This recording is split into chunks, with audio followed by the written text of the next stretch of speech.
Testing, testing, 1, 2, 3. Testing, testing, 1, 2, 1, 2. Hey, hey, hey, hey, hey, hey, hey, hey, hi ho ho. Uh, okay. Tat tat tat tat tat. That's not working either, and the music is not coming through, and the music is not coming through. Yeah, this is what you know what changed?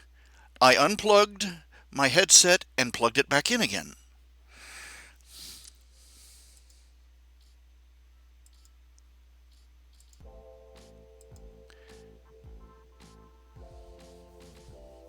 There we go. Managed to fix it, I think. As I was saying again, hey there, hi there, ho there, this is RHJunior, RHJunior Reality Check coming to you live over the internet through a series of tubes known as the boob tube called YouTube, bringing you another broadcasting of my highly irregular show. It's so irregular it needs more fiber. Spleen squeezins. That's probably why it squeezes so much. It's constipated. Art is constipated! That's my verdict on the issue. Okay. I'm going to wait for everybody to come on. I just got to wait for a few people, at least one or two people to, log on to watch this other than me. The way this thing runs, it tells you how many people it's supposed to tell you how many people are watching. But I'm on here. I don't see anybody else in channel. And it has one. It says one.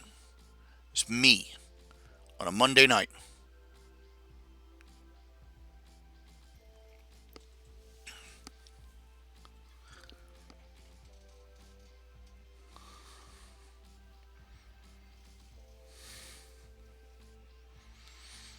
Well,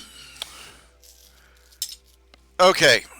I'll say it up front. I'll be repeating myself a lot because I stammer and I stutter. I am not a radio personality. I've had people tell me you have a lovely voice that would be perfect for radio, and I look at myself and I listen to myself and I go, no, this is not happening. This is not happening. Just a moment. I have to untangle some.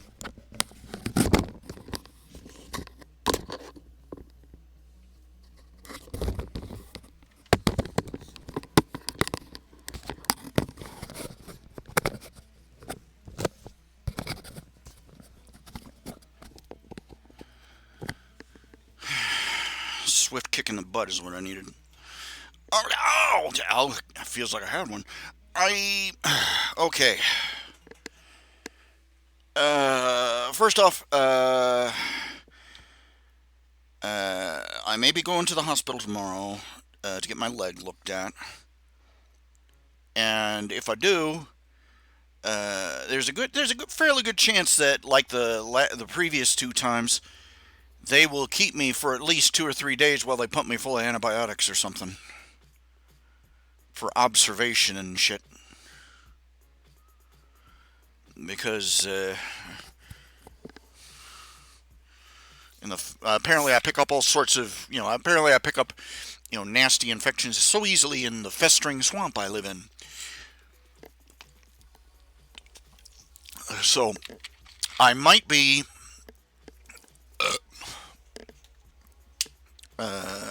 locked up in a hospital room for a few days. I do not know. And I've been putting off going for a couple of different reasons. Primarily, I'm not sure that it's I keep hoping, maybe it'll start healing up now, and no, it's. And I also think it can't be serious. And the only way I can get transportation is to call 911 and have them pick me up in an ambulance. So I'm really not looking forward to that because, well, you see, no transport service in this area has vehicles that will handle somebody of my, shall we say, unique dimensions. And I've talked about this before. The only one that does, they have vans that'll pick up wheelchairs, and but they won't help me unless I am 12 years older than I currently am. You see, I'm not old and pathetic enough. So, it's just rays of sunshine all over the place. And I called up a hospital to see if they had some sort of shuttle service or something, and they popped me from, answered, popped me around, and the nurse basically told me, if you have to, just go ahead and call 911, have them pick you up in an ambulance. And I hate doing that. I feel a certain degree of shame in doing that. Make of that what you will, but I don't know why. You know,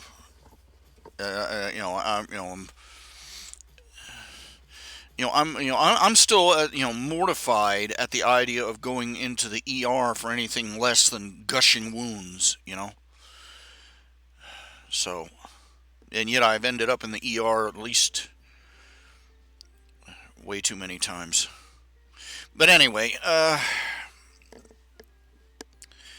reading my mail this morning. Okay, there's nothing quite like getting a 3 or 4 page email from somebody detailing at length why they're not donating to me. It's because they spelled it out that I'm not updating, that I'm not posting new comics or new art, and who do I give this $10 to? The hobo on the street, or a actual productive artist? And I'm okay. Ouch. I have.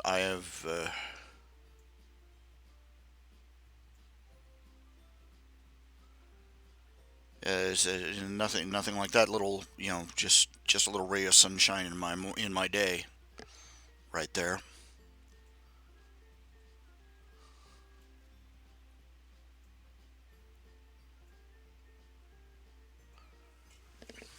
Yeah, he's right, pretty much. By any respectable standard, I don't really have an excuse. I've been sick a lot. I've been in the hospital a lot, but I've not been that much. Good grief. And frankly, I could plead depression. I could, but I am, but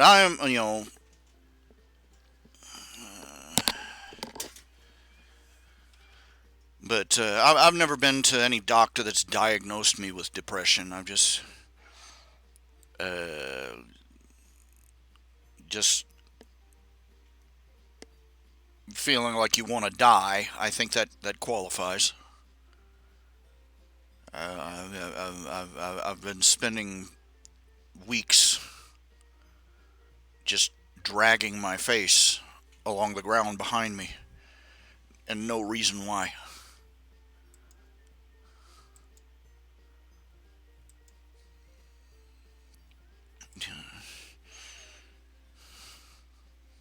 Are you having any suicidal ideation? Are you having any negative thoughts? Are you having trouble, enjoying ordinary pastimes? And I'm like, check, check, check, check, check, check, check.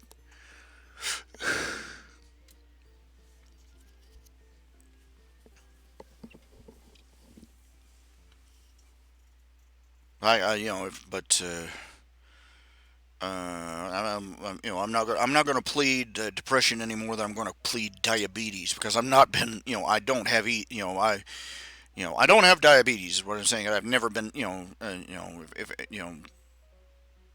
if you've been diagnosed with it, if you've gone to a doctor and I don't know what tests they do for diabetes.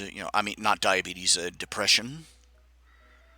Yeah, I know they'll give you a psych test, but what else do they do? Do they test your blood or something? Check your iron levels? Is there a blood test for serotonin? I don't know, but I've been a lazy, feeling like crap and being a lazy ass are a bad combination. So let's just leave it at that. Okay, being, feeling like crap, being a lazy ass, and having your health jump up every now and then, say surprise, and kick you in the butt. It's throw all those things together. You sort of get the picture.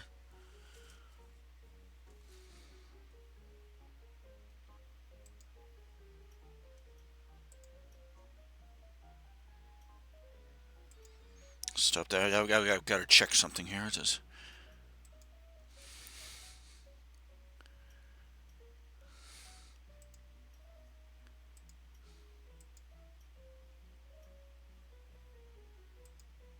what the heck?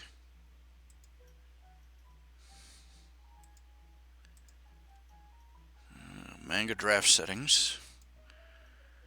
Comic.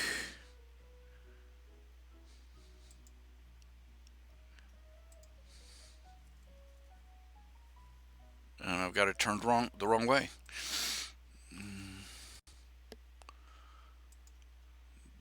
Okay, damn it. Let's do one comic. One comic. It's got to be doing one comic. Okay, come on. You can do this. You can do this. Yay. Okay, we got this going on. We haven't got this going on. We haven't got this. Open this up. Okay.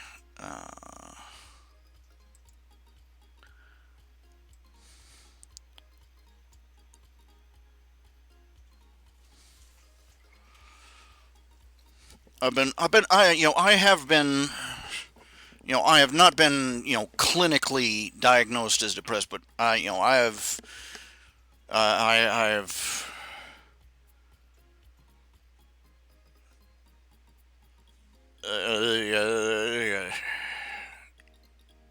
if you can't even say the word depressed anymore, because they will either accuse you of,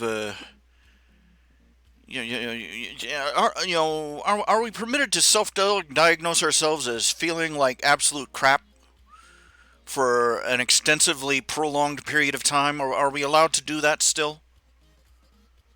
Because there are some corners in there, you come in, oh, I've been so miserable, I've been so depressed, and they come at you like you've just self-diagnosed yourself with terminal cancer. Where are you getting off with that? So you feel guilty for saying you're depressed. That isn't that grand? Isn't that wonderful? What a wonderful world we live in. We live in a world where you can diagnose yourself as being the wrong frickin' gender, but you can't say that you're depressed.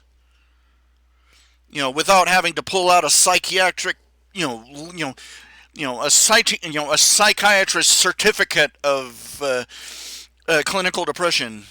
He's not only merely bummed, he's really quite sincerely bummed.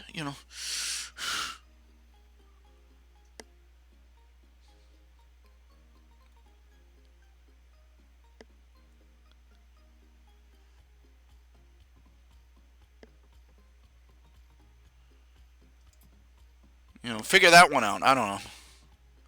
I can't. I can't figure anything out right now.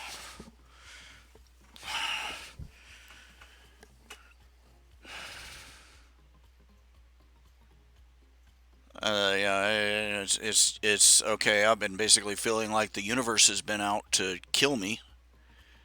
You know.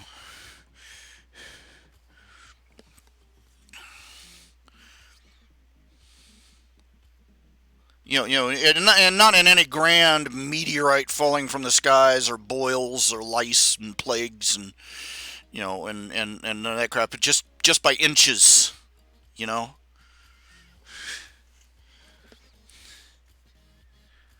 Like a cat pushing things off of every shelf in the house. Let's see how tight he gets wound from this one. Push, and and.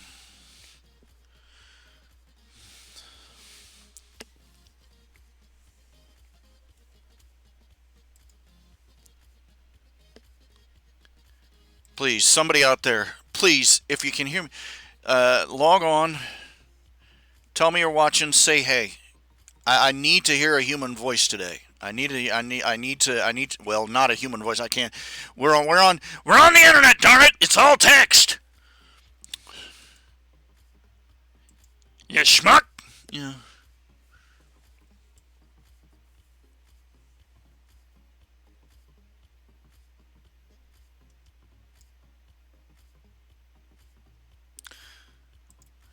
Okay. Let's. I don't.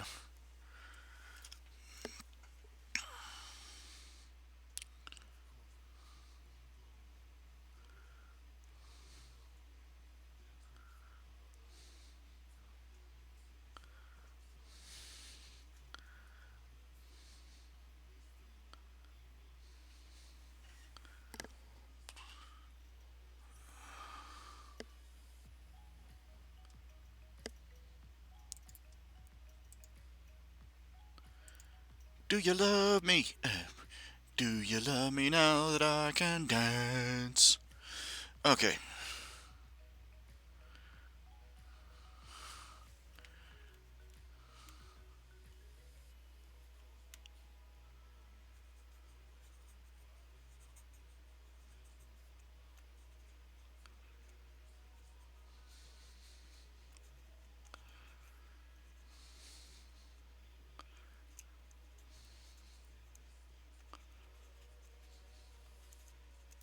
Ah, my hands are so wobbly and so shaky. I don't know. That one scares me. You know how wobbly my left hand gets these days. If I got stressed out, my hand jiggles. You can see how shaky the lines are.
I just, I don't know. What was I thinking of? What was I thinking about? What was I thinking of? I was thinking that I had an audience. I've managed to kill my audience.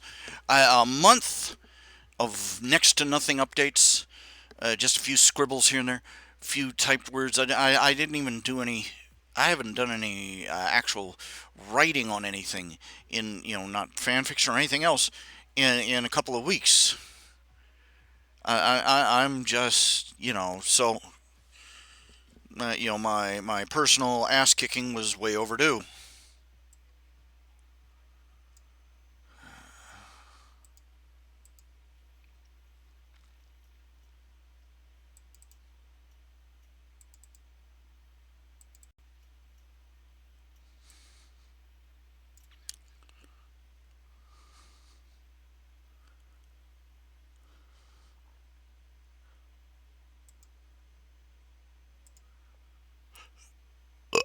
Pardon.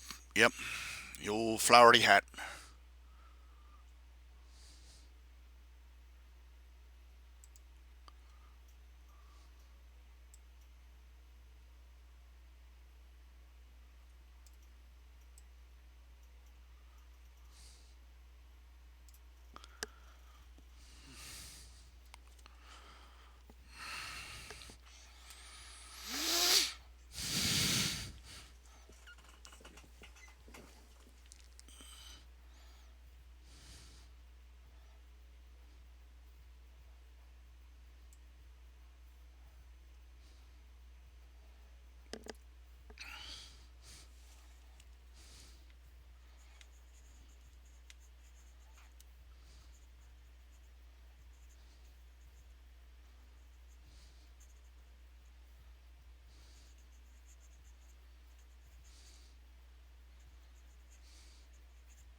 Okay. Here we go. And yeah, that's the rough sketch start. File, save as. Nip and tuck.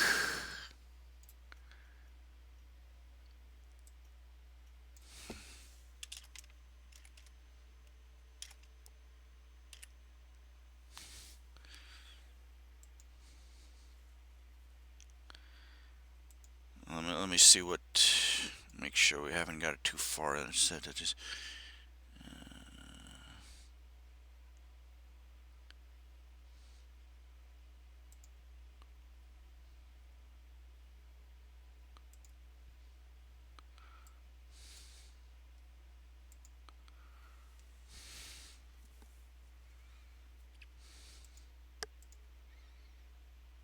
I have no idea what 1038 is. That's the thing of it. I just no, got that. Okay. No, I don't need that.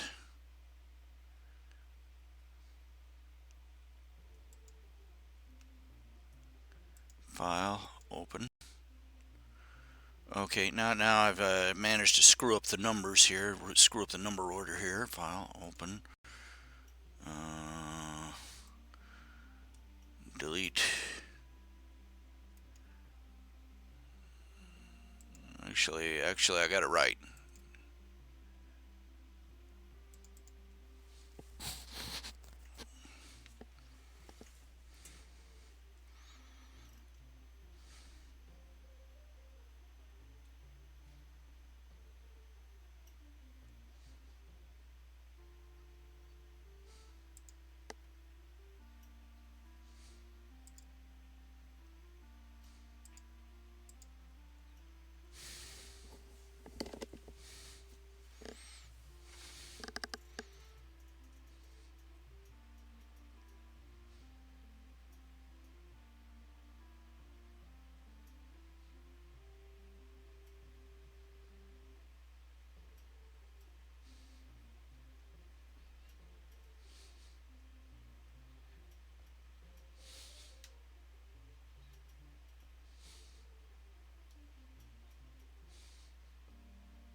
Okay.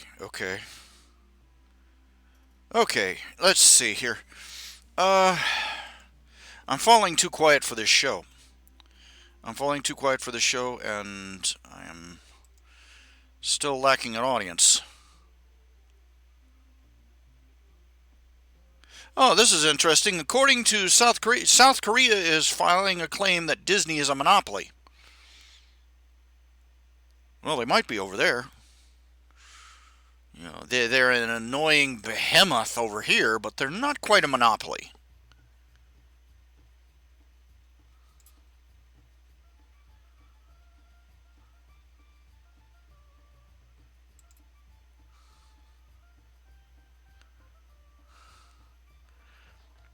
I'm feeling. I'm not sure what I'm feeling. I'm not sure what I'm thinking. I'm not sure.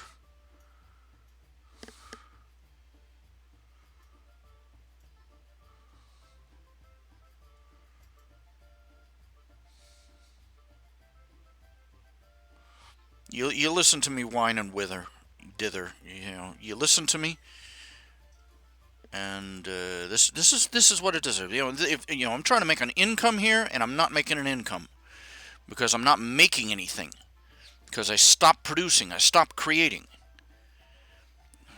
and I dilly dally dithered and wandered all over the place with everything, and it's all gone, you know, and and I'm just I'm just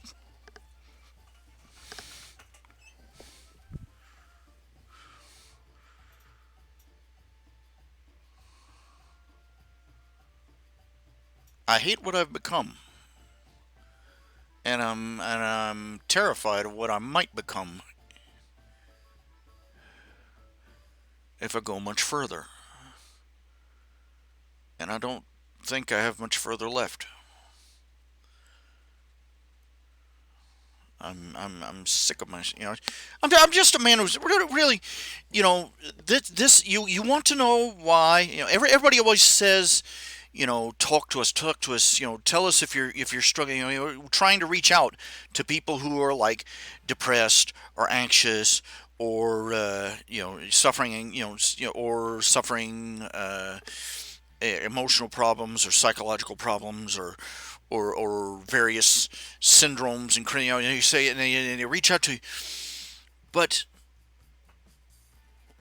I think part of the reason that people don't, it isn't so much pride.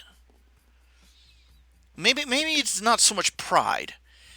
There is a certain amount of shame about talking about personal issues, but I think that it's less that no one should ever know, and it's more like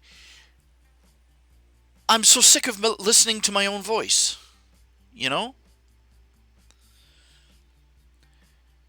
you've spent like a week, a month, a year, just lying in bed and you're depressed. You've spent months, dragging your listless, sorry carcass out of bed, under the greatest effort, just to hose yourself down, once in a while, and trudge through the steps of a day, and or you've or you've got anxiety and you've got all these voices in the back of your head telling you that all the horrible things that are absolutely positively going to happen. You're already sick of this, you are so sick of living it, and you want to talk about it. But when you talk about it, you eventually reach a point where you go, I am so sick of hearing about this. And you know for a fact that the vast majority of other people, they get sick of hearing from you too about it. It's like, switch up to a new track on the record, kid. And you're like, okay, but I'd like to play this I'd like to play this classic a few more times. And you're like, oh, I can't stand it. This is boring the hell out of me. And you try and move it up to a new track, and it's, that's not happening. Because guess what? You're stuck in a groove, aren't you? It's, being depressed or being anxious or being,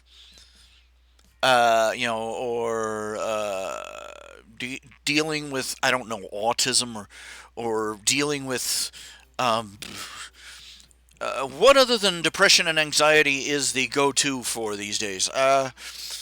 Just dealing with emotional and mental problems.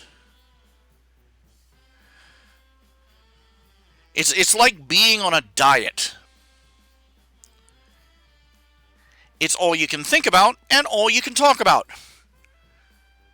In the days of yore, when dinosaurs roamed the earth, and I on occasion would go on a diet, and it would be all that I would talk about. I found this new Body for Life technique that it helps you balance your meals and stay full. And you balance it with the exercise, and you take vitamins and blah blah blah blah blah blah blah. And you're almost ready, and when everybody around you is ready to pull out a gun and just, and you're almost willing to let them because you can only hear it in your own head. It's all you can think about. And you're so sick of hearing about it. Man, when I went off a diet, man, I crashed and burned like the Hindenburg. I kid you not, man.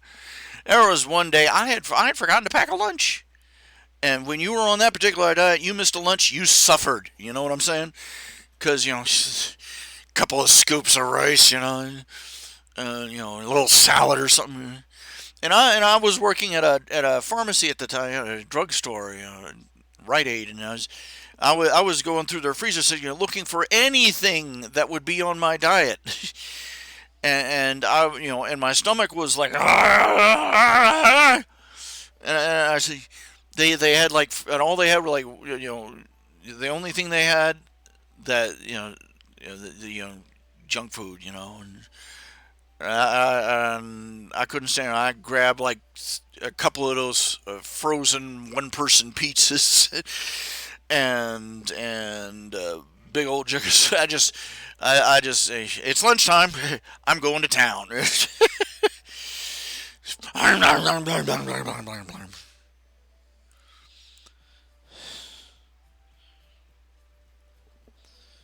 I tell you, when I went on a diet, there was like loss of life in the region.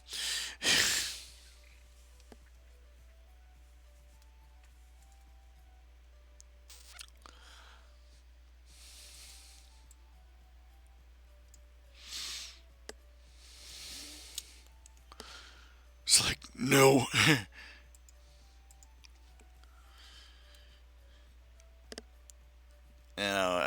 I was sick of listening to myself. I was just sick of it all. I was just tired of it, and when you are off your feed psychologically, and you need to go to a psychiatrist or a psychologist, and I'm like, yeah, here, let me roll out that fat stack I made this week drawing comic strips.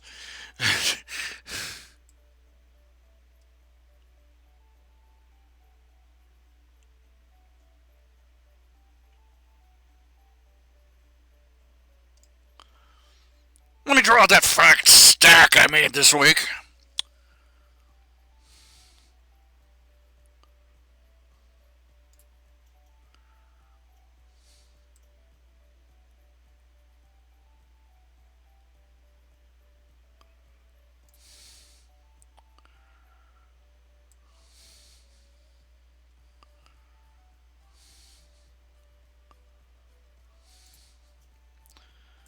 And and just run down for a 60 $100 a minute consultation to determine if I should be put on.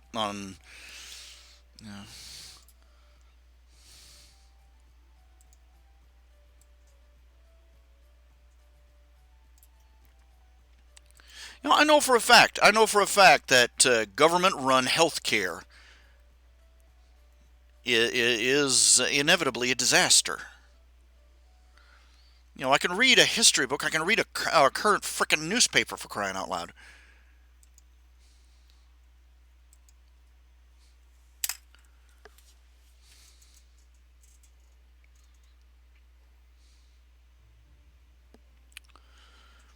But it gets harder and harder to disagree with the people that go, universal health care. When you're down at the bottom of the ladder. It sounds a whole lot more persuasive.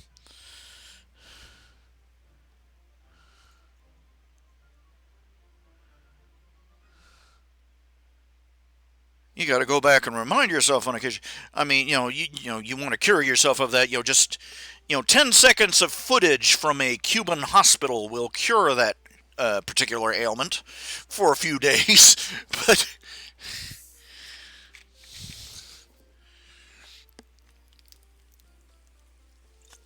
it's easy to understand why people fall for it. Why people fall for socialism over and over and over again. To an extent, some people are, a lot of people are greedy and a lot of people are lazy, but a lot of people are just desperate. And a drowning man will grab even the blade of a sword.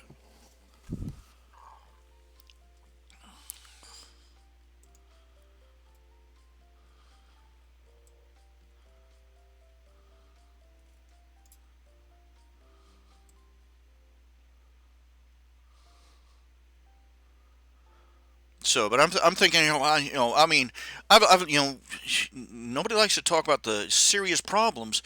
Yeah, there are lots of people coming up. Oh, they're trying to privatize our Canadian healthcare. It's wonderful. I've been doing great. Yeah, you're one of the beneficiaries. In any bad system, there are people that benefit off it. That's the problem. That's why they propagate. In a communist country, not everybody is poor. You will notice that very quickly.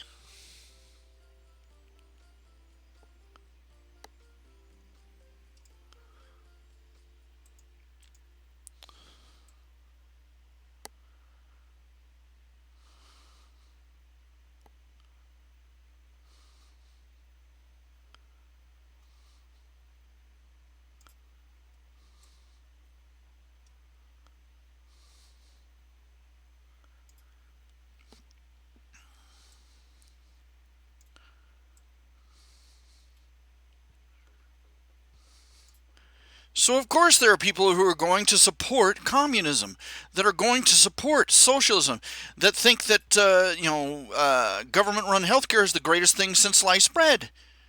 Even while while other people are dying in line or being, you know, told to just go home and choke down some pain pills and stop cluttering up the system. There are other people who have prospered from it, who have benefited from it.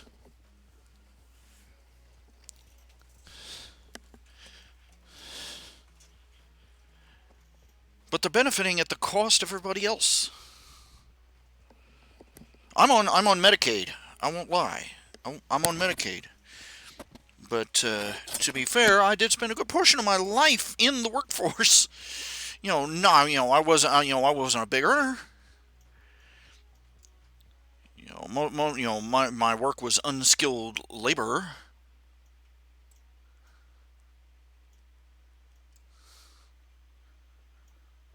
You know what the real definition of unskilled labor is? Hard labor, which certain people neither want to do themselves nor to respect.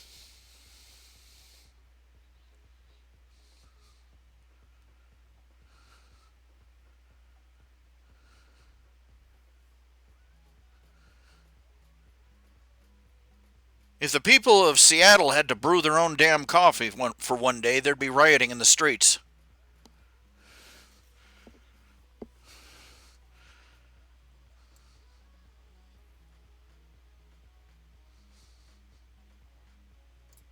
But getting back on track here, uh, no, it's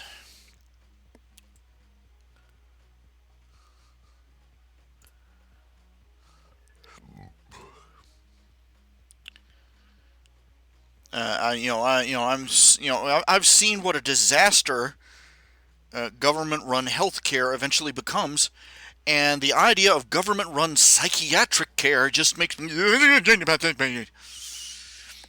look. Here's something to scare the absolute crap out of you. Here's something to scare the absolute crap out of you. Pretty much every major shooting, all the, crazy bell tower sniper rifle, show up at school one day and blow everybody away crap, all those incidences, the perpetrators, almost without exception, they were on some one variety of psychiatric drug or another. Or they were crashing off it. And the scary thing is some of these drugs, one of the side effects is if you go off it for a while, the bad side effects rebound. They redouble for a short while. Like Dylan and Klebold Harris, the two that shot up. What was the name of the school? But man, I can't remember. Before they could stop it, word got leaked out that one of them was on psychiatric drugs for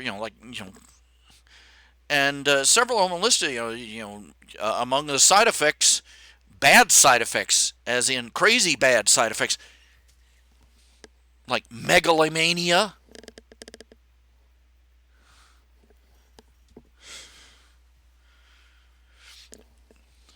We've got thousands and thousands and thousands of people on these pills, and a disturbing percentage of them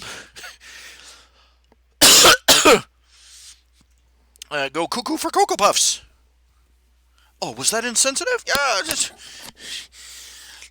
I'm mentally irregular myself, so I can get away with saying it. I don't know. I'm a little worried. Can you imagine government-run healthcare?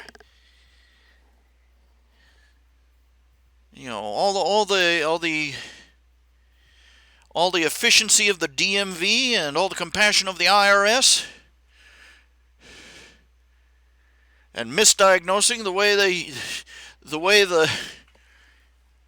and about as effective as screening people for psychiatric problems as the transit authority is for screening for terrorists on airplanes. Sweet merciful crap.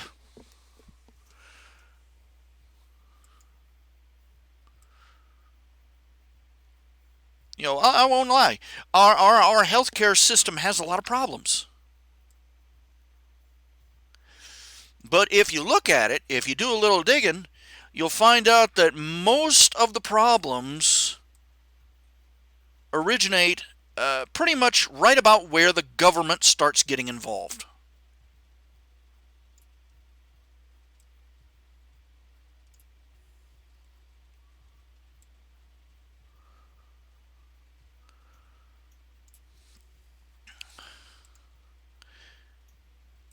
I remember when all these, what do they call them, the HMOs?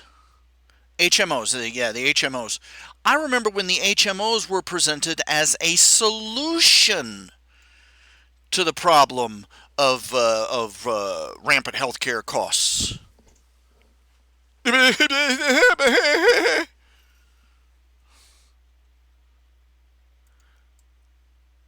Just like I remember when trans fats were presented as a miracle replacement for real fats.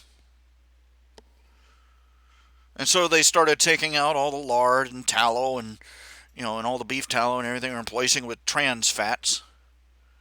Taking out all the butter. Let's take out all the butter and all the actual foods and ingredients and start replacing them with trans fats. And then they and now umpty years later they're coming out calling it a silent killer and blaming the people who were forced into using this stuff in the first place. Get off the backs of the food companies, okay, guys? Okay? They're no angels, they're no saints, but they're not responsible for 90% of the problem. You want to know why so much food is so high in sugar? Because the government came out and started harassing them about the amount of fat in foods. We've already gone over this. They found out. Whoops! Hey, it's not the fat that's the problem. It's the sugar. But 50 years too late, they find this. They admit this. But what do the food companies have to do? The thing of it is, this is something you have to know. The fats in a food, the butter and the lard and the oil and and all that, those are the things that carry the flavor. That's why a well marbled steak is so coveted, because the flavor in the meat. The fat carries the flavor. You take the fat out of food, and it tastes like cardboard. And so the only way they could, all these companies, they didn't have much choice. They had to start adding more and more sugar to try and bring the flavor back. And on top of that, then they had a problem with the sugar. It gets even worse, is that there were products that already relied on sugar, cane sugar, beet sugar, real sugar. And because of tariffs our government put on sugar to protect our farmers, the price of sugar went through the roof, so they started replacing it with, you guessed it, corn syrup. They take the fat out of our foods and replace it with corn oil. They take the sugar, the real cane sugar, out of our foods and replace it with corn syrup. They try and convince us to eat 10 to 12 servings of grains a day. This isn't a formula for people. This is a formula for fattening a cow. Strap on the grain bag, kids. Moo.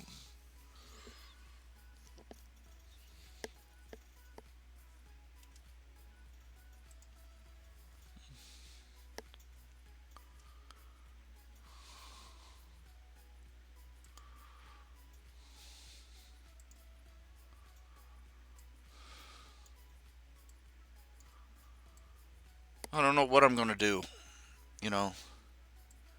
I don't want to go to the doctor tomorrow. I don't want to call an ambulance just to go to the ER, to have them look at my leg. I hate that.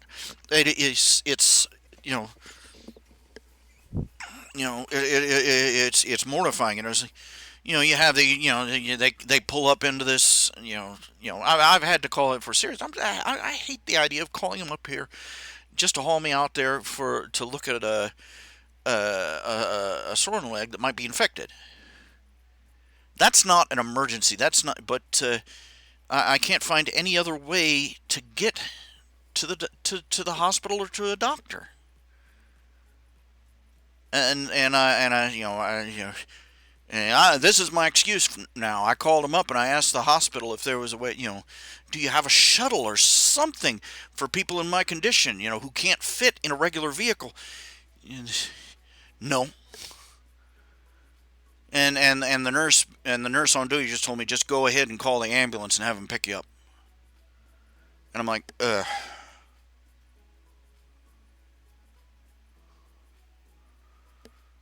This, if you see my dignity, scrape it up and flush it away. But I'm going to have to do that. And what bugs me, what's really bad is that I'm going to have that if I go tomorrow, I'm probably going to end up. If it's anything like I'm hoping with not very much hope that they will decide to just put me on some antibiotic pills. Instead of wheeling me into a room and hooking me up to an IV again. IVs, no fun. Not much fun, But I'm sitting here. I'm trying to make a fresh start. For December. I've been a bozo. I've been a bum, and I hate it. I've been a bum, and I hate it.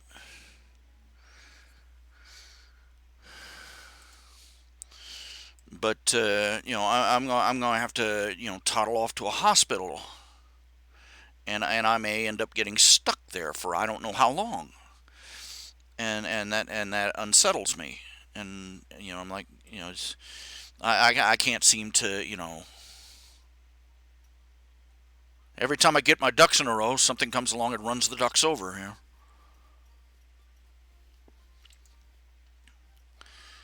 Remember when when was the last decade doctors did house calls? Huh? I can't even see my regular doctor for appointments and stuff because I can't find anybody to there's no service around here that'll take me there that can get me in the damn vehicle. And I've ranted about this so much, and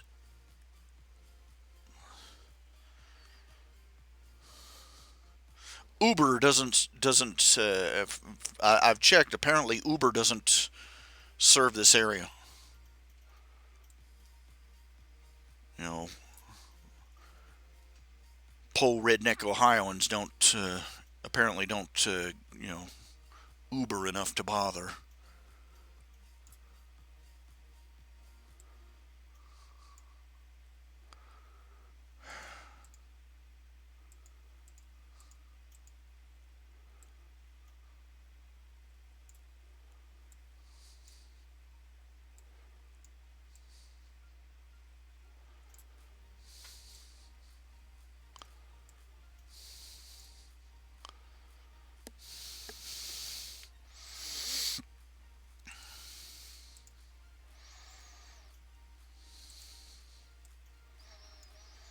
I'm not sure what she's wearing. I have to go back and look at the.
Bugs element. Okay, it's okay. This has been the first hour. This is first 54 minutes, and nobody's come in. I'm feeling a little blue now because of that.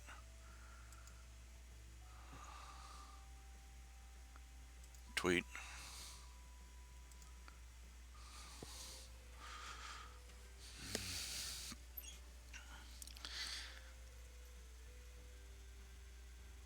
I sad monkey. You know, just. I'd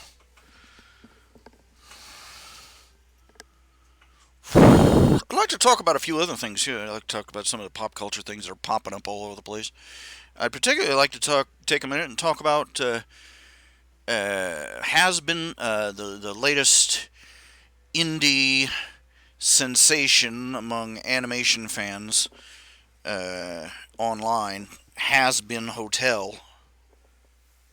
I've got a few choice comments about it myself.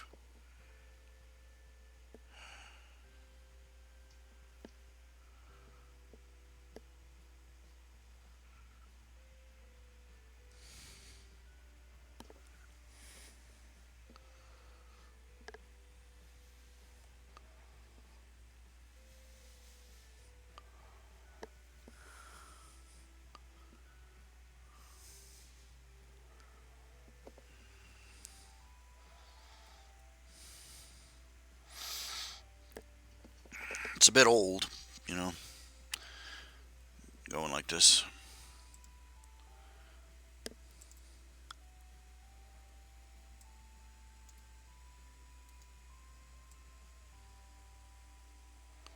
Probably gonna have to change that after I.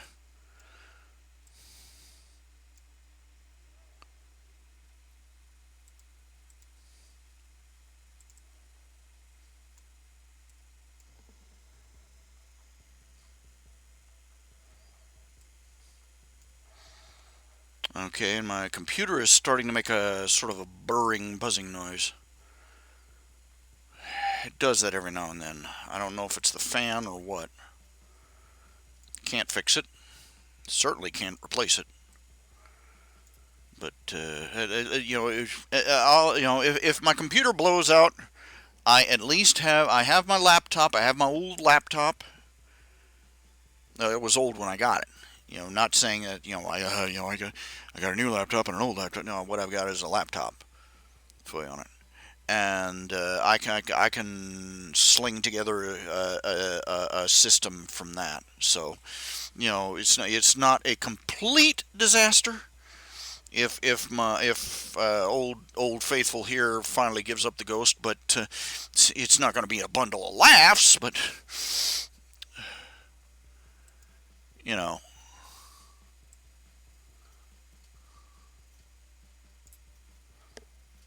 all right. Mm.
I have no idea what it is.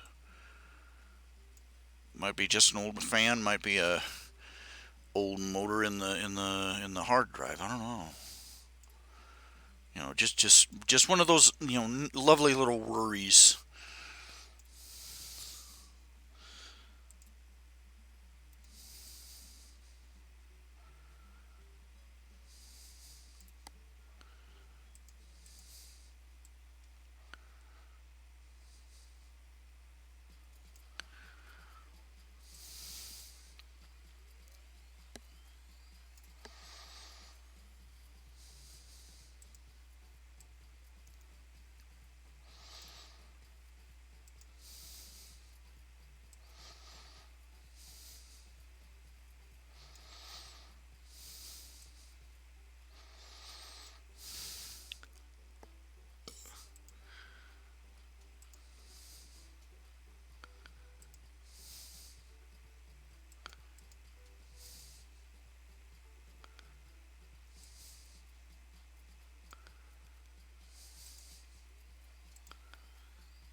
Uh,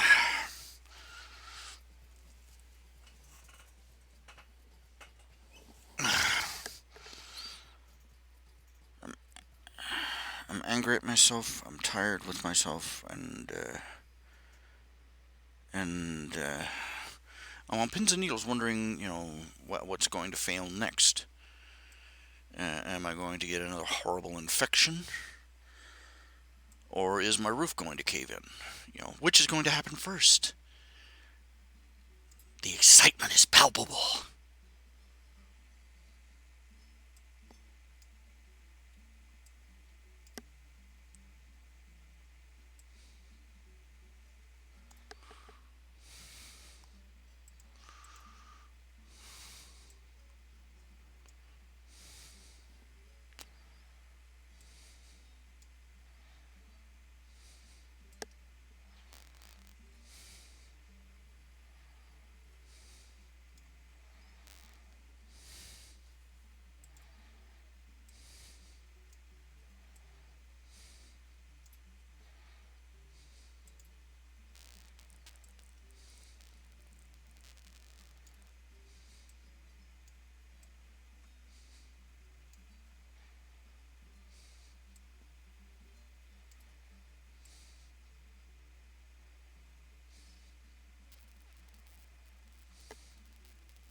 I should have gone today. I should have just knuckled under, just buckled up and called the ambulance to drag me out there, so that they could confirm. I mean, an infection like this, it's nothing to mess around with. But I couldn't bring myself to do it. I came up with multiple excuses to not do it.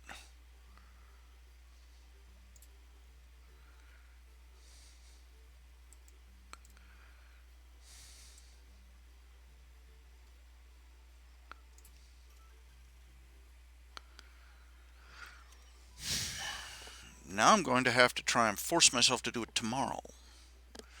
The final reason I've come up with to do it tomorrow is because I'm expecting a package.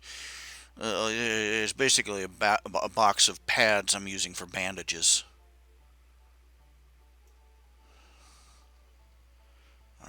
2 or 3 days ago. I'd rather show up at the hospital,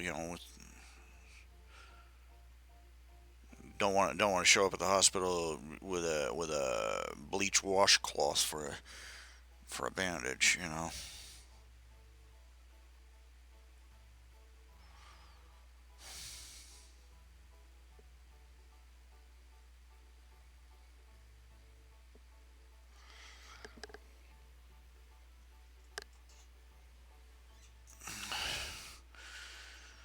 Probably be tomorrow afternoon or evening before I go.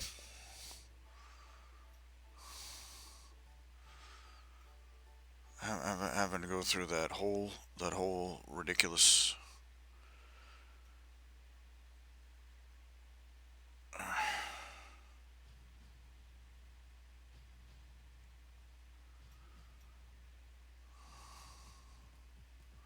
I'm dragging along my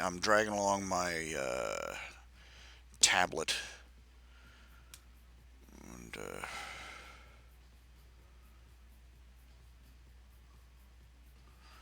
so just in case they do decide to stick me in a room for a couple of days, I'll be able to at least connect, do some emails, maybe work on the fan fictions and stories. I've made too much, and I've gone too far, and I've not measured the cost of it.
Somebody please log on. It is so lonely out here. It is lonely out here in the dark. Come on, somebody come on. Somebody, anybody, somebody talk to me.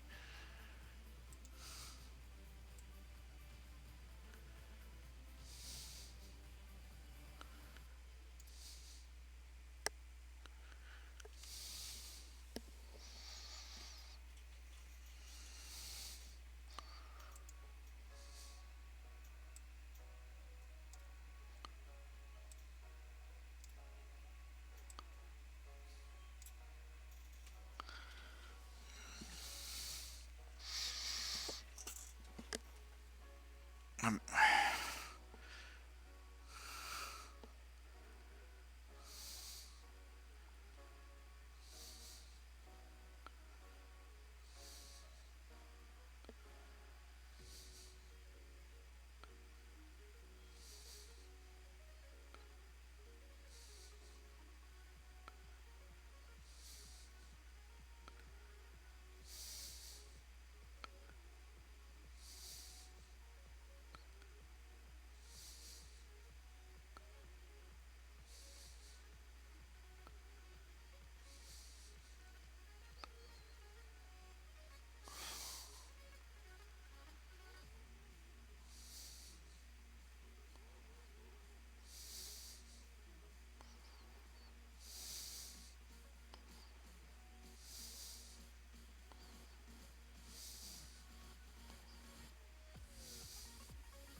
Sorry, I didn't mean to fall silent for so long.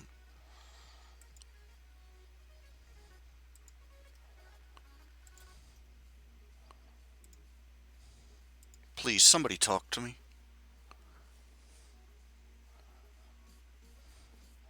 It's been over an hour and nobody's logged on. Have I really fallen out of favor? It's 9 o'clock at night in the middle of in the first week of December.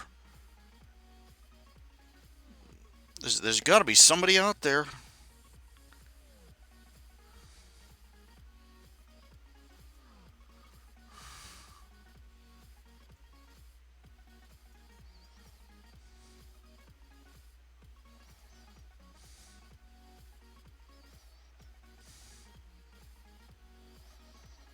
Burned with rage and poison.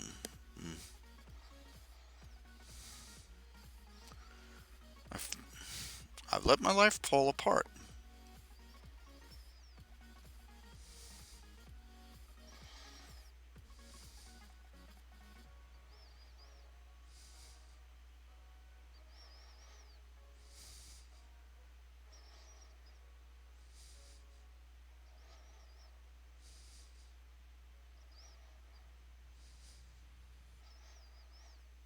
And here I am.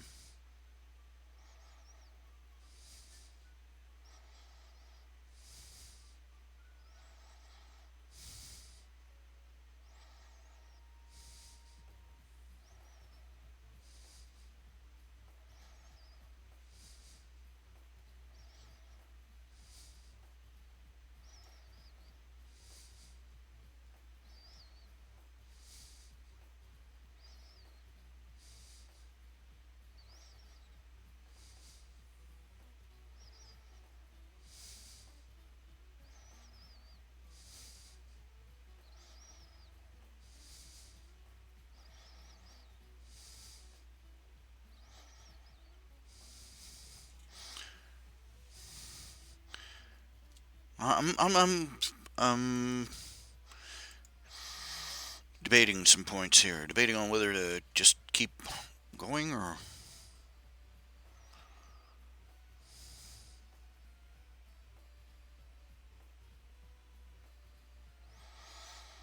stop when you're trolling along and it's nearly 10 and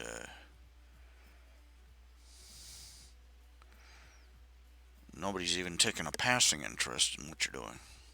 So this is what I deserve. This is what I have left. Nothing.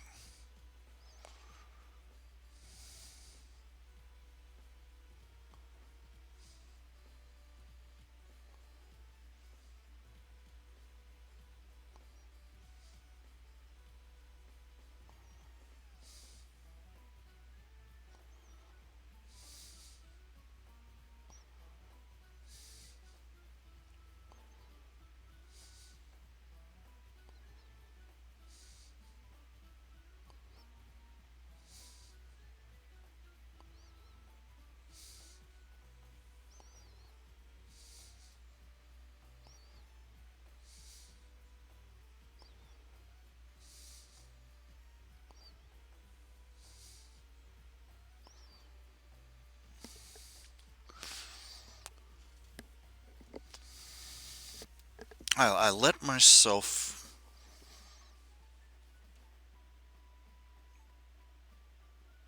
I let myself go, I guess, is the only word for it.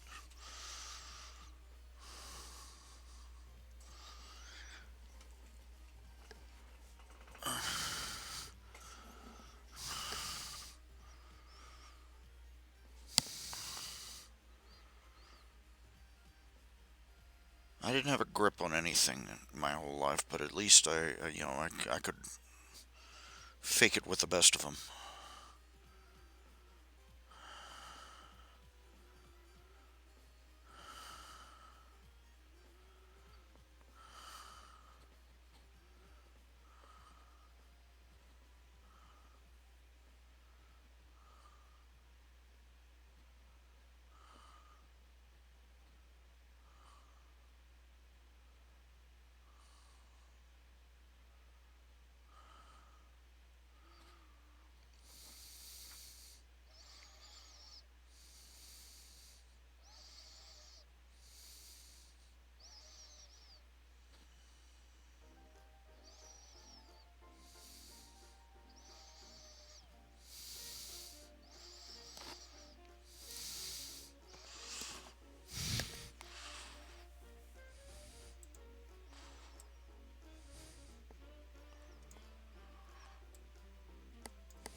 I'm sorry, everybody. I've let you down.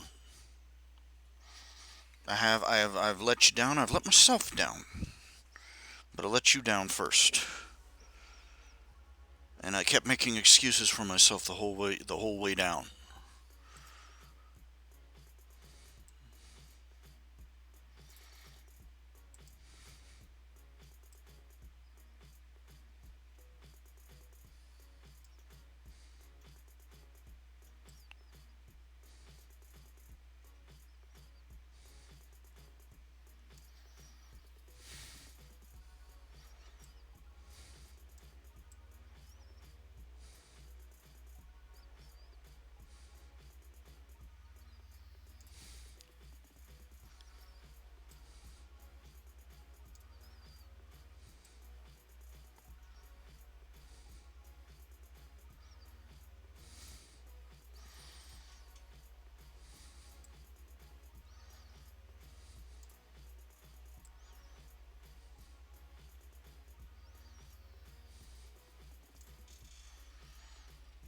I made so many plans and I made so many promises, and I have failed to deliver.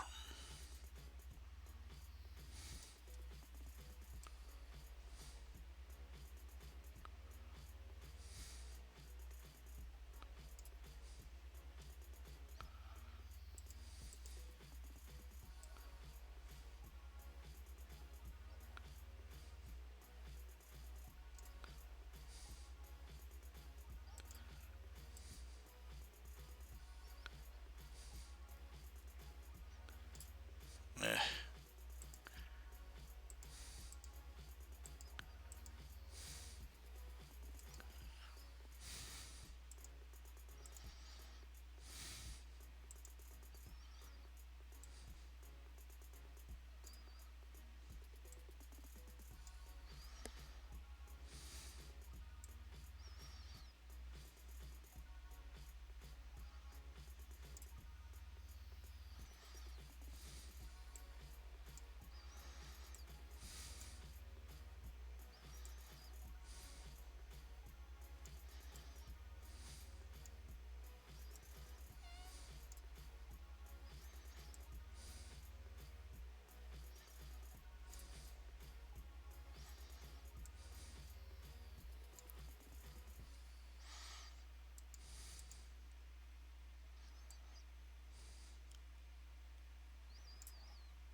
Yes, we have somebody who's logged in.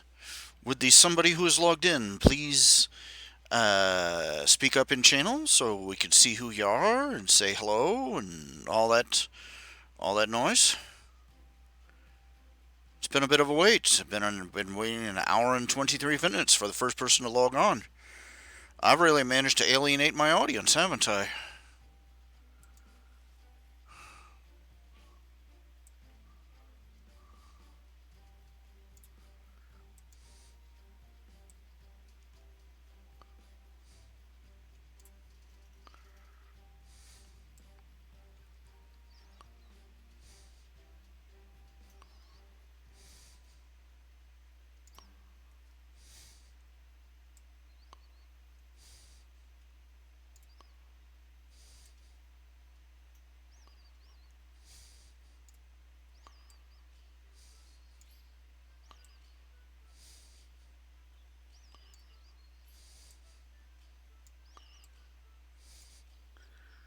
Sing out.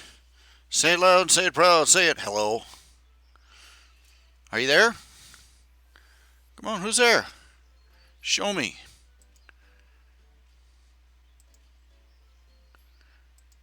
And they left.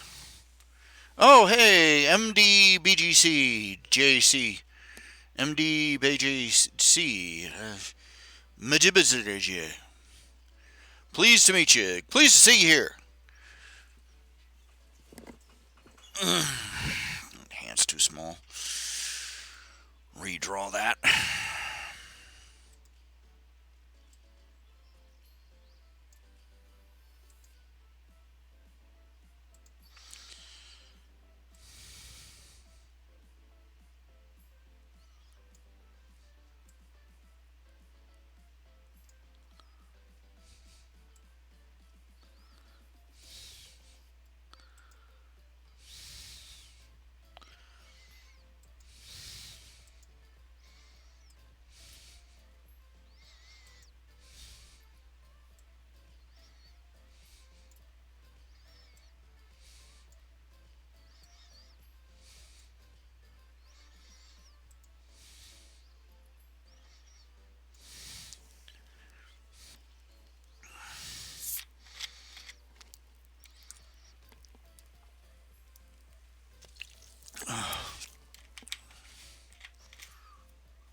Let's see here. I'm trying to get this.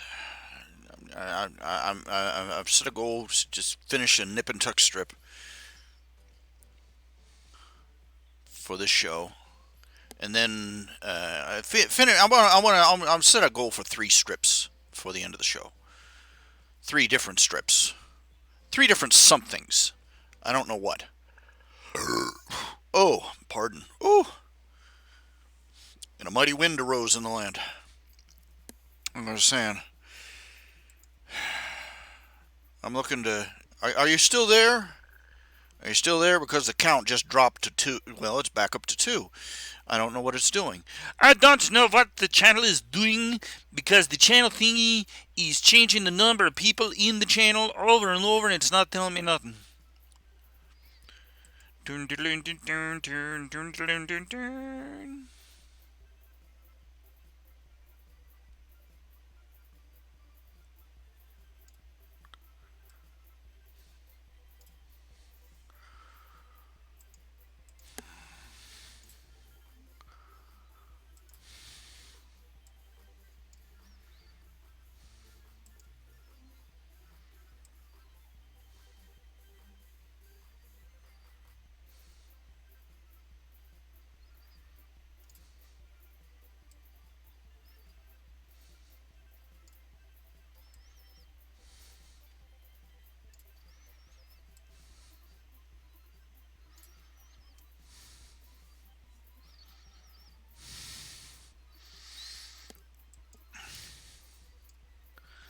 I want you to look up at this panel here. I want you to look up at this panel. I want you to imagine what would put that expression of glee on that woman's face.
I'd like to talk about if you think, okay, I want to issue a general apology because let's put it this way. I just got a email from somebody.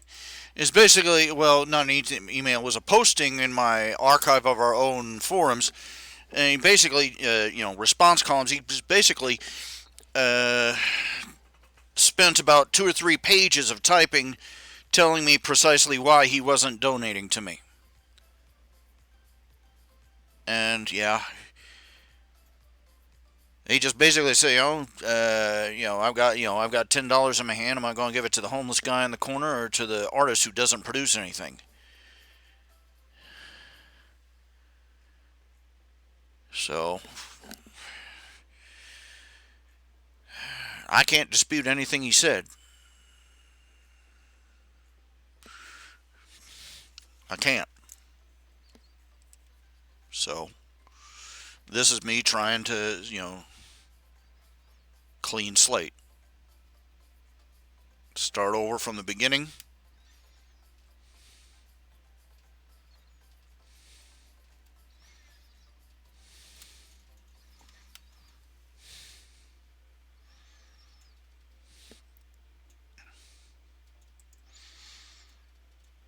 I've made so many promises and I haven't fulfilled them.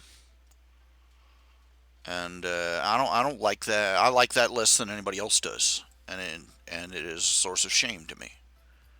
I want to fix that. I have been for the past I don't know how long I have been.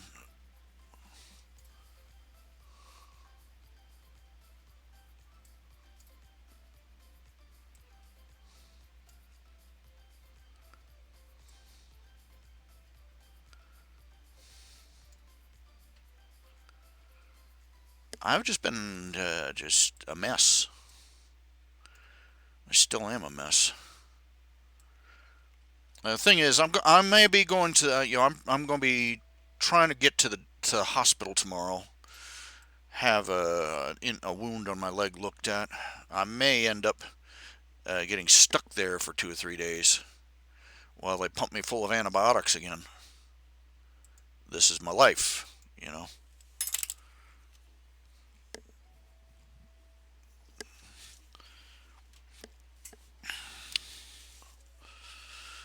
So I'm making sure to bring along my tablet so I can at least do some typing, do some writing on some of my fan fictions.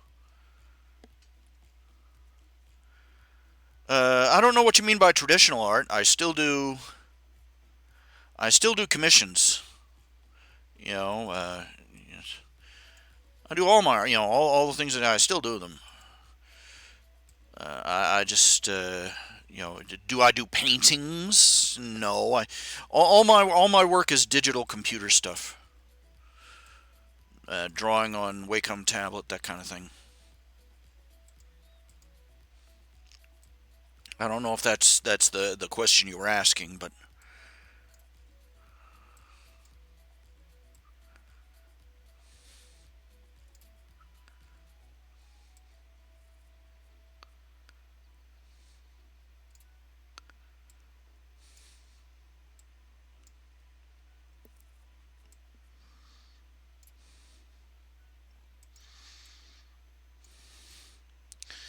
man, this is just not coming together.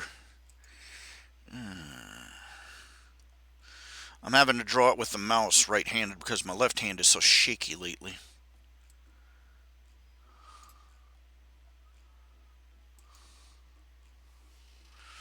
I'm starting to wonder if I got nerve damage or something.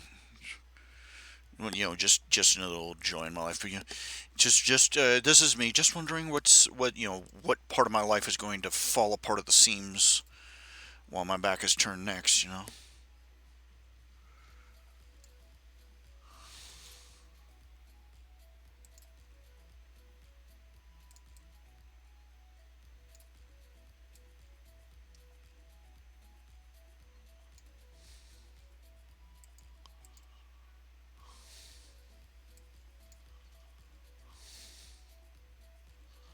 What'll it be today, kids?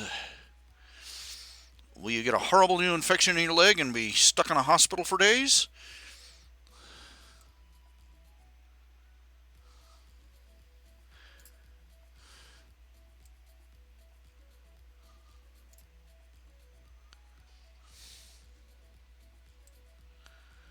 Or will the leak in your roof finally, give way and have, will your ceiling cave in? What fun excitement are we looking forward for today? Or will you maybe just fall through a hole in your floor?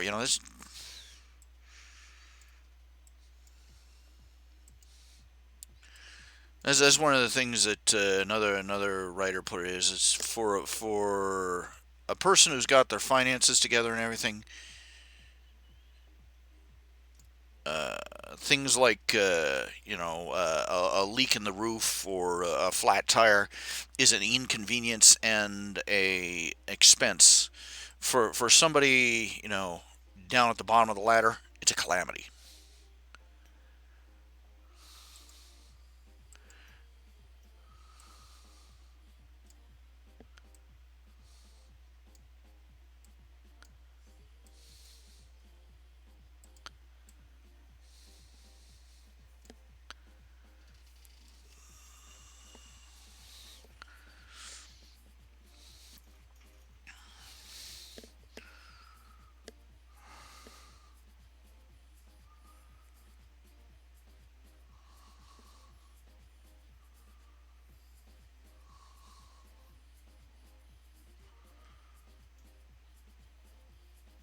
You're poor when you can where your entire you are kept awake at night by funny sounds.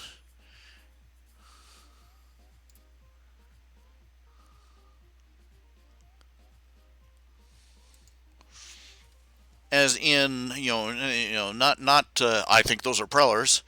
You think I think that's something in the house breaking.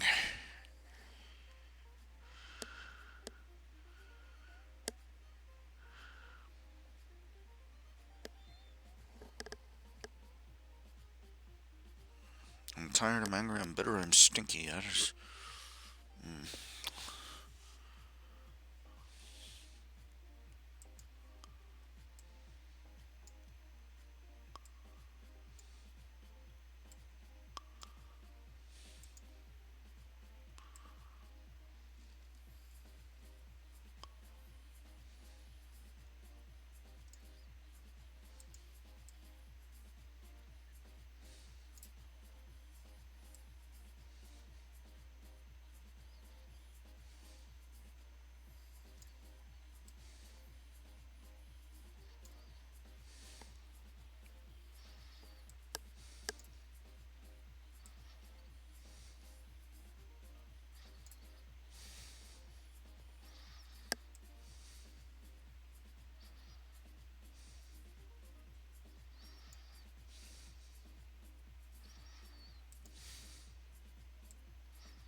just give me a second. I'll just check here.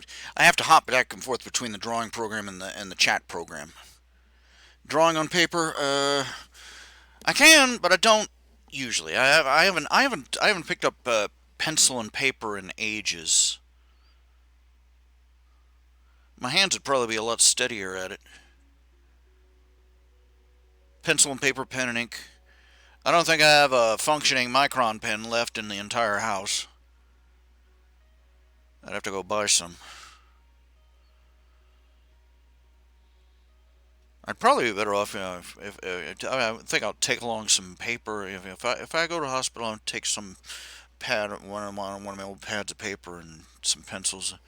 That way, I can at least do pencil sketches of stuff.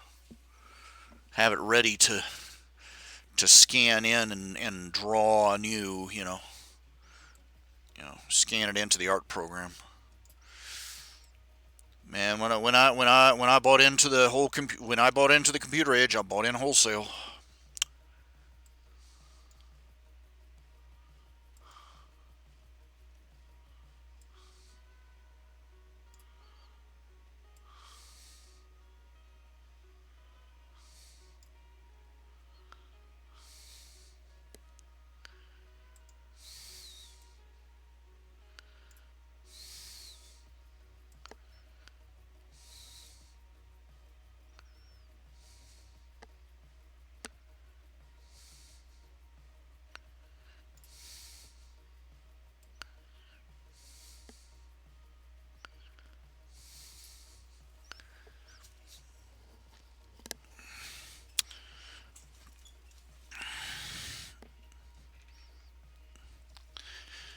Ow.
Getting seriously cartoonish, stretchy with Hortense here. I really regret some of the names that I gave these characters. Zelda, Thelma, Hortense. They're not easy. Hortense is not doesn't exactly roll off the tongue. You know what I'm saying?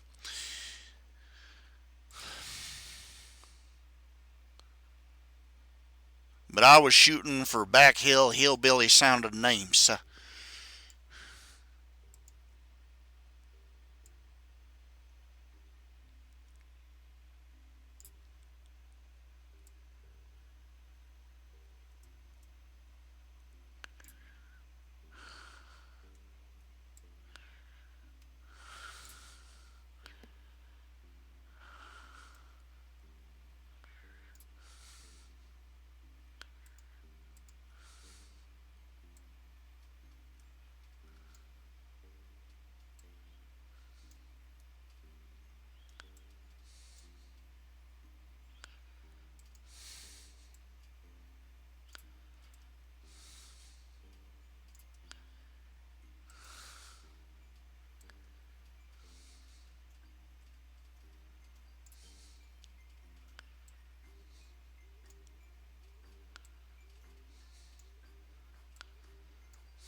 Mm, man, can't keep the proportions correct.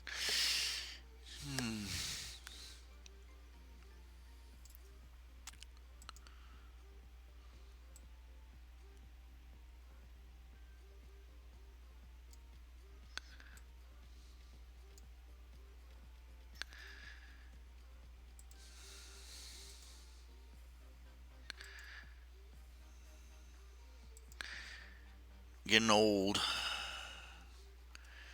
Getting sloppy.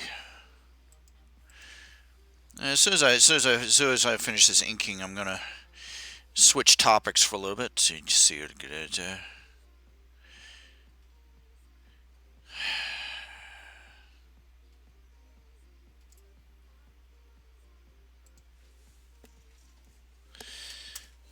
we go.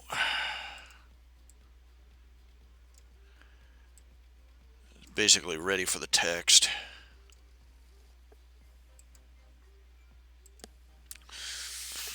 That's the thing about drawing in black and white. You can get away occasionally with using things like the empty white void, or just have things fade out. Yeah, because I'm lazy. But let's move it out. File, save.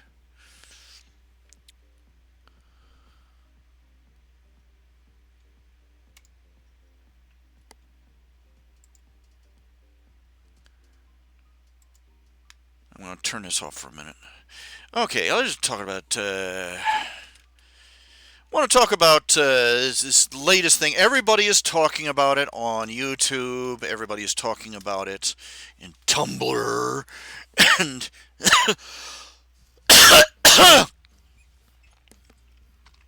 blech. Ouch! My bladder's killing me.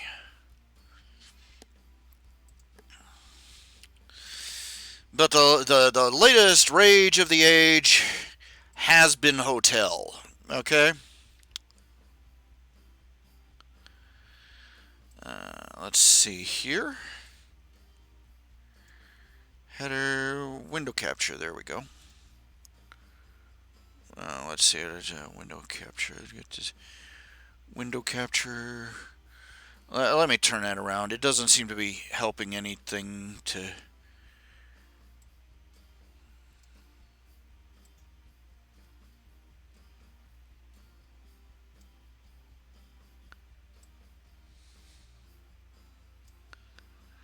Okay, there you go. Has Been Hotel. This is the pilot, the premiere, the pilot episode of this proposed series made its debut fairly recently. Animated. It's an animation produced by a lady artist who goes by the name of Vivzy Pop.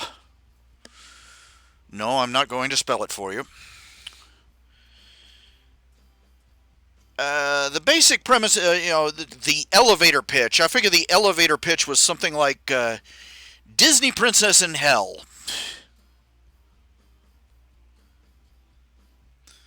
And that's really what it comes across. The main character, Charlie.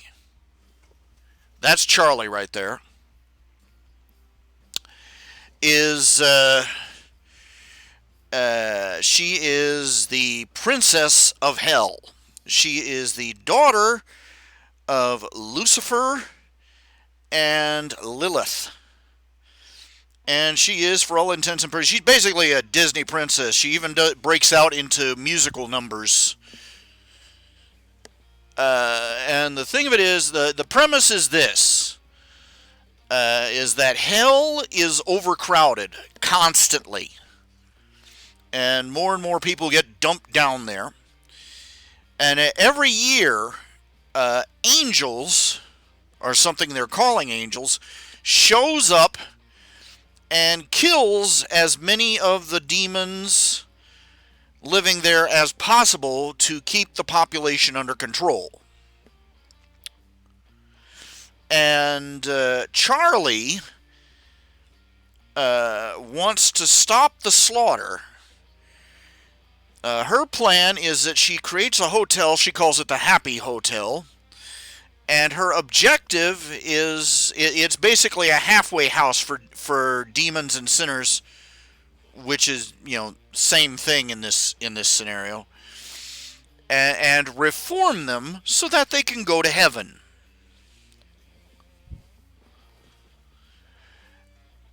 Naturally, pretty much the entire population of hell thinks this is a huge joke. and she, except for the tiny handful of characters who gather around her and who help run the hotel. Now, okay, I watched the pilot. Okay, I watched the premiere. Uh, okay. Now I'm going to start out by I am a independent mission. I am an independent Baptist. I am a Christian, but setting aside the theology, which is farcical, uh, I'm going to address I'm trying to be neutral here and address the issues of the actual show. Okay, first of all,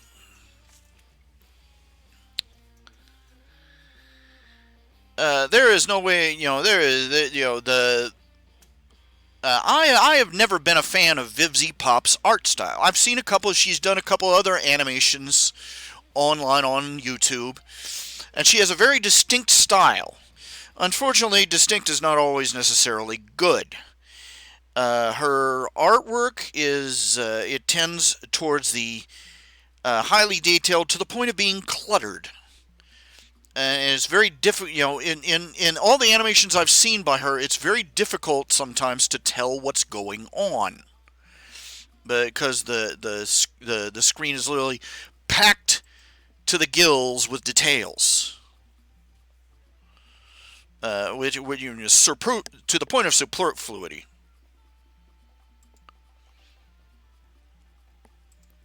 Now, also, she uses a very, she uses a very highly detailed form of animation, but she overdoes it. She's a very, she's a very classic animator in the classic style, and she uses a lot of squash and stretch, which is common for for classic animators. It was a thumbprint of quality animation. The problem is she overshoots the mark. Too much squash, too much stretch. The timing is off sometimes. It is very distracting. I'll have to say that. And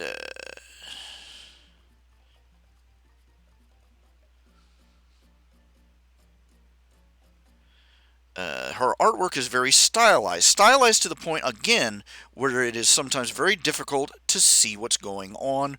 Or, it takes you at least a half a second sometimes to sort out the various seemingly random images and realize, oh, that's supposed to be a person. Oh, it's a doggy. It's a kitty cat. Oh, it's a demonic bat flying through hell. It's and so on and so forth. Uh, Again, the animation. Basically, I'd say the animation is overwrought. Too much animation for too little story. To the point of wasting energy. She could have had this thing. She's been working on this for years with some friends and associates, and she could have had it out years ago if she hadn't been, if she had reined herself in just a teeny little bit. Now,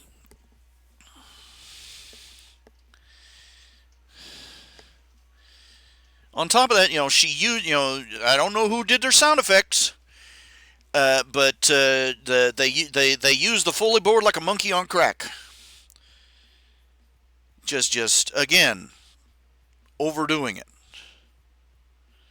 Every tenth of a second, there's a new sound effect in the background. It just doesn't add anything. It's often terribly distracting.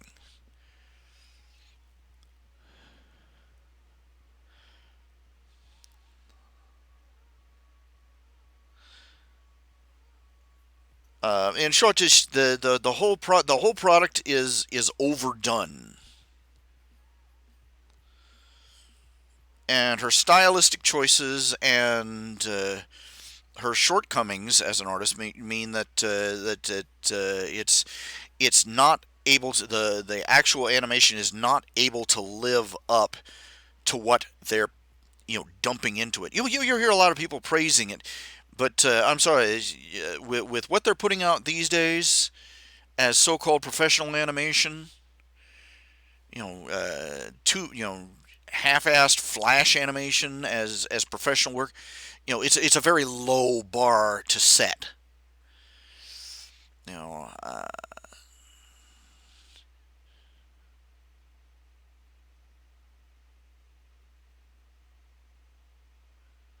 Her style, it's like she tried to hit Warner Brothers, Hanna Barbera, or Disney esque, missed entirely and hit Lava Lamp.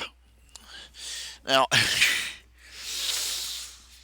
everybody, somebody's going to hear this review and just scream bloody murder about me trashing this marvelous achievement. No, it's no, it is. A lot of people like her art style. Obviously, it is.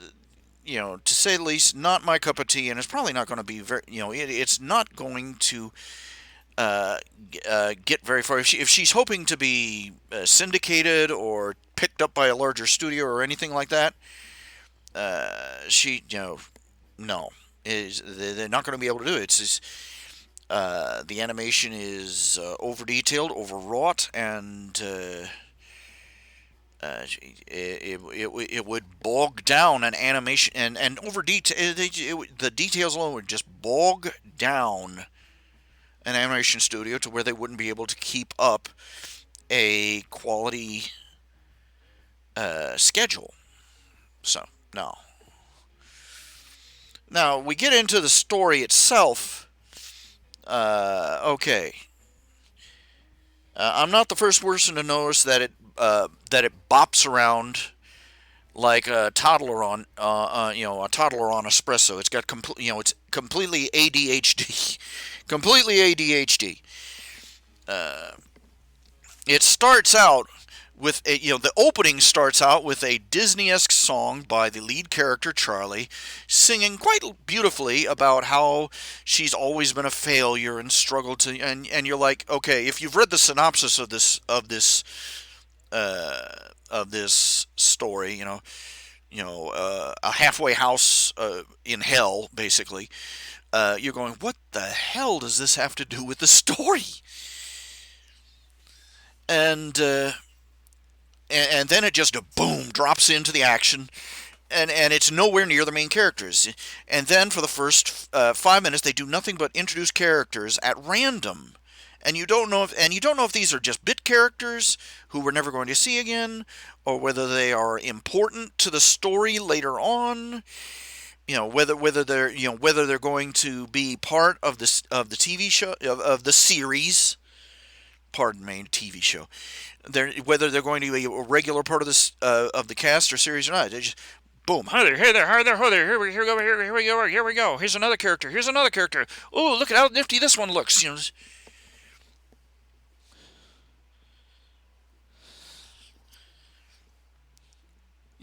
flashcards going so fast that the autistic kid in the front row gets an epileptic seizure.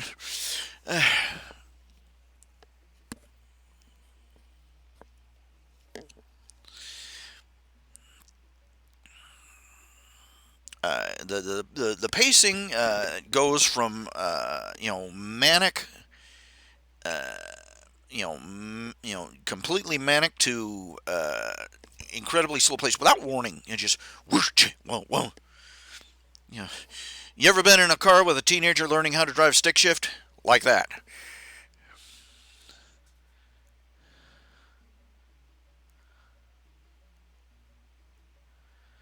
Now let's talk about uh, the writing. Okay, it's vulgar. They this she wanted to make an adult. She's making an adult animated show.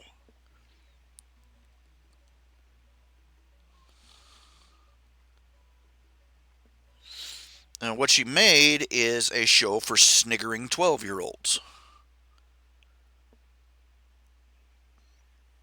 Uh, yeah, just random machine gun profanity, vulgarity, uh, obscene jokes. It's like an 8-year-old found a book full of dirty limericks left behind by his sleazy uncle. This is funny. Boobies. You know. Oh, bleep your bleep. This is just vulgar for the sake of being vulgar. This does not make you mature. This does not make your show mature. This does not make it sophisticated. It does not make it. It certainly makes it terrible.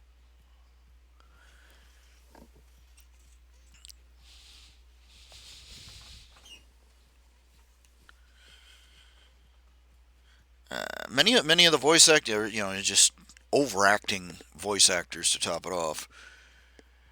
And no,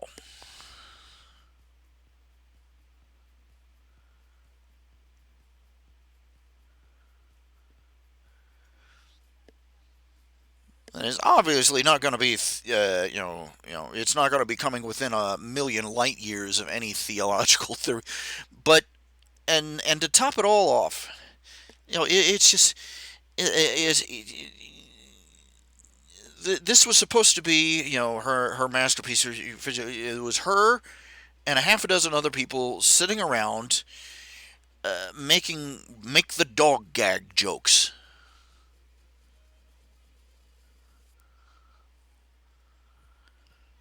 The kind that again, like, a bunch of sniggering uh, uh, preteens would come up with.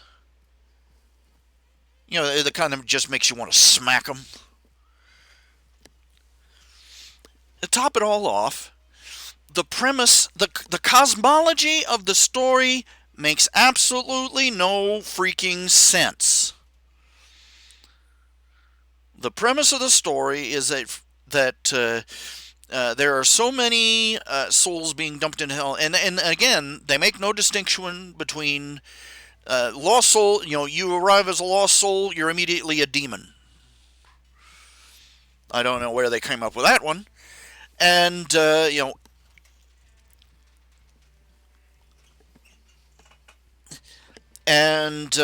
a regular, and there's so many people going to hell that on a regular basis, angels, and the only clip we've seen of them makes them look horribly demonic for angels, show up once a year and slaughter as many demons as they can,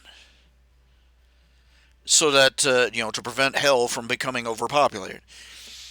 This just to quote the professor from to quote the professor from Futurama, this only raises further questions. The even one of the characters, a character named Angel Dust, who is a gay porn star. Yes, a gay porn star in hell.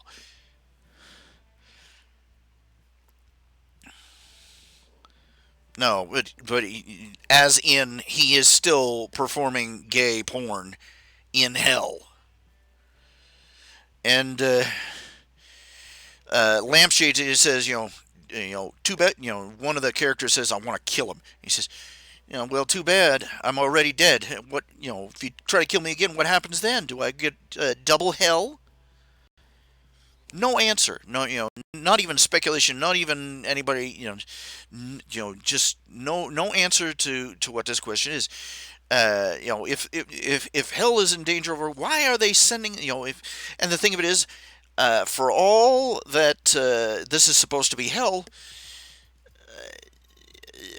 everybody there, is a horrible person, but they're all having a high old time. Indulging in every sin and vice and that you can name, except without any of the, this version of hell is basically, this life only worse, and with fewer moral restraints. I hate to remind people, but hell is supposed to be is in every description of hell, in every theology you care to name, hell is a place of punishment and torment. And there's nobody actually going around doing any punishing. Maybe she was shooting for what is it? Sartre that said that hell is other people. She might have been shooting for that. But half the problem that the main character has is that her has-been hotel, her halfway house for redeeming demons, there's nobody there. Why would they want to be redeemed? Because they get to live, as horribly decadently as they want.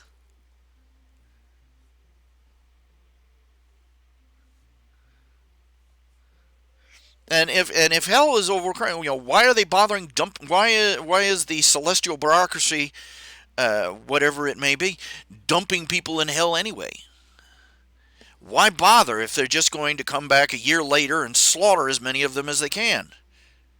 What happens to the demons and lost souls that are killed? No answer. Not even a hint. This is one of the cardinal sins of a pilot episode. If you leave more holes in your premise than you have actual premise.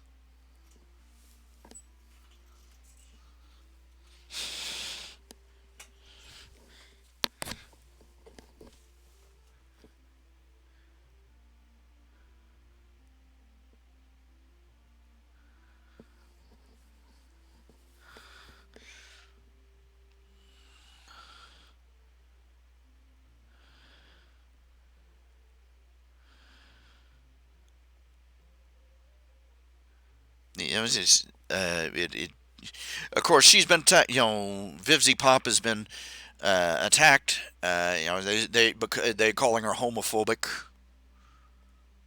they calling it racist and homophobic.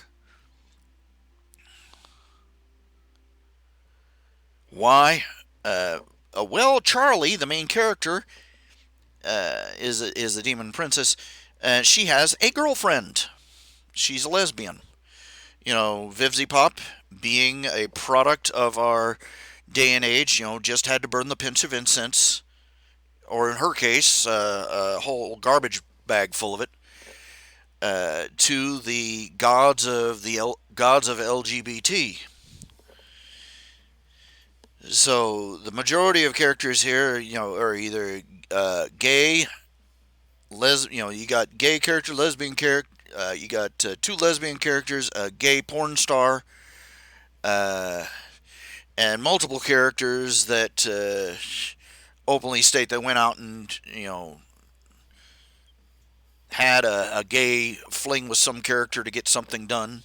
It is just constant churn up. And of course, she never apparently considered the implications of lots of gay characters in hell.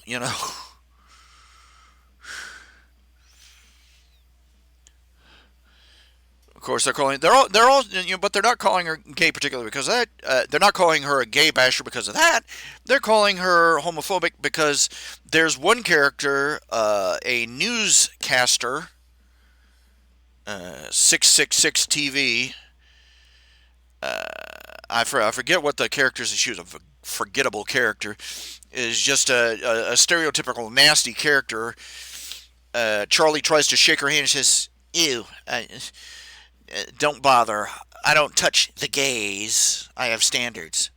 And so everybody's going, ah, Vivzy Pop's a homophobe. And me and every other person on the planet is pointing, these are characters in hell. They're not supposed to be nice people. When even somebody who thinks that the when somebody who thinks that the trailer and the pilot is a complete dumpster fire, has to stop and point this out to people.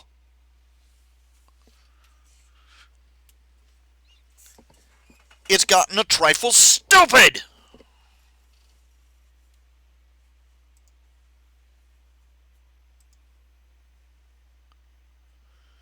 Oh well. Oh well. Like, how would anybody know that Charlie was bi? She puts it in. She puts it in a footnote on her. On her webpage. Oh, goody for her. She didn't put it in the show. She didn't put it in the pilot. How is anybody else going to notice that? Good grief. Like it, but it really makes a difference. Important distinction right there.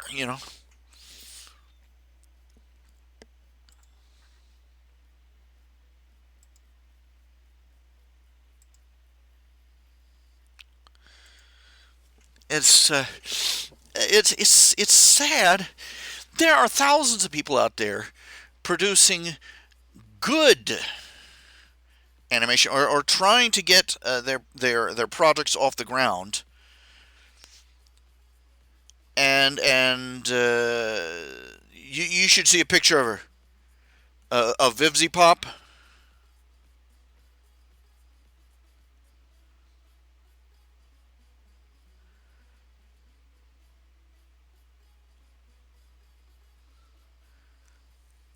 Corn yellow dyed hair. And I looked at you look at it and you go SJW. I'm sorry, it's their natural plumage. You can't escape it.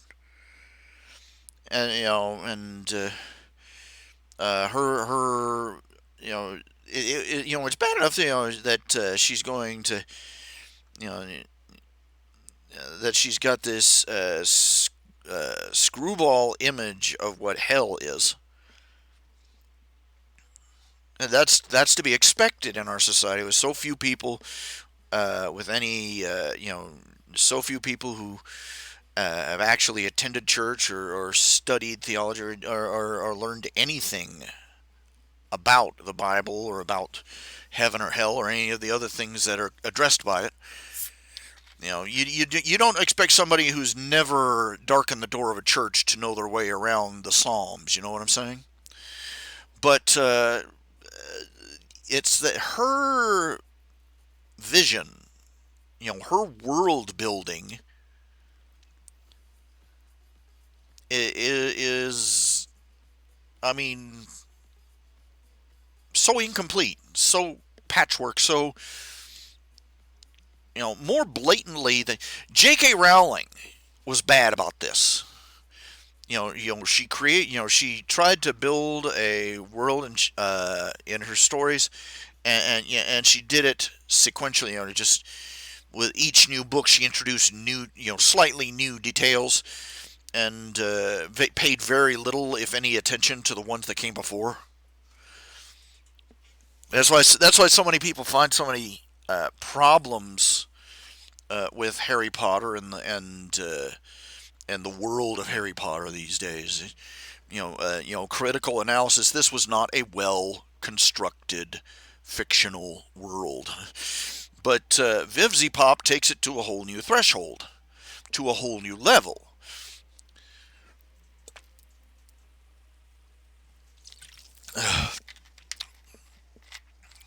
She throws together a hodgepodge of puerile, juvenile humor, vulgarity for the sake of being vulgar. Oh, look, I'm so edgy. I said poo poo on TV. And half-assed Tumblr-esque hot topic T-shirt and bumper sticker slogans about heaven, hell, and the afterlife, and glued them all together and said, "Look what I made! I made a special." You know,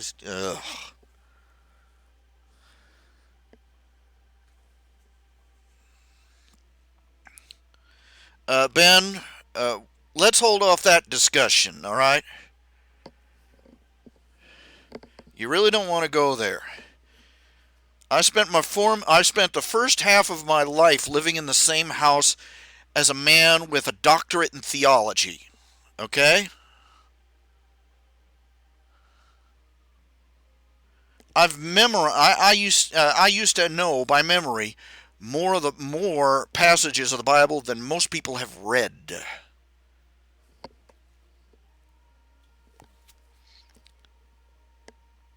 Studying the scriptures was something we did with someone who could read the original Greek and Hebrew and did. Okay, so don't go there.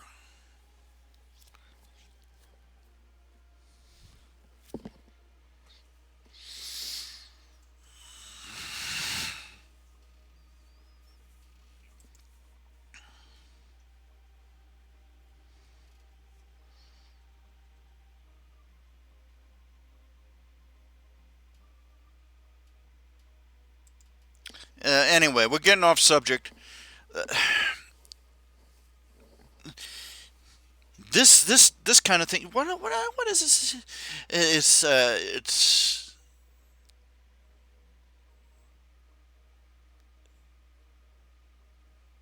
this has been hotel. It's how far our society has come apart at the seams. It's how far our culture has fallen. You got thousands of people praising it.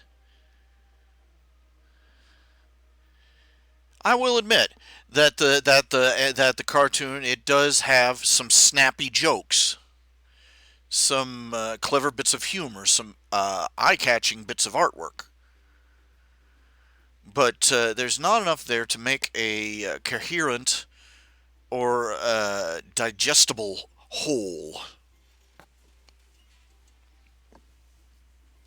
There's one character in particular. Is the interesting one is the only character on the show who doesn't cuss like a sailor with Tourette's. Alastor, the so-called radio demon. I have to say that was the most original character I've seen in a long time. Is that Alastor? One of the things about Alastor is that he's supposed to have shown up in hell back in the 1920s. So he apparently lived during the Great Depression, and the stock market crash. And he was apparently a rather nasty SOB back then too, because he describes the crash as being hilarious entertainment. Anyway, the character is sort of like a fox person. He's got fox ears and tail, but he also all in shades of red character. He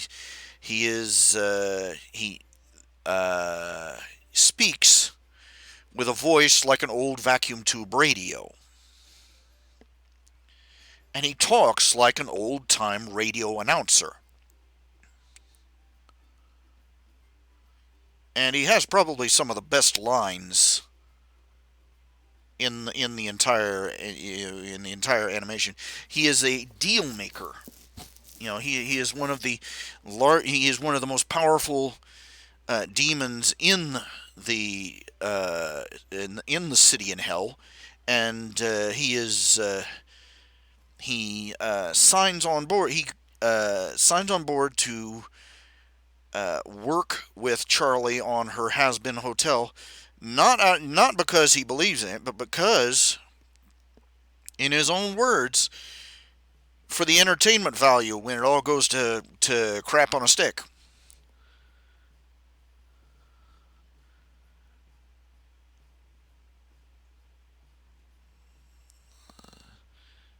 He is supposed to be a stereotypical deal maker devil. Uh, the main protagonist just barely avoids making a very handshake deal with him, and when Alistor gets very angry or very put out, he starts pulling a Slender Man esque routine that is very ominous indeed. So I will give her props. It is a very interesting. Uh, I don't know whether he's not a protagonist. He's not an antagonist. He's not a. He may or may not be a villain of the piece. Uh, Deuteragonist, I believe, is the term.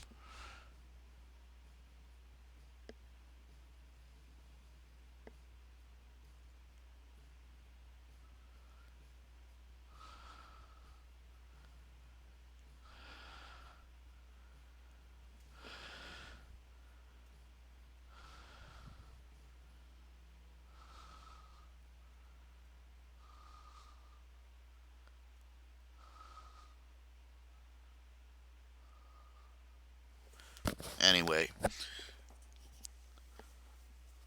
unfortunately, they could probably make a whole successful show just off of Alistor by himself.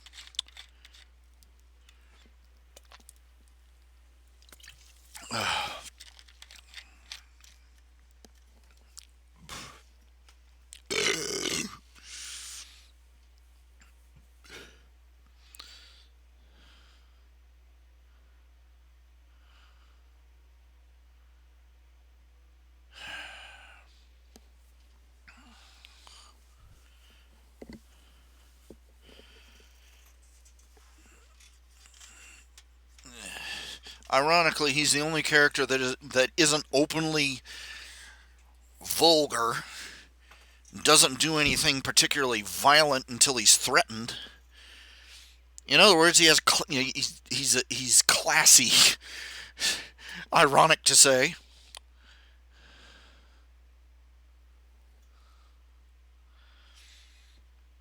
I don't know what to think of it. Don't know what to make of it. It's crazy. They've already got. She's also done another short called Hell of a Boss. It's about this fly by night company called IMP. You know, it's infernal murder professionals.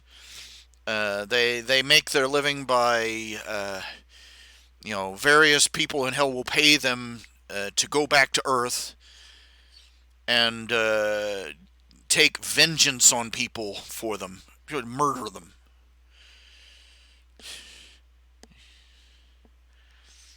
And there is already porn out of characters of both Has Been Hotel and Hell of a Boss.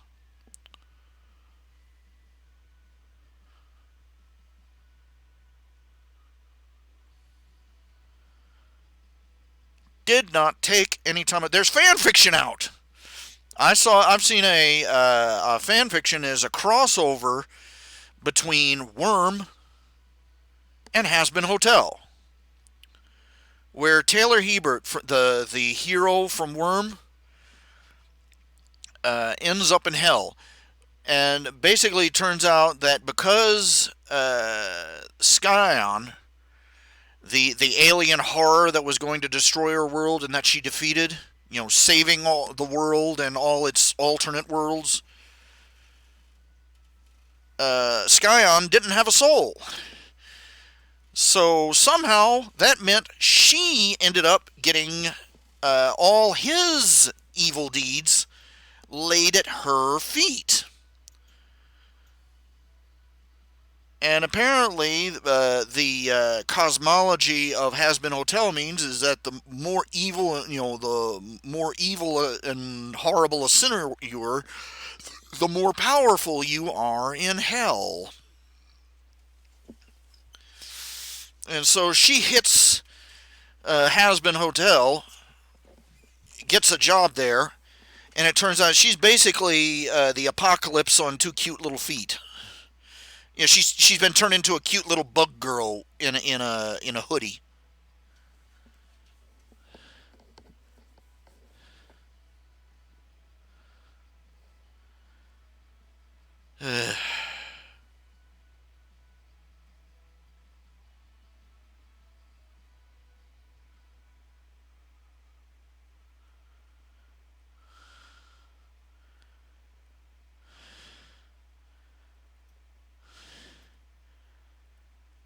Yeah, yeah, Luna the wolf. Yeah, unsurprising. Vivzy Pop has been popular with the furry community for quite some time, and she draws a lot of her. Yeah, actually, she draws her furry characters. They're easier to visually interpret. Is the phrase I'm looking for. You can look at them and see what they are. All her other characters, they're so hyper stylized. They're almost impossible to make heads or tails of when you look at them. You're sitting there, is that his eyes? Is that his eyes? Oh, there's his eyes. Yeah, that's his eyes. No, those are his arms. You know,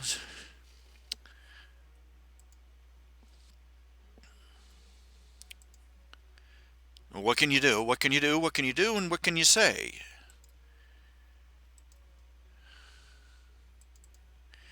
Okay, let's finish up this nip and tuck here.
Okay, Umberto, 12-ton goldfish.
And I'm gonna have to run to the bathroom in a little bit.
hate it when it's sometimes one of the little quirks of this program. It sometimes switches fonts without your permission.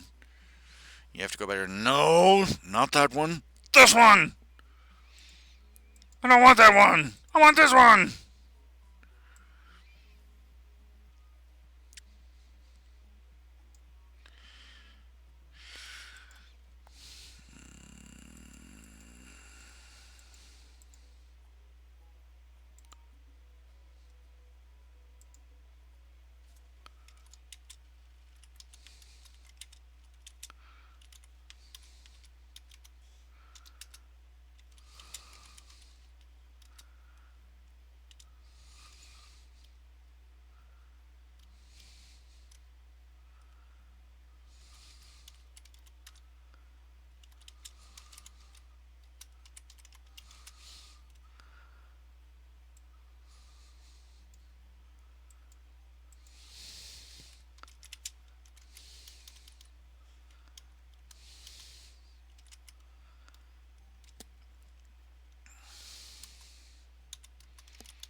All right.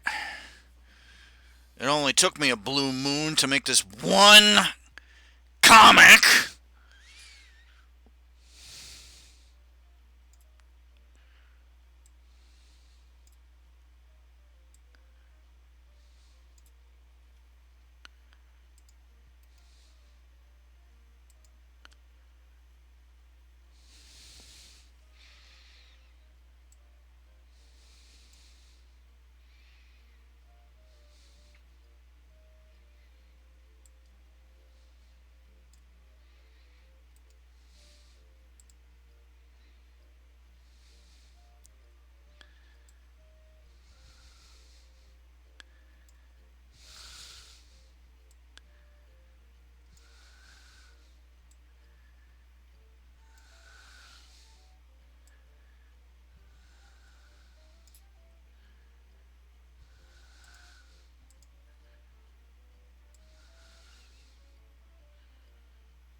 Change that here.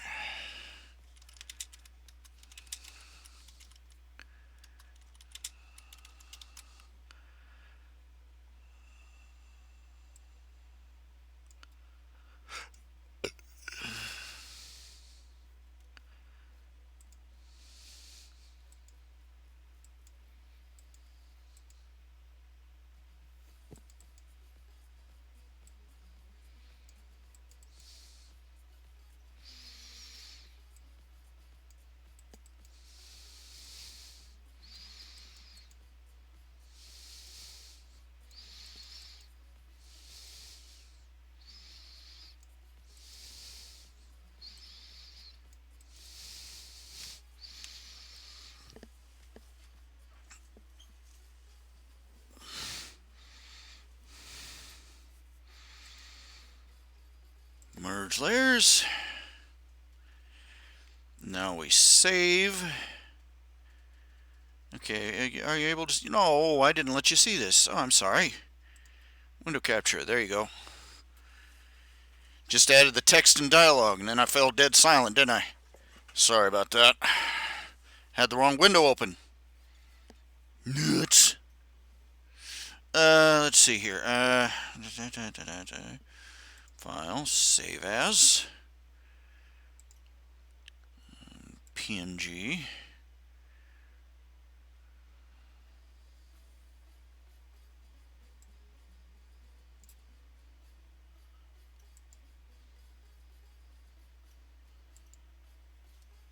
Oh, 1039.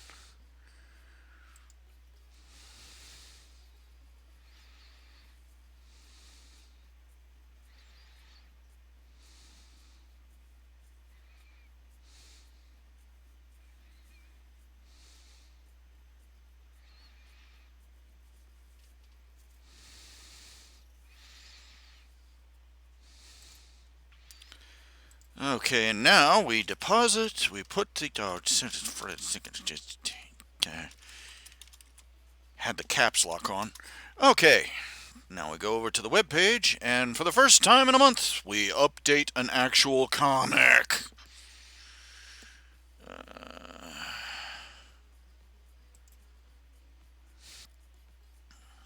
I'm dang, dibba dang, dibba ding, dibba ding, dibba ding. This is my life, biting off more than I can chew. Upload files, select files, documents.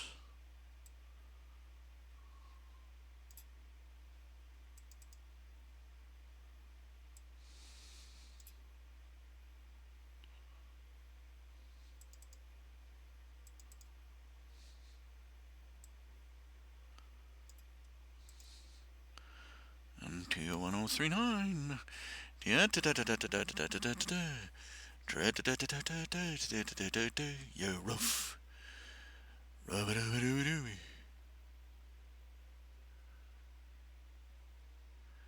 Scooby Doo Doo.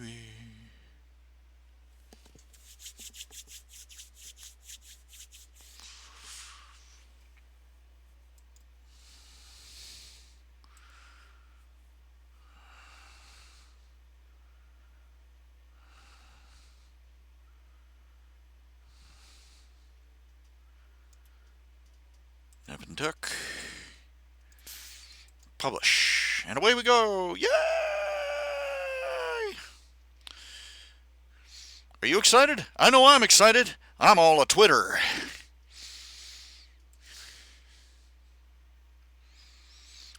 I wonder if this will generate any controversy.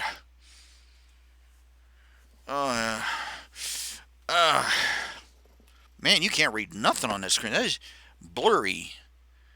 Blur. I have no idea why it's this blurry. I apologize for the fact it's blurry. I don't know how to unblurry it.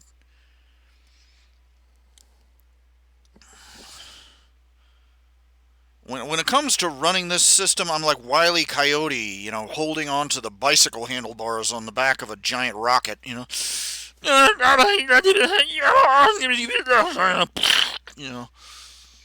just waiting to smack into that cliff wall.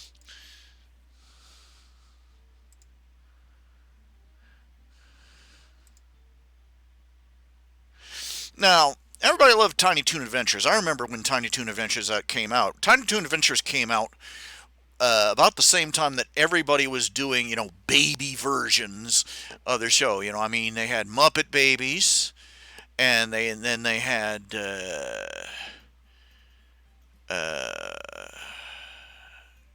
Flintstones Kids, Yo Yo Yogi, the young kids version of Scooby Doo, and just a pup named Scooby Doo, and just on and on and on and on. Little kitty versions.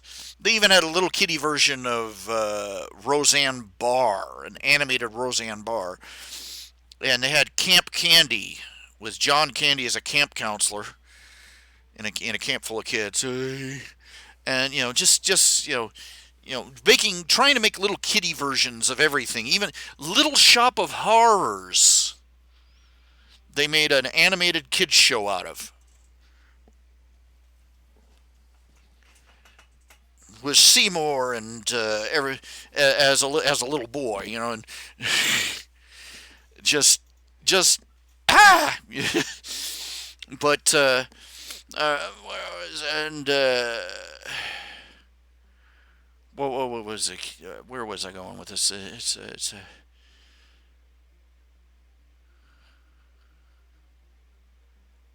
What was I talking about originally? I lost train of my thought. Um,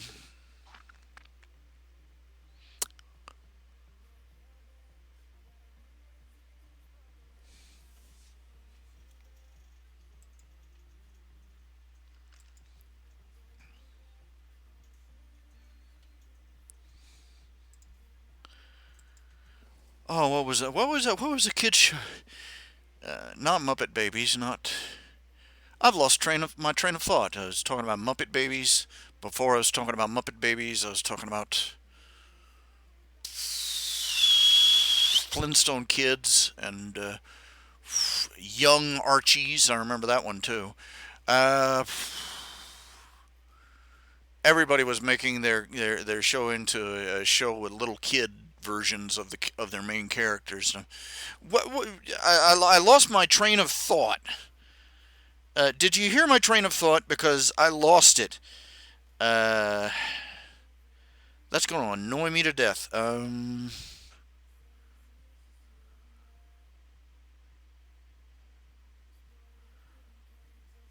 I was talking about this one show that came out about the same time that all these other animators were making children versions of their main characters, like Muppet Babies and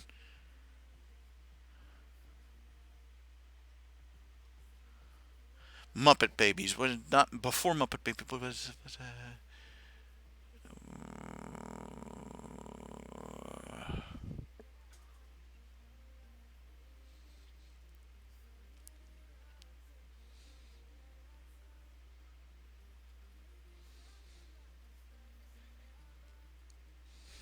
It was a terrible trend.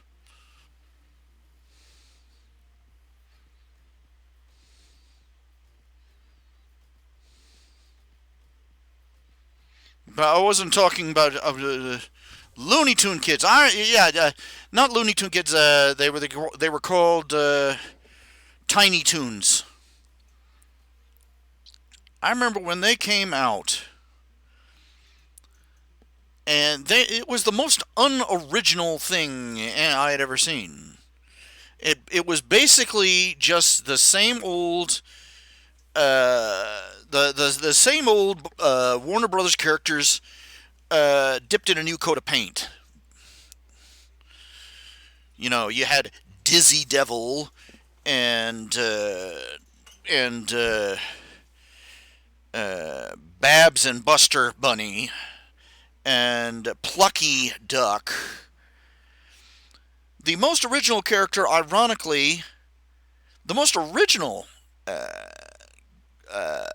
cartoons I saw from that show was they had they had little kid versions of the Wile E. Coyote and the Roadrunner, except it was set in the city, and just changing the setting radically changed the whole thing in ways I can't. The Little Beeper, that was the name of the Roadrunner, and he was a pizza delivery boy. And the Coyote, when he messed with Little Beeper, he was trying to steal the pizzas that he delivered. But one of the things that bugged me about uh, Tiny Toon Adventures is that the animation quality was all over the map. They changed animation studios, I think, half dozen times, and while the ones they used for the premiere were Disney quality, the rest of them were just absolute dreck.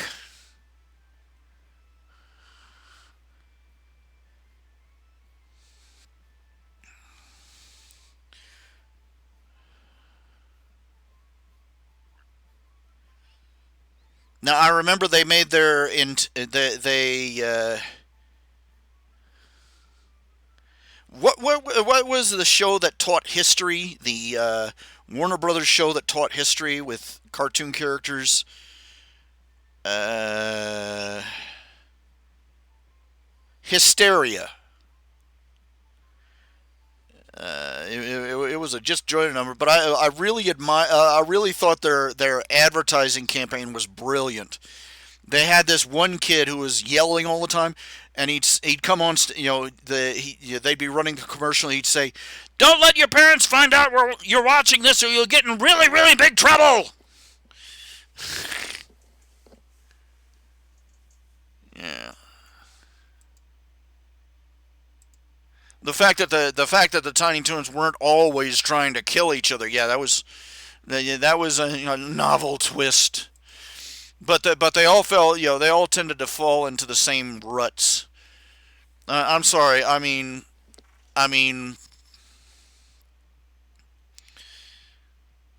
Wile E. Coyote had three jokes.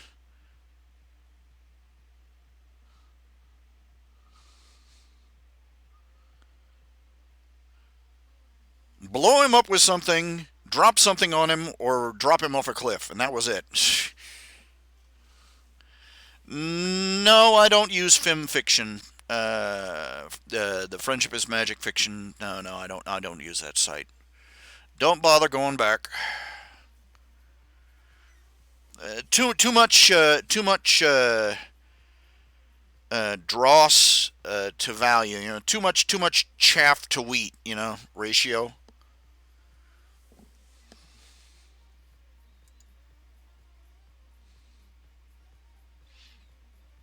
I want to say something. I apologize to y'all. I apologize to y'all because I have been a complete. I've let you down. I've let all of you down because I have been a train wreck, a human train wreck, for months on end, and I let it be an excuse for me not to do anything worthwhile or not to do anything, not to keep the site updated, uh, not to update the stories or the comics or anything else, and well, here I am.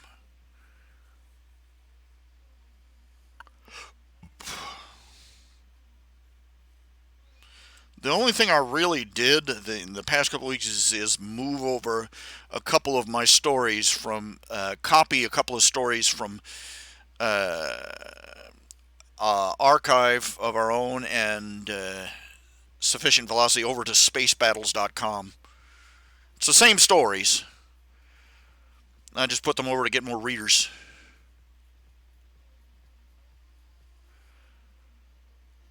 I'm getting all sorts of thumbs up, you know, which is nice.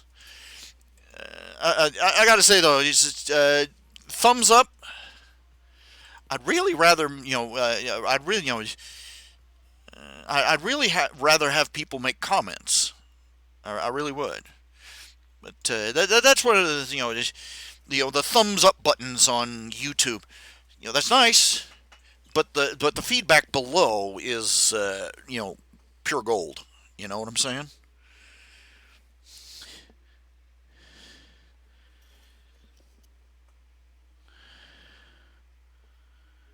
They have things here on on space battles and on sufficient velocity. They also have other responses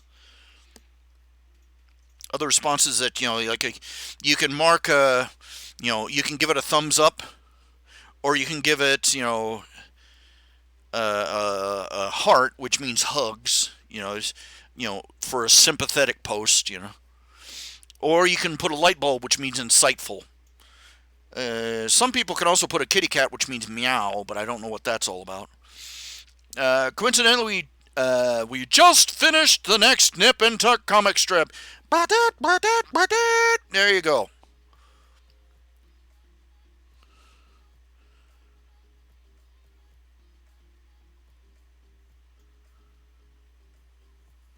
This story is in the brewing. This story was in the brewing. I'll give you all a minute to read this actual strip before I comment on it. But incidentally, I did a review of Has Been Hotel. It's terrible. Okay. The animation quality is quite good for what it is, but that's a very low bar to set in a world where professionals are putting out TV shows made with flash animation. I personally do not like her art style or her animation style. Vivzy Pop, that is. The art style is too cluttered. It's hard to tell what's going on at any given moment, and the animation style is it's OD'd on squash and stretch, and it's excessive. It's overwrought. the story, the premise of Has Been Hotel. Let's see, the voice actors are, most of them are overdoing it. The writing, the writing is like three little 12-year-old boys found a book of dirty jokes and dirty words for them to try to stuff into their conversation. And I mean, like sniggering children wrote the thing. And the cosmology of the story, the premise of the story, is full of holes that even the characters lampshade, but nobody even partially explains. Huge. That's the huge cardinal sin of any show premiere.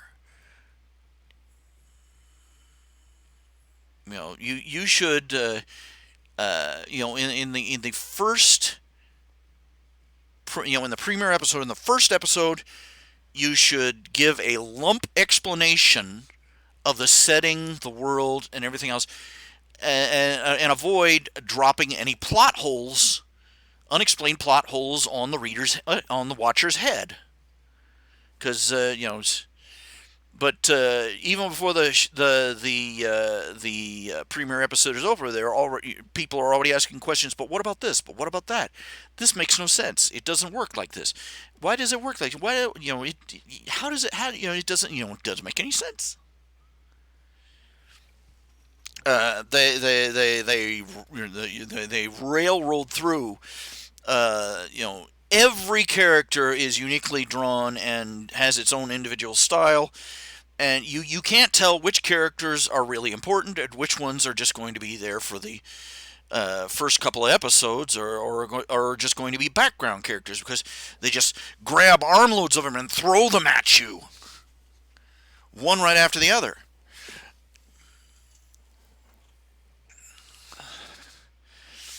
And what this says about people and their taste, and how they perceive things like heaven and hell, and broader concepts like good and evil.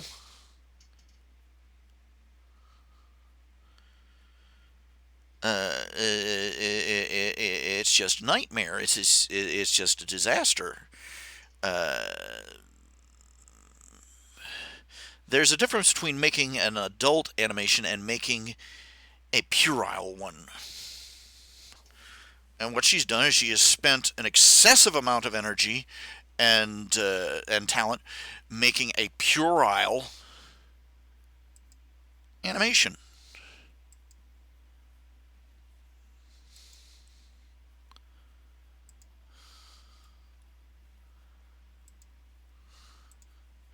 Now, the story, here's an example. The plot line I'm talking about here with Zelda, the plot line I had with her dealing with, pulling her quills so that she and her husband could be more intimate. That was a mature storyline. It dealt with something you don't talk about with the little kiddies, but it was also, if I dare say, classy. Well, at least compared to some. And this twist the story is taken here in the current Nippon it's dealing with some very adult, mature topics, but doing it in uh, uh, in a mature manner, with some cheap jokes along the way, but.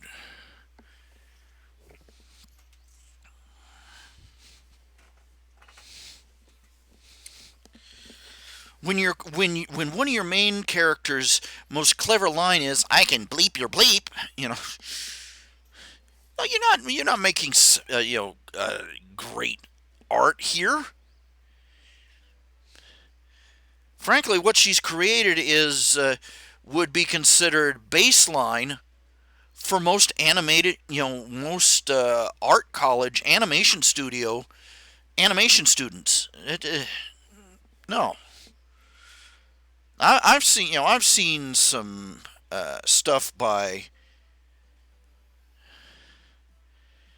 yeah that I have seen stuff by both by professionally trained artists and by fans working on those that was challenging, mentally challenging, sophisticated, mature, uh, and moving. And I've seen stuff that was just brilliantly hilarious and still quite sophisticated. Has Been Hotel is none of these things.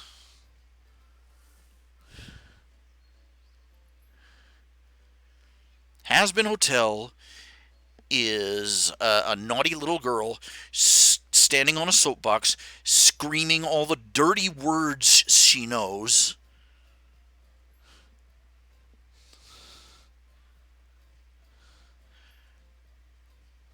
while waving pictures waving pictures she's made of Satan claws and and Jesus on a motorbike.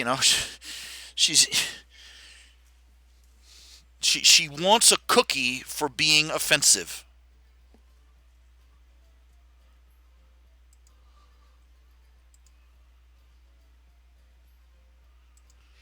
Now I've seen a little bit of B stars. I'm not really impressed. Okay, I remember the what was the pilot episode, first episode where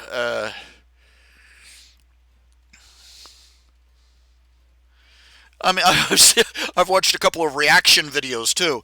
Those are a hoot. These three black guys were watching one of the episodes of Beastars where the wolf guy meets the rabbit girl out in the garden shed. Talking about the garden club. And he's sitting there trying to think about they were talking about lunch, and he turns around and she has stripped down to her panties and is standing there, and he said, "Be gentle with me," and his eyes just about fall out of his head, and all three of the guys are, "Whoa, she a slut." And I put that thing in its place. I'm sorry. You want to watch a show? You want to watch a show about a movie about a civilization of talking animals?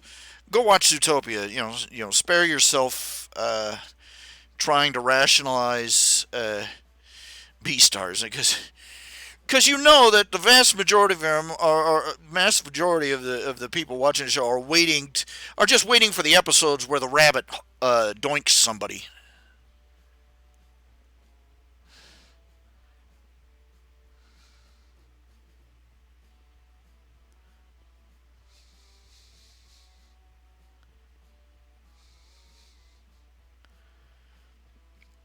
Now I wonder how many years it's going to be before the mythos shifts about wolves in particular. That whole thing about the alpha male and dominance, the alphas and the omegas, and dominance in the pack, and so on and so forth.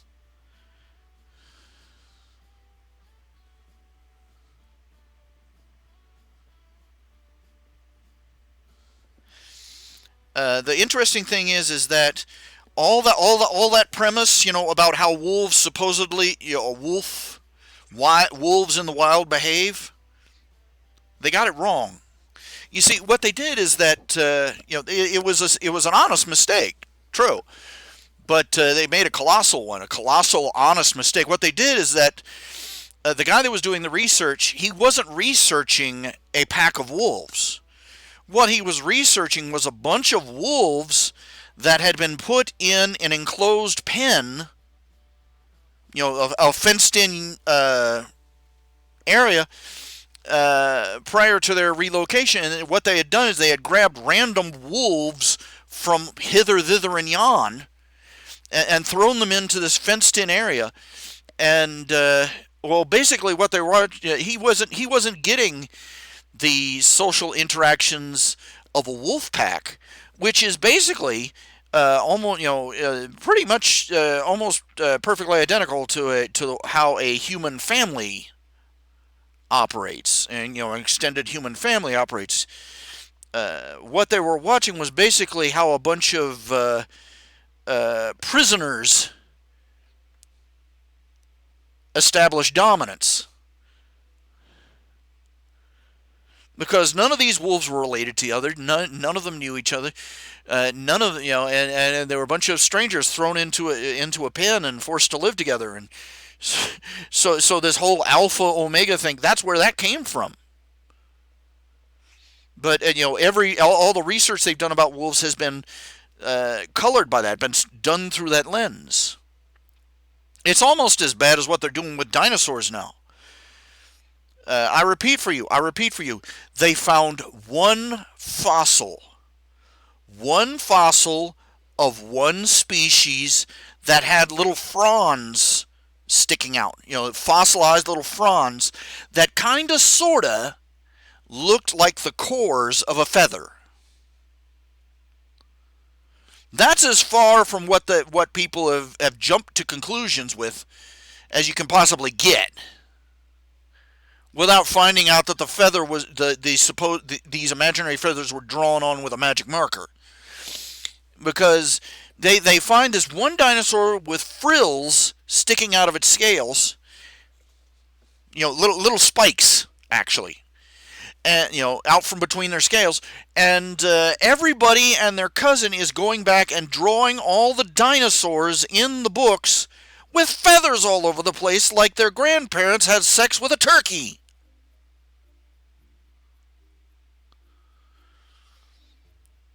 If I was a paleontologist, if I was an archaeologist or a paleontologist, I'd just be weeping in despair at this point. You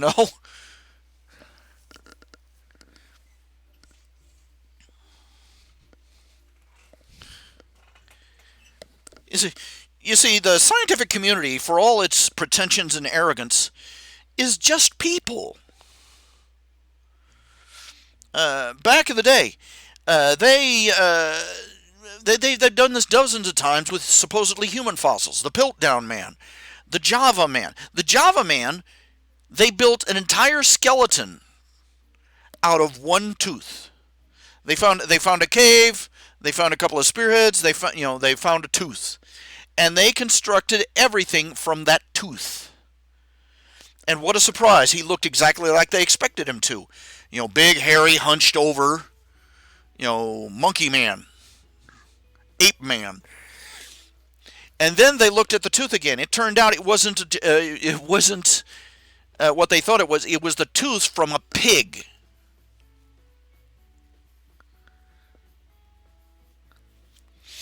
You give a scientist, you give anybody, especially a scientist who has all the arrogance of a degree and the humble capacities of a normal human being, they will go out and they will run the country mile with it.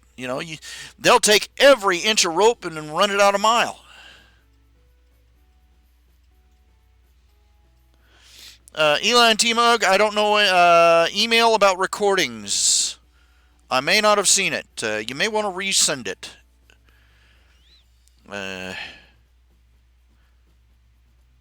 Have I seen the Green Eggs and Ham animated series? No, but I saw a clip from it I liked.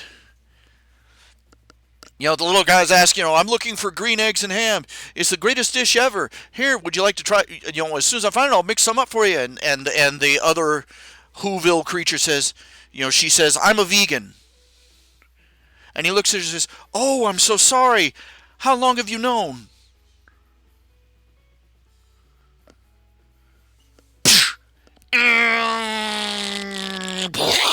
No survivors.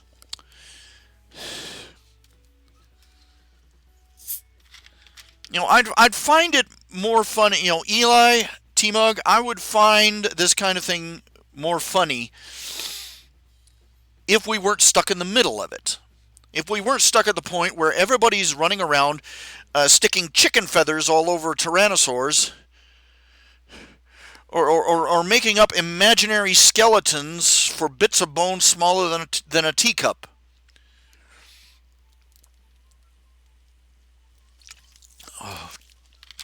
Oh, well, it's nice to know that somebody watches the recordings.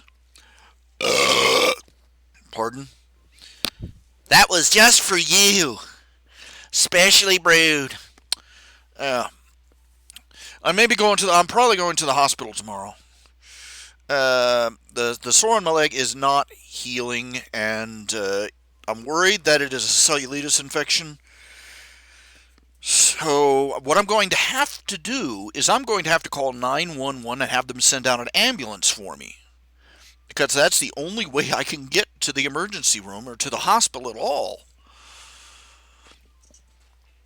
Because nobody in this area has a vehicle that will carry me that I can fit in. And I called them up. I called them up and asked. I asked the hospital, "Do you have a shuttle service or something?" And the nurse on duty, I explained my circumstances. She said, "If you have to, just call. Just go ahead and call the ambulance, because how else are you going to get here?" So I'm holding off till tomorrow because I'm waiting for a package. Basically, a box of pads that I use for bandages. When you have wounds, if you have lymphedema, you get wounds on your legs. They leak a lot of fluids, but it's clear fluid. And I know that's gross. You don't need to hear about it, but you tend to go through a lot of bandages.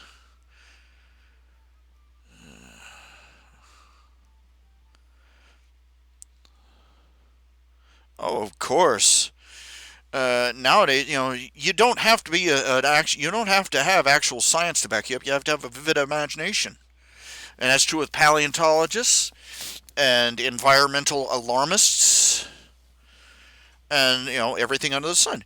This is why I can sort of, kind of, just a little bit understand the concerns of anti-vaxxers. Okay.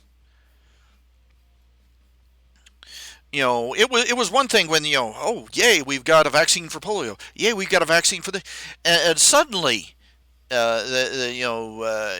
arrive on this planet and they have literally over a dozen injections they give you within your first month of life, and you're like, wait a minute, this is a little odd. Yeah, and uh, you know, general danger sign. Okay, when a politician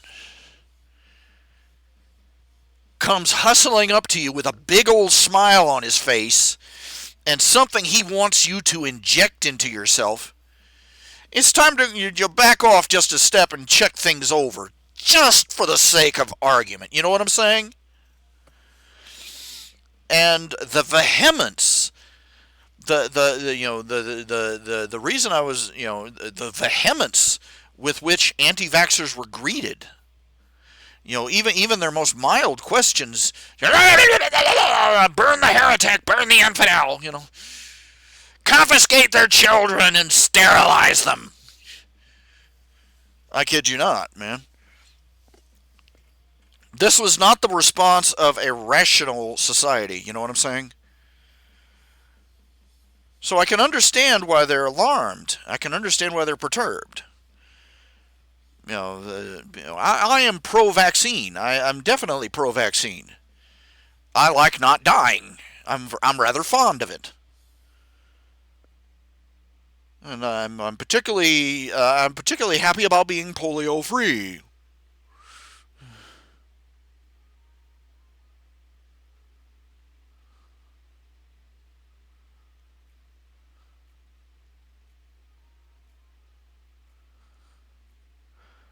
Yeah, I'm thinking I'm probably going to take along. I'm probably going to.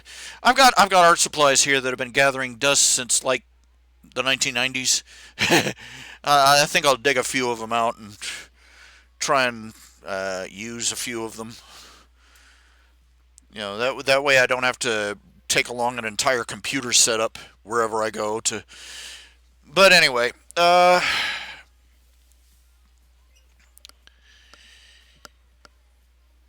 there's not a very good balance of skepticism in our society. That would worry me.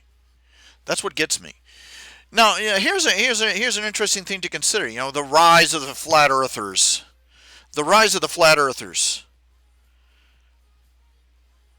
Neil deGrasse Tyson is the only person I've heard say the obvious, that this is not a, this is a condemnation of our education system.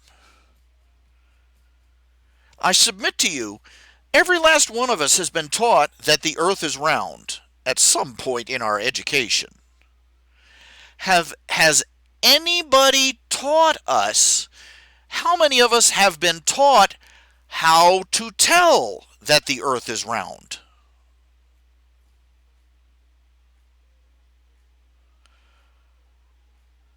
No, no, no. Most science teachers, oh, we flew a rocket around the planet. Well, great. I'm not in NASA. How would I know it's true? You know, Magellan sailed around the planet. Magellan ship sailed around the planet, and I'm like, oh yeah, well that was great, but could I have something a little more concrete, something I can look at, hold in my hands? Now there is some basic math you can do to demonstrate that the Earth is round. It involves traveling from one city to another and using the shadow of a very tall pillar to measure the angles and the curve of the Earth. There are other ways to tell too, that you can point out to anybody, like the fact that if you climb up on a mountain, you can see the curve of the planet. That if you watch a ship sail to the horizon, after a certain point, they will start sinking out of sight. The simple fact that the Earth does not cast the Earth casts a round shadow on the moon when it eclipses, and so on and so forth. There should be an entire page of proofs that people had. People knew that the Earth was round all the way back to the Bronze Age. But we here in the high tech internet age, most people don't know how to prove it. To a reasonable level of satisfaction.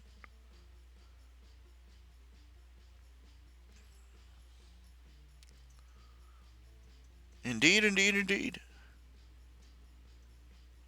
But people are taught a collection of facts, but they're not taught how to reason. This is why I say the four R's should be brought back: reading, writing, arithmetic, and rhetoric or reason.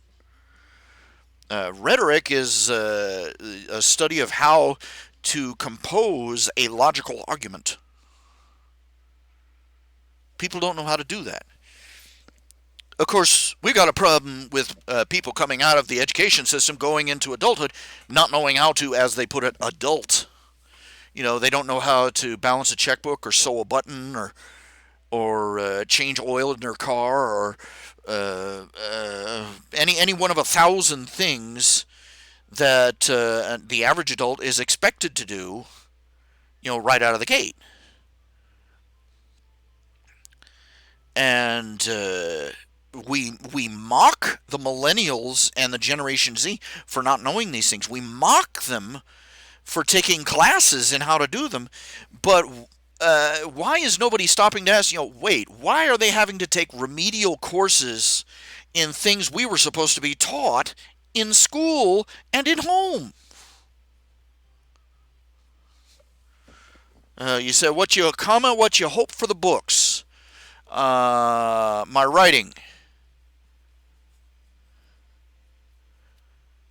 I don't know what a community BACE is.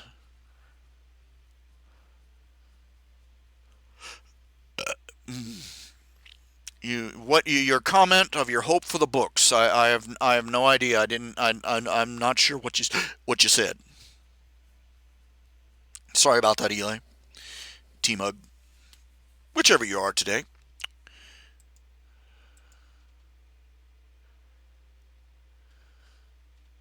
Coinkadinkly, the next Nip and Tuck strip is up. For those who haven't seen it yet. I'm so proud of myself. I do a comic. Yeah, feel a little bit better about myself. Got a 3-page note from somebody on one of my forums telling me precisely why they weren't donating to me. That I didn't produce anything. They basically said, I've got. They said, "quote I've got $10. Do I give it to the homeless guy on the corner or give it to the artist who almost never produces anything?" I'm like, ouch. I can't refute a thing he said, though. He said pretty much, pretty much everything I've been flogging myself with anyway. So,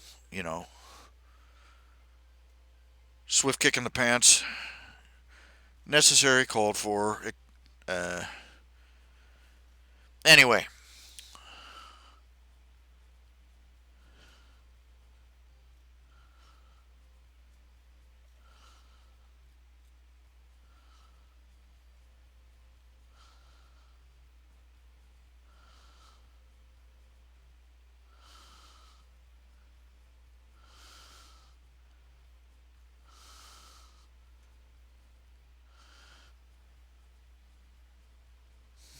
oh, the fanfics, yes.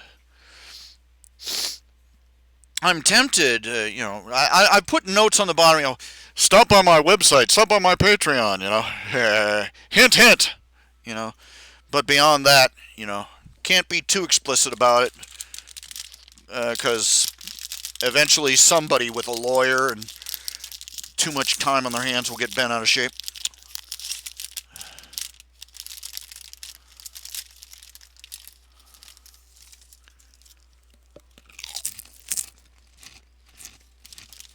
I have a bag of potato chips. Yay.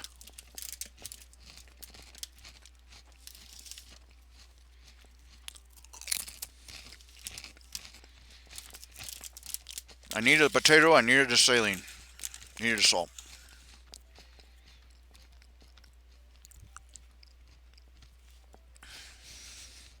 They say that with a little milk or butter added, you can live on nothing but potatoes. The test bed for this experiment was called Ireland.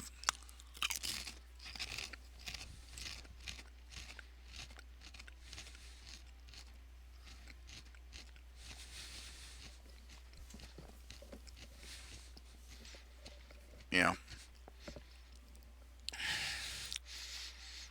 Maybe if I do end up taking a stay in the hospital, I'll get some writing done. That's why all those ages ago I bought that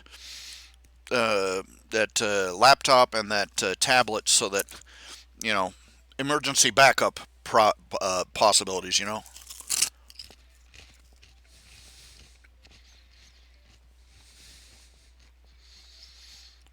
I'm working on the Slaughterhouse 9 chapter right now. I kind of distracted myself by working on transferring the chapters over from sufficient velocity to space battles. They're on both sites now. So, you know, I'm just trying to expand my audience a little bit.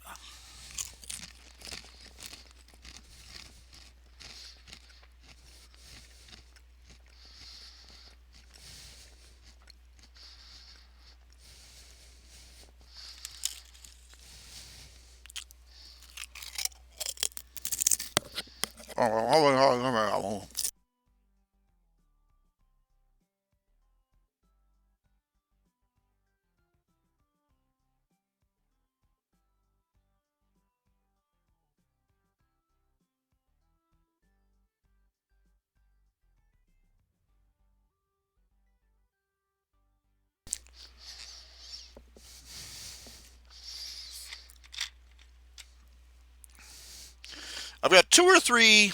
I've got two or three My Hero Academia fanfics running at the same time, and a couple of them. I think at least three of them are currently coming up on the USJ arc, all at the same time. So I'm going to be stretching a little bit, trying to make them each a little bit more unique.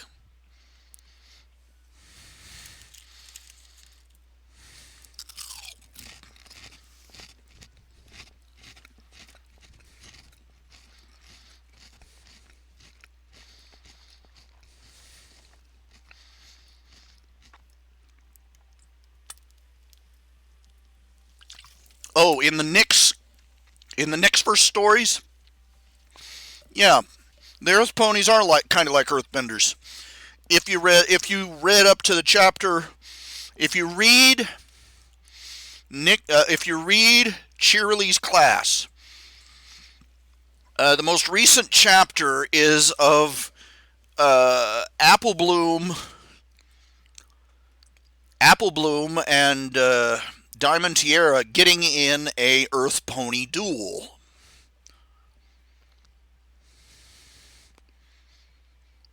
So there you go.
Excuse me, I'm eating tater chips.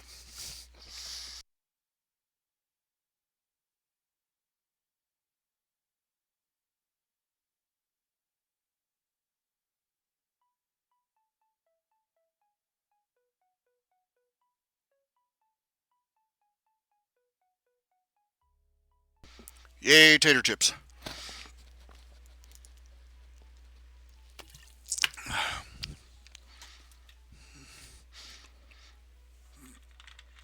Da, da, da, da, da, da, dee, dee, dee, Da, da, dee, dee, dee, dee, dee. Now,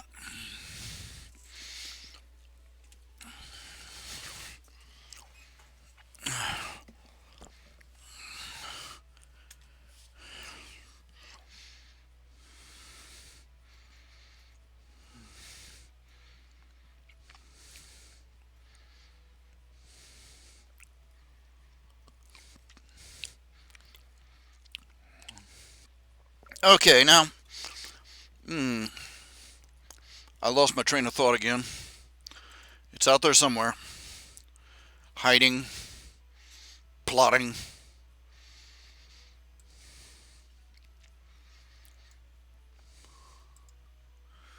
I really should have, there's this one picture here on the website, bit of art on the front page of Riley in a pie eating. I really should have given him a more cell shaded outline.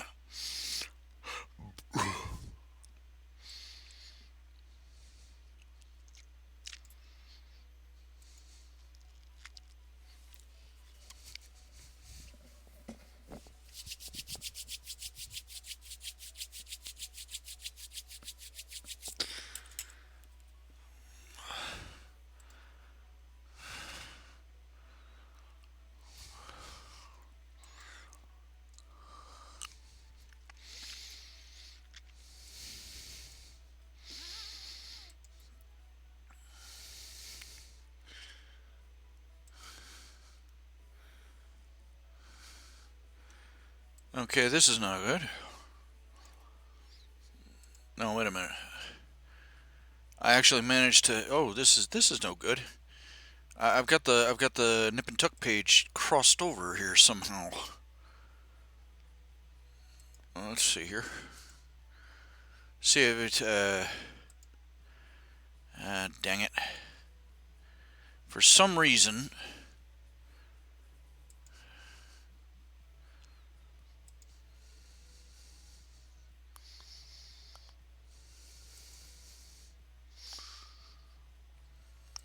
Dang it. For some reason, Nip and Tuck. The Nip and. For some reason, the archives of Nip and Tuck have gotten crossed over.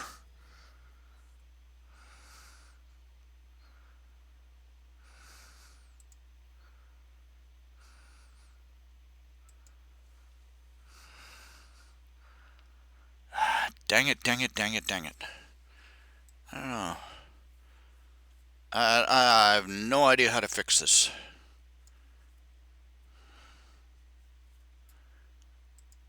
That's no good. That's no comment. It's,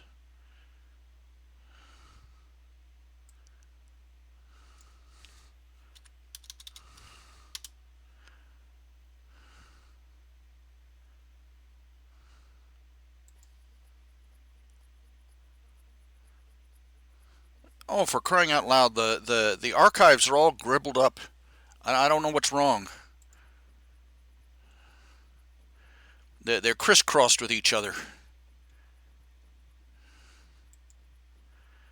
They're unnavigable.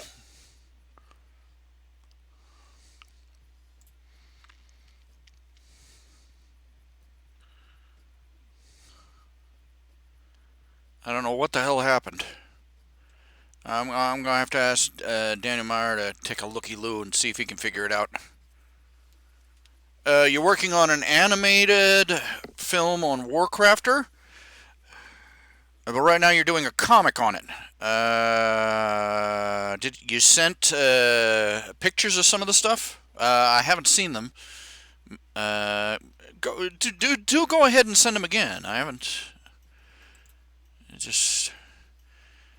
Uh,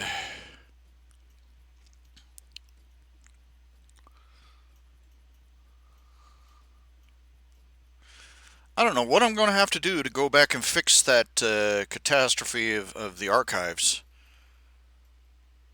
I don't know what happened.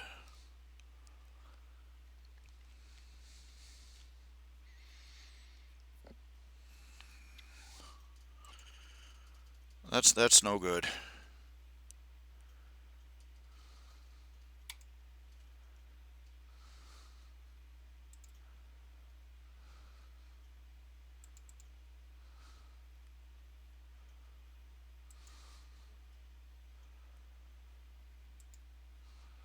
Phew.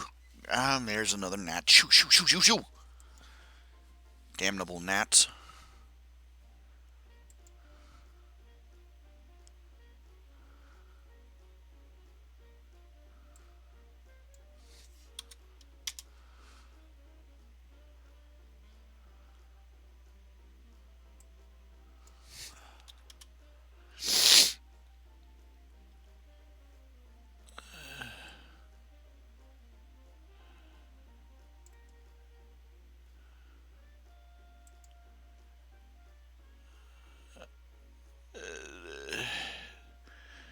The archive has buggered itself up. I have no idea what happened. May have to pull down the site and rebuild it. Oh man. Well, it needed rebuilding, but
music just decided to go all over the place. Okay, we seem to have a little problem with the website at the moment. The archives have gotten crisscrossed. You can't navigate them. Probably some widget they changed without letting anybody know, or one of the 10,000 updates they do every nanosecond. Ugh. It works. Let's keep changing it till we fix that problem.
I'm just well, I'm not quite sure what the problem is. Hopefully it'll correct. It's I don't know. I'll have to.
Just do a little touch up here. Just da da da da.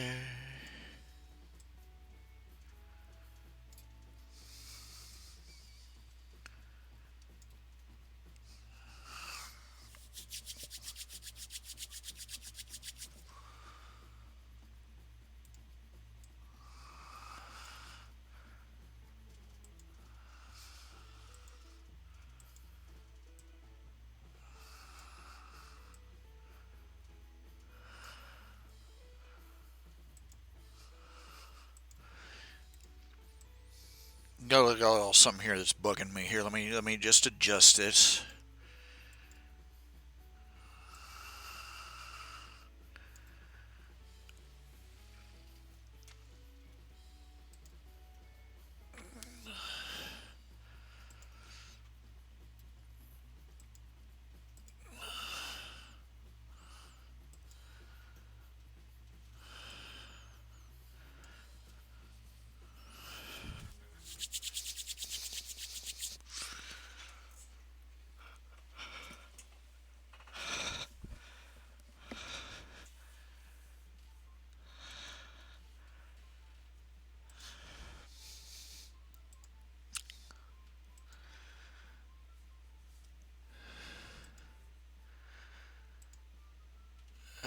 let's see. Okay. Ta-da. Sugar's on. Here we go. Okay.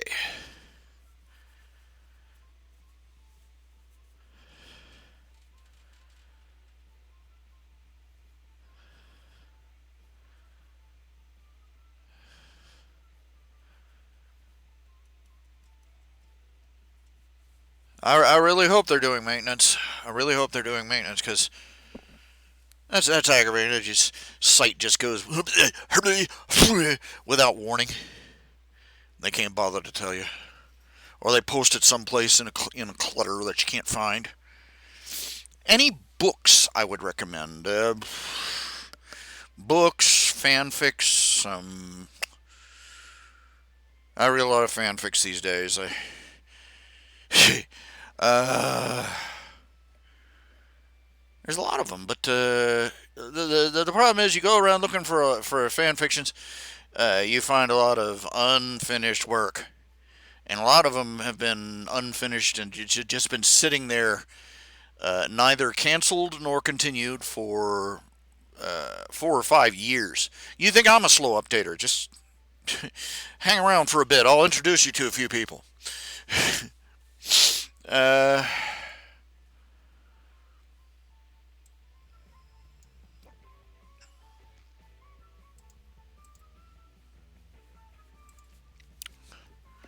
any books I'd recommend? Uh,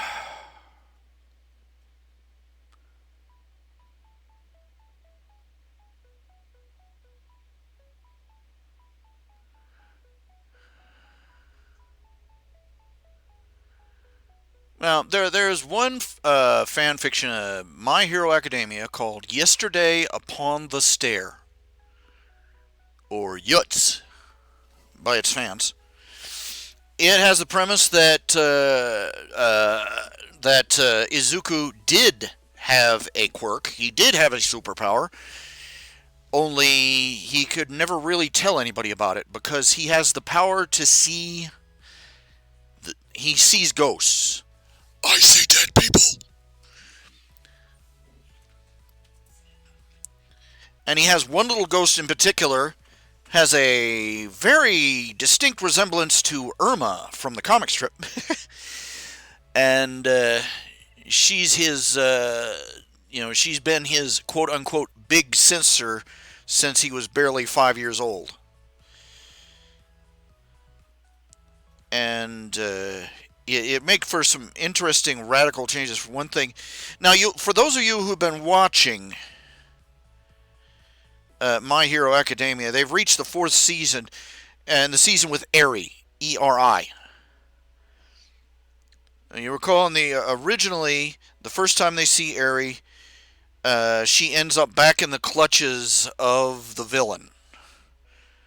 Because the two hero trainees have been intimidated into not following him. First of all, because they've been told how dangerous he is and that they are no match for him, and because they don't want to disrupt uh, Sir Midnight's investigation of the guy's organization. Well, in this one, in Yesterday Upon the Stair, Izuku ain't buying that shit. He grabs Eri and runs for it, and manages to get her away from the villains. And it radically changes the story from there. And when other heroes try to give him hassle about not following orders in the matter, and doing something so reckless, he flat out tells him, do you know how? He just looks at him. He says, "Do you know how many little lost boys and girls that I've had to deal with? With his ghost power." These that they ran for help, and and the person hurting them came after them and said, "Oh, I'm their uncle. I'm their mother. I'm their father. I'm just taking them back home. They've always been trouble."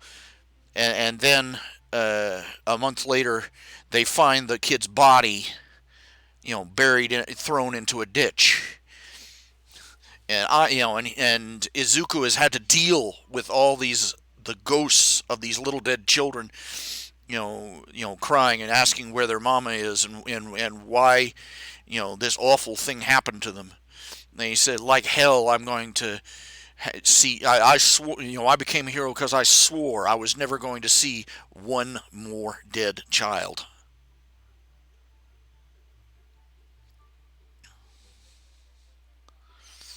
He just he just rips. He basically rips Sir Midnight a new asshole over it.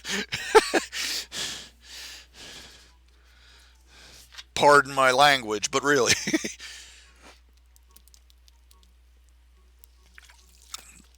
Sir Midnight is still kind of a dick in Yesterday Upon a Stair. What makes it worse is that he finds out that Izuku can speak to the dead, and therefore he's got it in his head that Izuku doesn't care, that death isn't a big thing for him, because he can talk to the ghosts lingering in the hereafter. So death isn't as much of a big deal, and so he doesn't care as much. And he proceeds to and Izuku finds this out and proceeds to ream him out and inform him just what it's like. Because from the age of 4, he said, "Do you know what a ghost looks like just after it's died? People who die peacefully don't become ghosts." From the time he was 4 years old and his quirk kicked in, he had to deal with the fact that he could see ghosts, ghosts could see him, and they could touch him.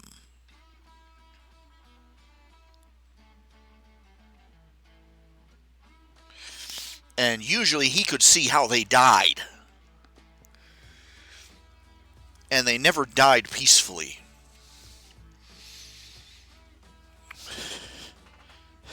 Bruce Willis makes a cameo. But it was a great story. I really liked it. Very similar. You have to ignore what.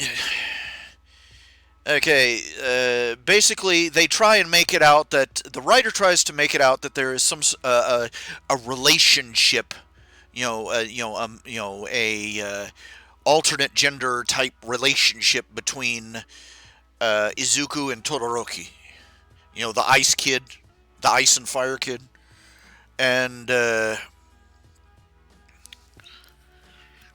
thing of it is that okay, they've gone, they've and the thing of it is, it's a deep, meaningful relationship, and they're very intimate, but not sexually. They have no sexual attraction towards one another, but in all other ways, they and I put in the comment. I put in the comments of the bonus. Didn't they used to call that friends? Boom went the dynamite. and she, and the author and her minions unleashed their social justice warrior wrath upon me. How dare you? I mean, they've reached a point where they've come. It's bullshit. They're just trying to come up with new definitions so that they can find a way to be special. They want to be special.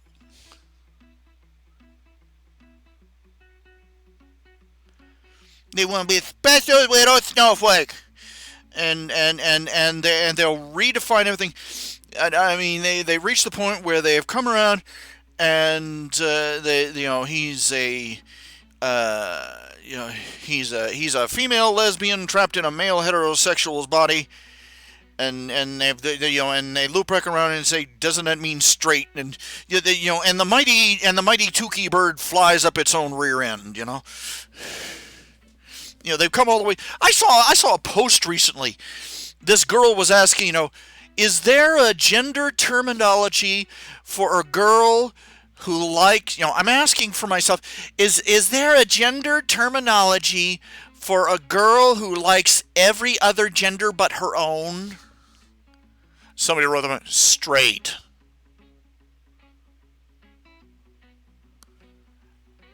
Man, you could almost hear the air raid sirens go off someplace. Yes, a link for Yesterday Upon the Stair. Let me see here.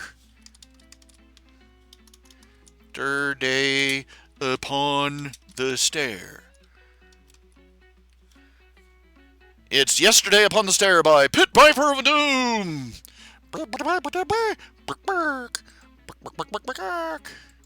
Okay, I don't know if you'll be able to see the link, though. That's the thing of it. Let's see. I'll put it in here and see if you can see it. And the Harry Potter Dragon one? Oh, there are dozens of Harry Potter Dragon ones, where Harry Potter is a dragon. But I think my favorite one... let me see. Let me see if I can find the list. Let me find the list. Dun, dun, dun, dun, dun, dun. Okay, give me a second here. I gotta go digging through these. Let's see, I've got inbox, series, collections. Oh, I've got 7 letters and subscriptions. Here we go.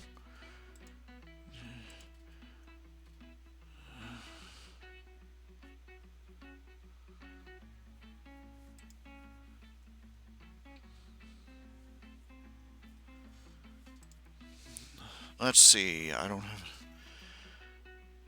Bird's Perspective, Different Beginning, Necessary Gift, Series of Mournful... Back from Black, Bloom, Damage, Defenders, Dancing Daymare.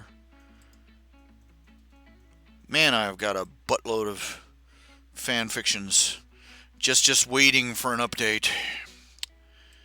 I've got a buttload of fan fictions that I need to update. So, let's see, Flashover from Muddy Waters, Harry Potter and the Gaining of Faith. Harry Potter and the Gaining of Faith. That's where Faith from... Harry Potter and the Gaining of Faith from... Faith from Buffy the Vampire Slayer shows up and becomes Harry Potter's protector. I think she bitch slaps... Snape around the floor for a few times. So, that's fun. Hero Boy, Monarch, Hero Biological, My Hero is My Dad, My Teacher. There is a story where Izuku finds out that All Might really is his father. Seems Mama had a fling. And My Hero is My Dad by Light Sage 89. Quirks of Magic, Origin Story, Prescience, Primitive Hero, Duke, Singular, Rainforest. Sheep Go to Heaven. Now, here's a really weird story called Sheep Go to Heaven where Izuku gets the power to turn into a sheep. A sheep with green wool. School goes, grade school goes a lot better for him because, for most of the years he's in grade school, middle school, he's a cute little lamb, and all the girls go gaga over him.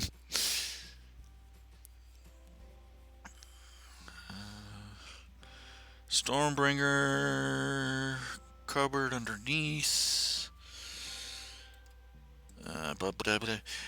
Now, one story I like is called The Saint and the Sinner by I've Been Writing. The Saint and the Sinner. The idea of the Saint and the Sinner is that Izuku and Manita become friends in grade school. Izuku tries to protect Manita from Bakugou. Bullying him. And Manita becomes, loyally devoted to him as his best friend, and they swear together that they're going to become great heroes. And Manita's still Manita, but he tries to be better than he is.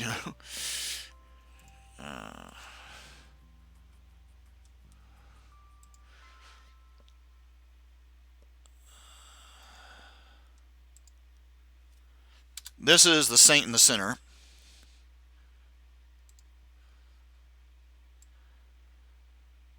This is adorable. I love it. Now, see the Saint and the Sinner.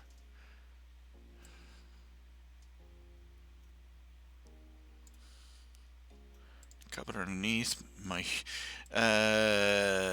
This is.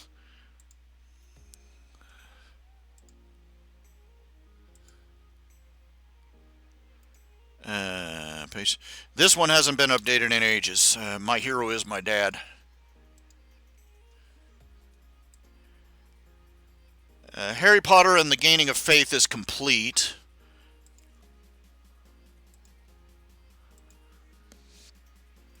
So, you don't have to worry about missing anything.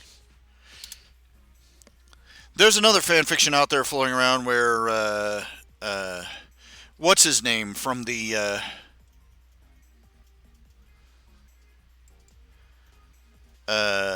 Xander. Xander becomes the Defense Against Dark Arts teacher in Hogwarts. Ah, here it is. Did I already give you the Yesterday Upon the Stair link? I think I did.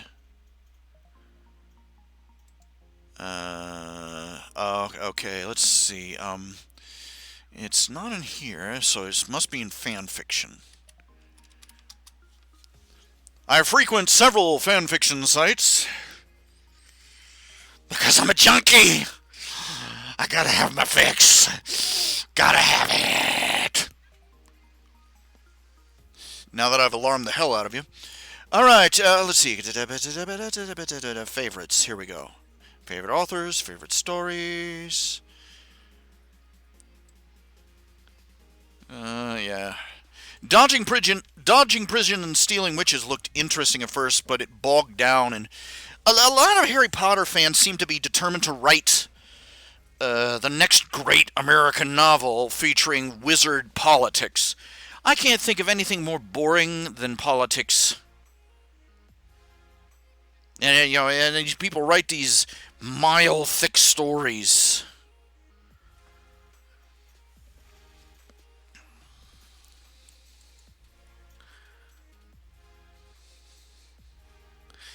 Now, here's one. This is, it's called Powerless. Izuku becomes Batman's pupil. Because he's really determined to prove that a quirkless person can do this. And of course, he ends up with the same kind of hang-ups that...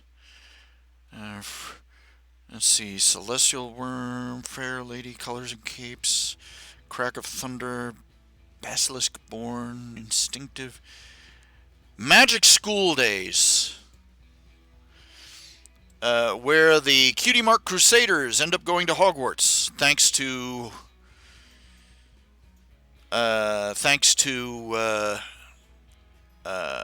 Discord.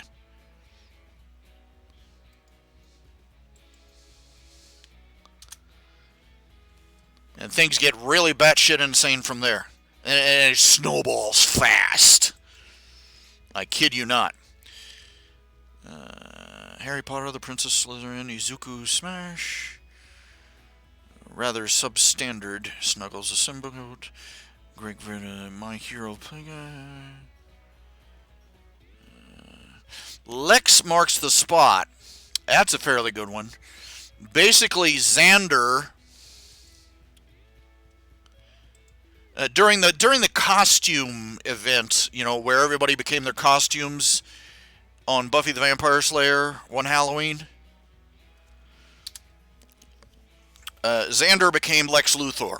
And somehow, when everything got unraveled, he ended up back in the Justice League universe in Lex Luthor's body. And he started doing the,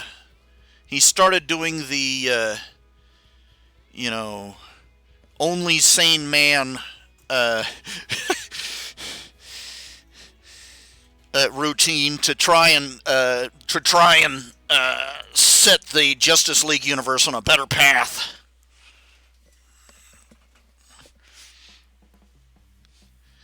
He basically reforms. He quote unquote reforms as Lex Luthor and proceeds to start doing his argument is this just makes more sense. Daring synthesis, Harry Potter quirk magic, worm waterworks. This bites apotheosis. How many pages do I have of stories that I haven't updated in ages?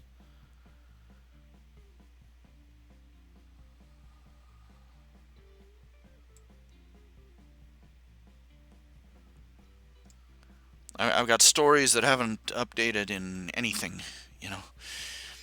Deku, Hero of the Elements. I can't find it.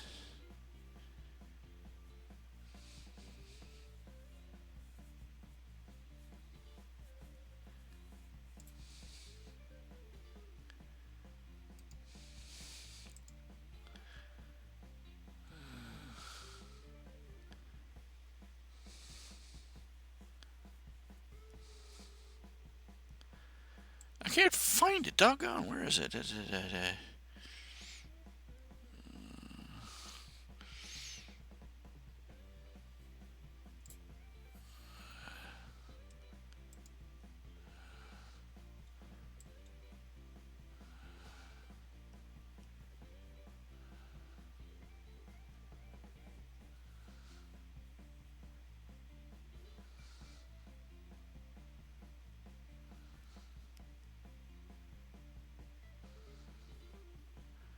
I can't find it, dude.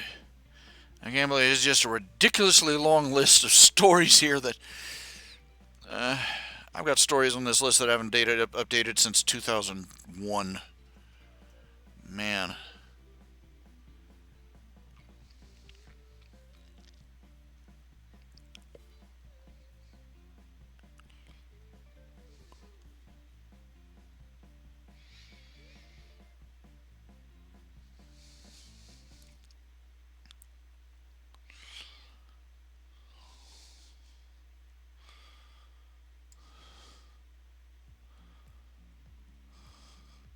I've got 6 pages of story links.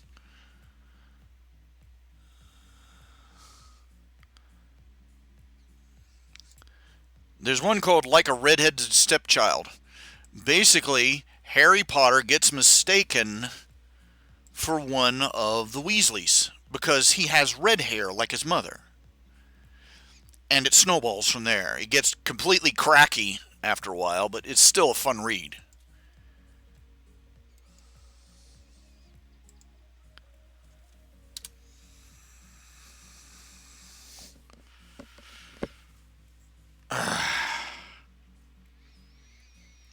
Can't find it. It's just annoying.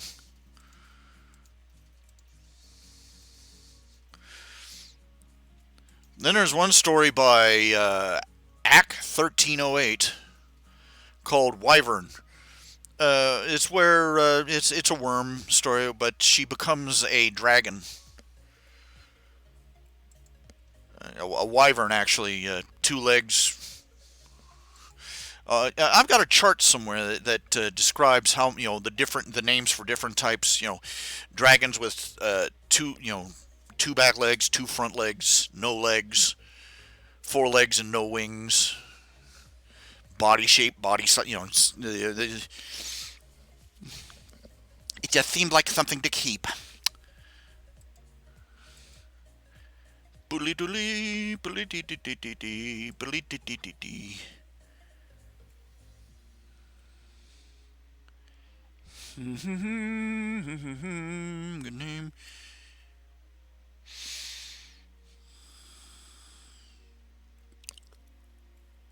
Ugh.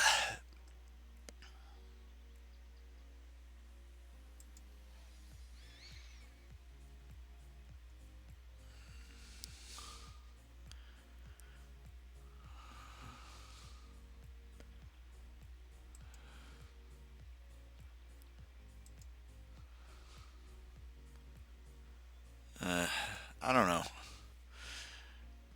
I have no idea. I have no idea.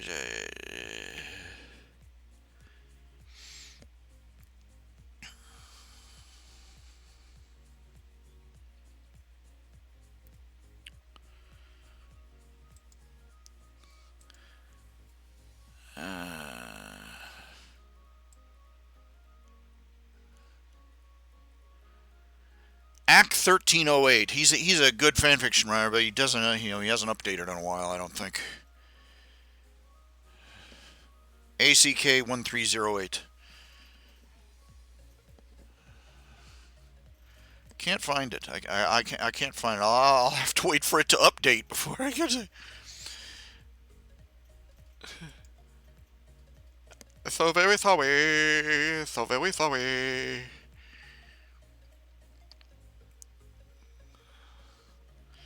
It's here somewhere.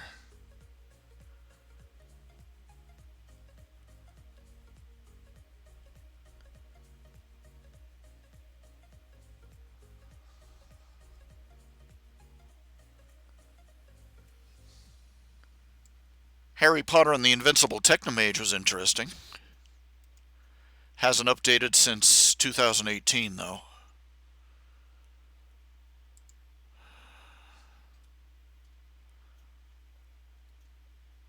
I don't know. It's missing. It's. I do not know where this story is. I am missing it. I cannot find it.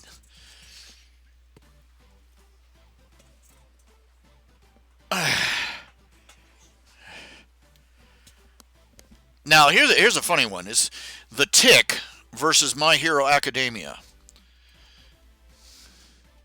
The Tick arrives in Japan because he feels the calling of justice and destiny to make, and he makes Izuku his sidekick. Thing of it is that the Tick is still a vigilante, and he's an unlicensed hero.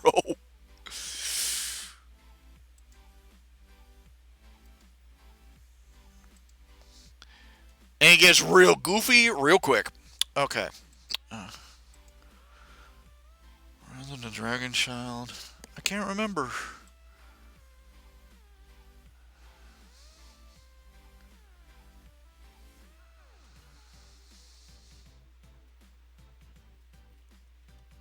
Blah. Can't find it.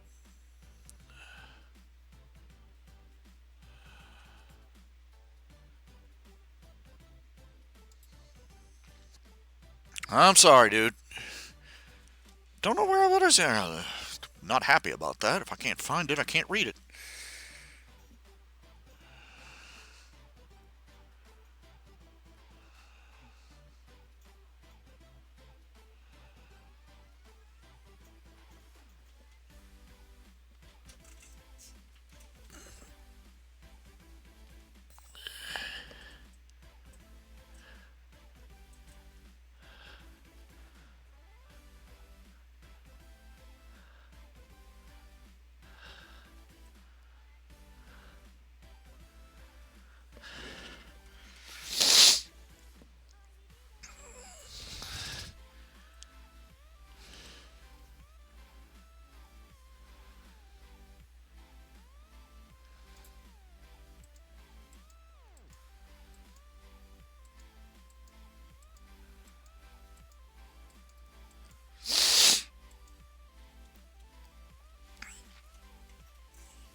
Oh my, I just got a few notes here I gotta read here. Just checking those over quickly. Yeah, people seem to take offense at the fact that I reamed Aizawa out in several of my stories. Eraserhead. I don't care what you say. A teacher who expels an entire class because he's decided on his own that they don't have potential. Uh, he just arbitrarily suspend, just uh, expels people because he gets a flea up his butt one day and didn't have that morning coffee. There's a reason that schools have procedures for this sort of thing.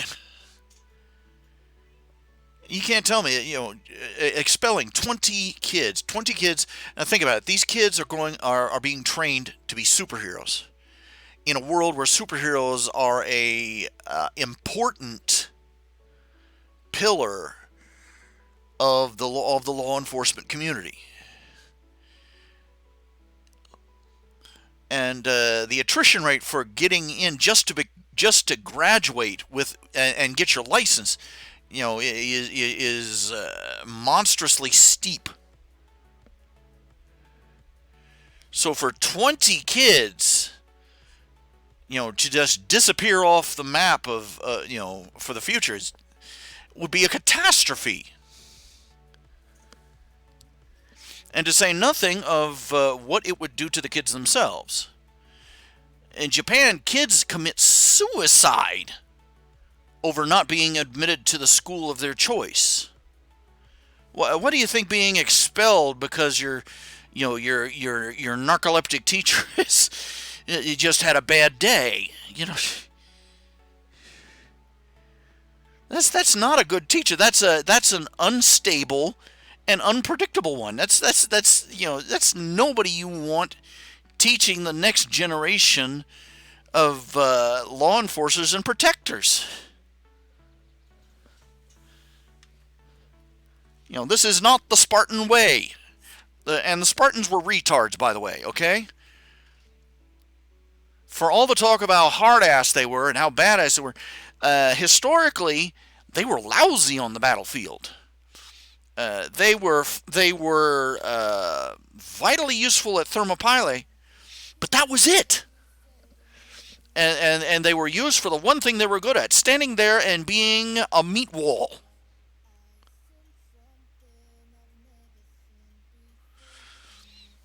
They were badass, hardcore, just and terrible tacticians and strategists, and their culture was terrible. It was just absolutely awful military culture and slave culture, and the world is better off without them.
Okay, I'm just checking through these things here. As you could,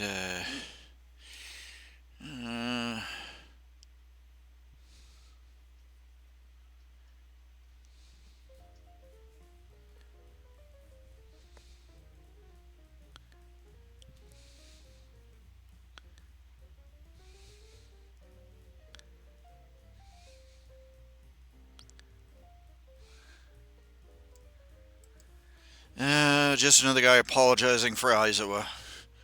I make no excuses for the guy. The guy was supposed to be teaching the next batch of greatest heroes. But he didn't know about He didn't know about Izuku getting his power from All Might, and it was his job to find out.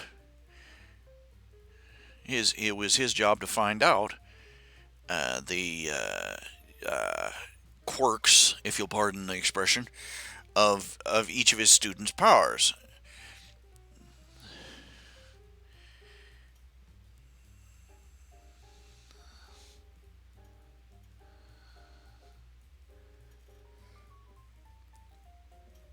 And regardless of what he thought of the entrance exam, the fact was they passed the entrance exam. Those kids risked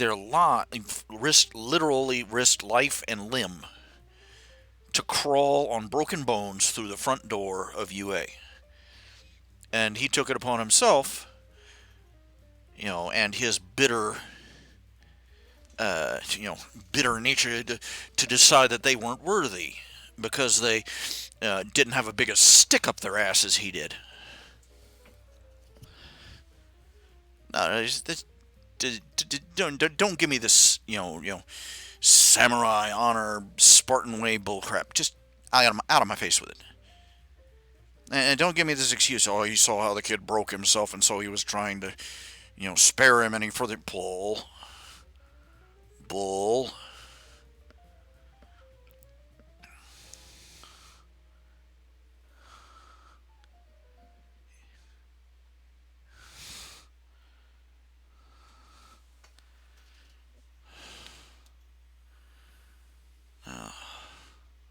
I have a real zero tolerance policy for bullies, and especially for bullies in a position of authority over children. I have negative points, in my opinion, of jerk ass teachers.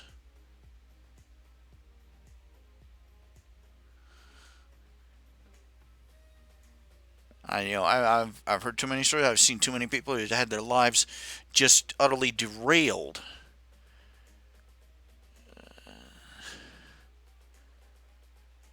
by a teacher with a skull full of loose rocks and a desperate need to prove that their dick is bigger than everyone else's.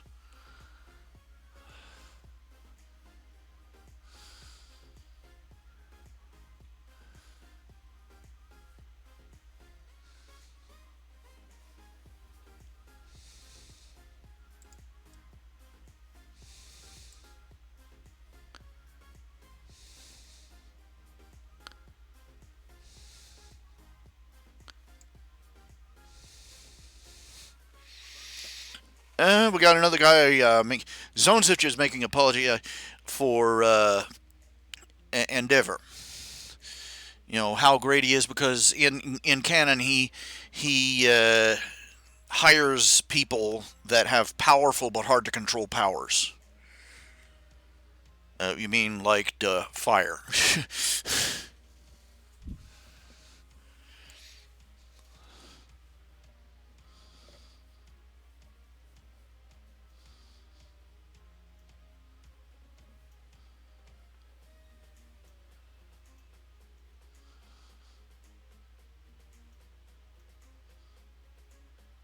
Don't try. Don't.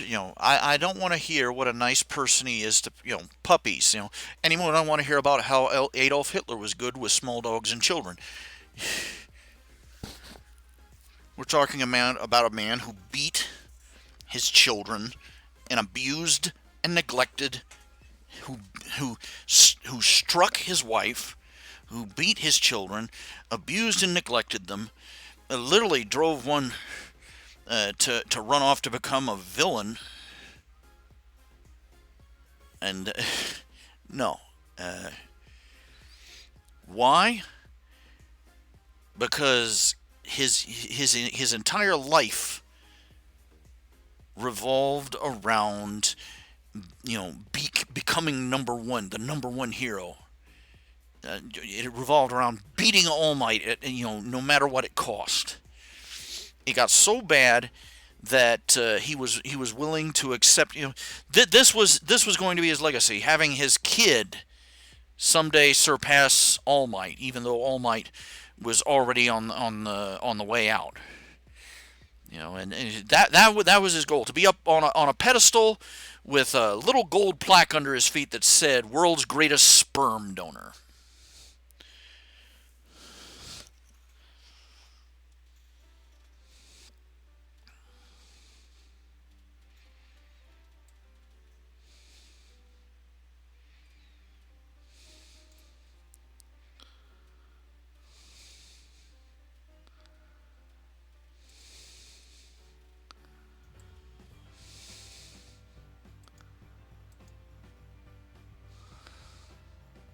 You want me to like the guy?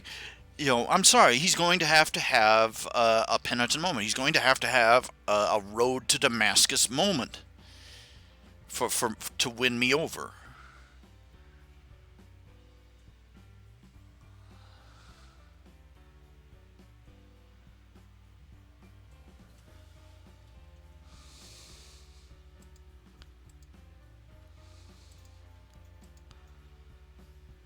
These he's just.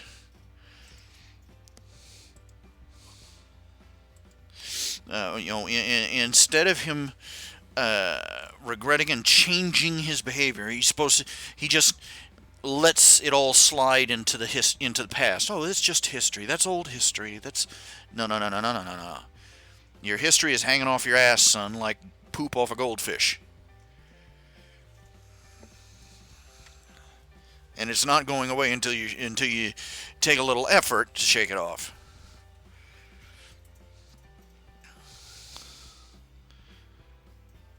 You've not even, you haven't paid the price of your sins, and you haven't asked for forgiveness for them either. So, don't expect me to fall in love with you. Do I still read My Little Pony? I haven't really looked at any My Little Pony fan fictions in a while. I got tired of getting the gay shoved in my face.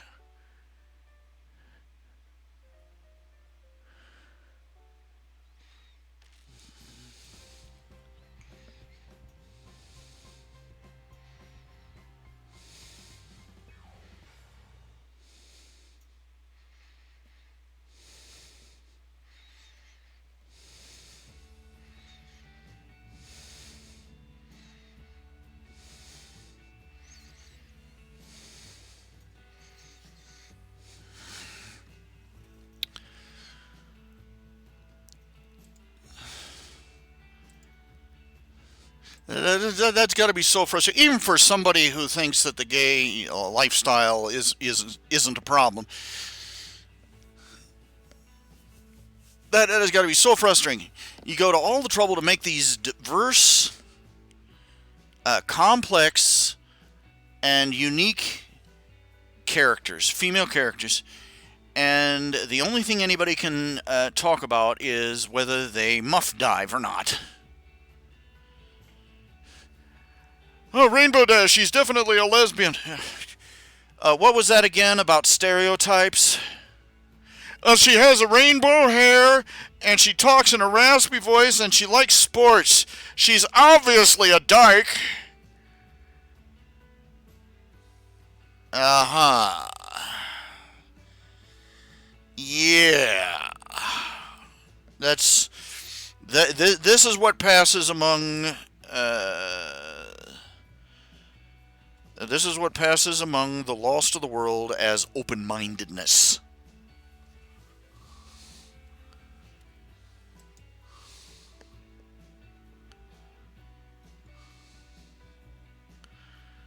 Just break my back here, why don't you?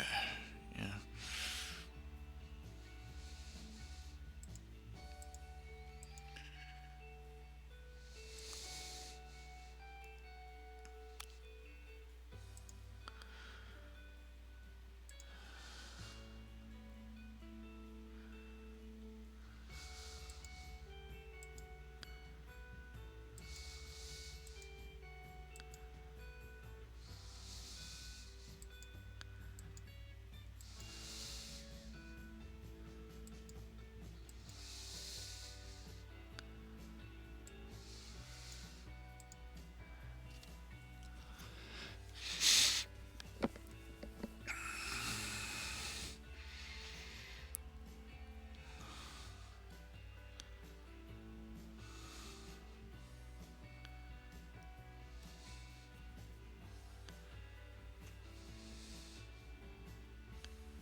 Well, what can you say? I mean, most of these characters were supposed to, embrace Bakugo, Endeavor.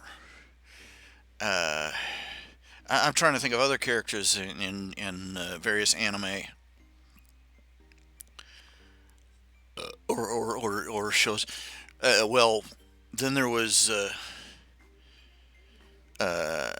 the rather weak heel turn of uh, what do you call it? Heel face, turning face. I don't know, but the rather weak turnaround of uh, uh,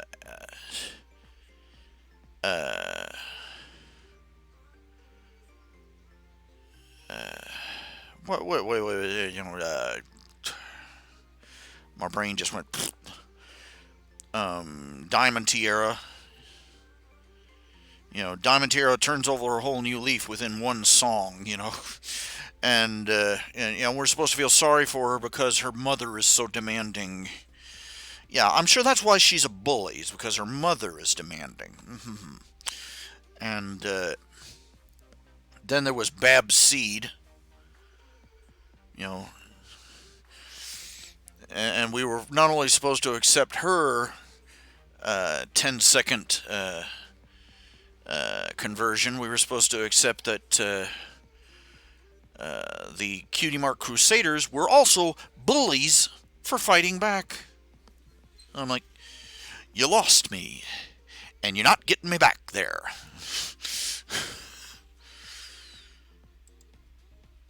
Fighting back against a bully does not automatically make you a bully yourself.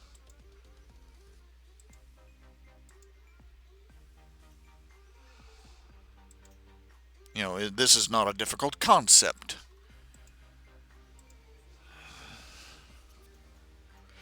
In fact, if you watch that episode, they set up a prank to humiliate Babs. But the thing of it was, the only way the prank would work was if Babs Seed continued to be a bully.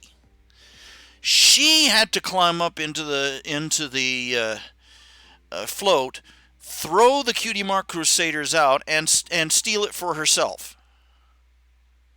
She was the one who had to set off the trap. And it wouldn't have happened if she hadn't decided to bully them one last time.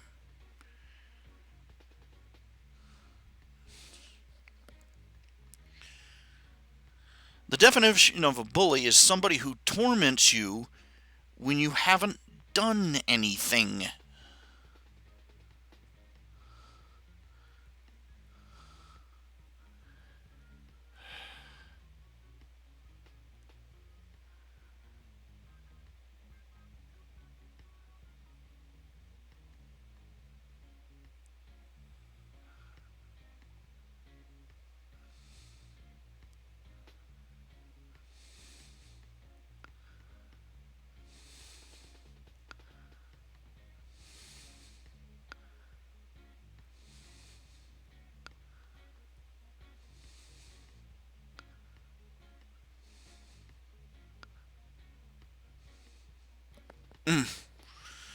I have a lot of issues. I have a, I have a very, I struggle hard with having a forgiving heart. I spent a lot of my childhood, I spent an unfortunate chunk of my childhood being horribly bullied.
Hello, Lord Hylia. Welcome aboard. You're just in time to see me run out of steam. Ha ha. Okay, let's see. Just digging through stuff. Okay, a quick summation for those who have just arrived.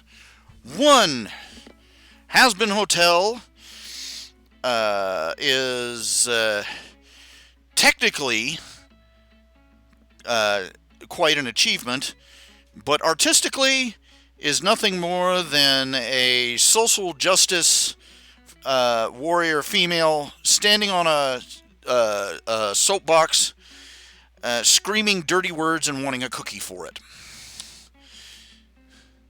Two, Bullies Suck. Film at 11.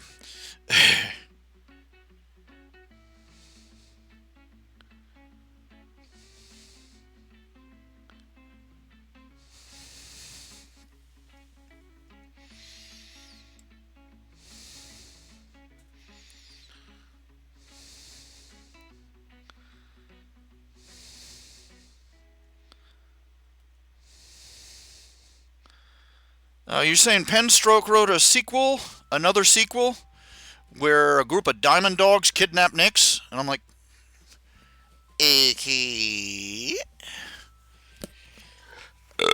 That had to have gone badly.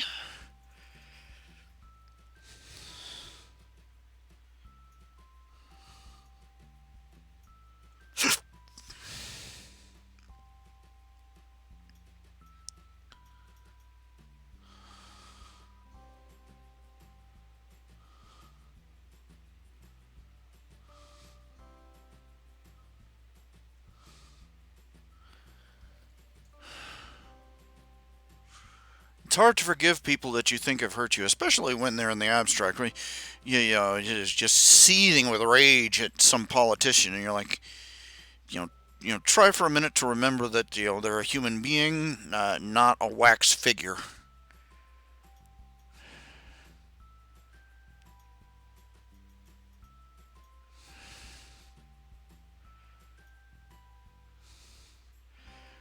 What else?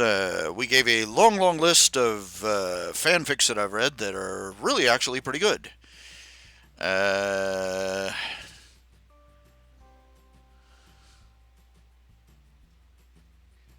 I'm debating on how much I should push my Patreon on my fan fictions. There's a lot of people saying, go ahead and do it, go ahead and do it, go ahead and do it. The instant that I do it, it's just woo, the lawyers galore will show up and not only take away the stories, but take away the money too. Uh, if you make if you do decide to make a donation to keep my fan fictions up and running, don't make it in the name of fan fiction. Just general donation to the keep the artist from existence failure. Yeah, the the keep the artist in kibble fund. Oh, you're very welcome. Uh,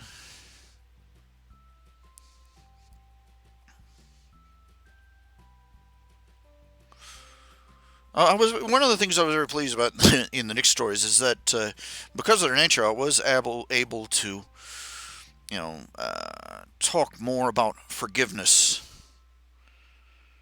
and try and address it in a righteous and Christian manner. When this is one of the one of the quotes from Nix's family is from Cadence. She says she was reminding Shining Armor when repentance is offered, forgiveness should be given.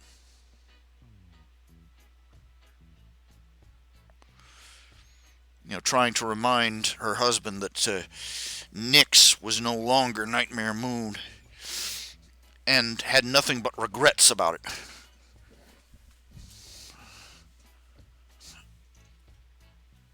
Uh, uh, oh my, what was it? Lost my train of thought. I shouldn't let my mind wander. It's too little to be out on its own. Might wander off and never come back. Hello. Hello, Mork. Yeah. Uh,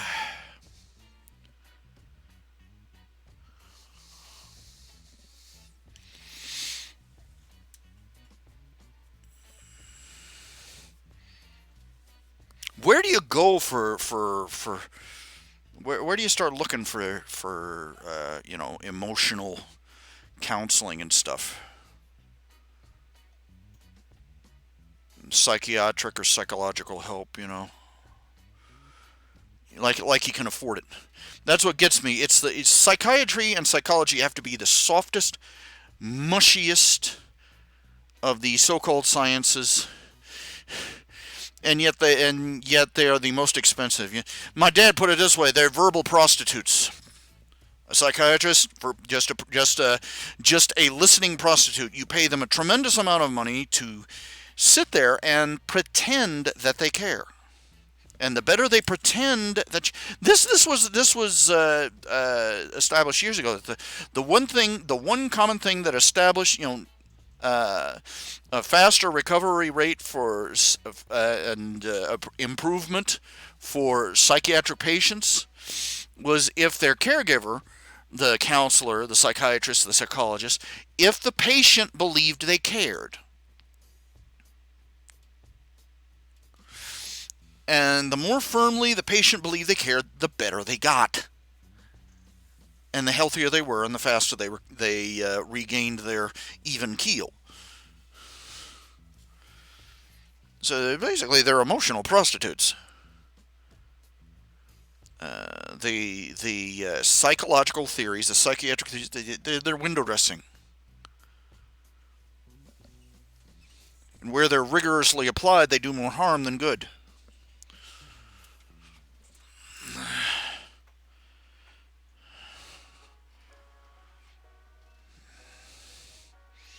How is Diamond going to get her comeuppance? Probably not. She is a school bully. She's a schoolyard bully, and as infuriating and enraging as those memories can be, as an adult, one of the things about becoming an adult is realizing just how small they are. Most of them Most of them don't, well, I won't say that. I won't say that most of them don't grow up to be monsters. Too many of them. Too many of them do. But it is perfectly, it's perfectly common for, children to eventually grow out of that. Doesn't mean that they can't be a nasty bitch elsewhere, but in other ways. But consider my personal experience. The kids that bullied me. We lived in a housing project for a stretch, government housing, and the stories my parents tell me, just, yeah, it was awful, and I didn't even notice because I was too young to pay attention to it. Some of the things that were going on, like there was the woman that lived across the square from us. She would go in. She was a prostitute. She would go up in her. She would stand in front of her upstairs window, uh, in her underwear or stark naked, put the goods on display. Fortunately, I was only like 5 or, something like 5, 6, 7 years old. Didn't know diddly squat. Didn't notice. I would have gotten a hell of an education if I had. But, it was just bad. It was a bad neighborhood, like most housing projects are, no matter how tidily they're kept. But, and I lost track of where my thoughts were going. Anyway, these kids that bullied me, they chased me everywhere. It was bad. I was bullied so constantly. I stated I looked like a ghost, just pale and pasty. You could count my ribs because I was just a skinny little stick thing. We finally moved out, and not a year or two after I left, we read. Dad says, my mom and dad told me they read in the newspaper that the kids that had bullied me and were looking to start bullying my sister, my baby sister, they went out. They found a little girl that was about my sister's age at the time, dragged her off into the brush, raped her, and then drowned her in a ditch to keep her from telling anyone. Like hell, bullying isn't a problem.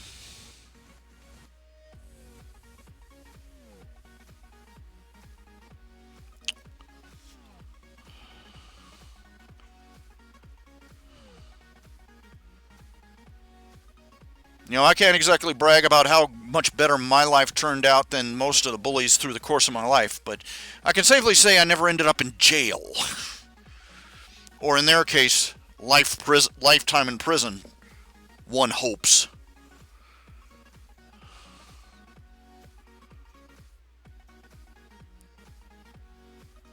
You know that song,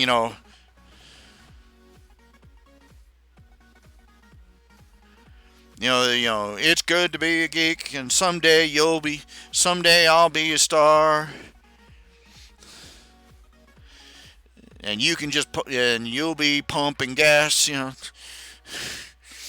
One of the threadbare hopes outcasts hang on to is that, being a nerd and a geek, eventually that they'll, burst outward in success and become successful and, get their revenge that way. I'm proof that it doesn't always happen. I'm half crippled fat man living in a broken down trailer in Ohio. So, so much for those dreams of vengeance through better living.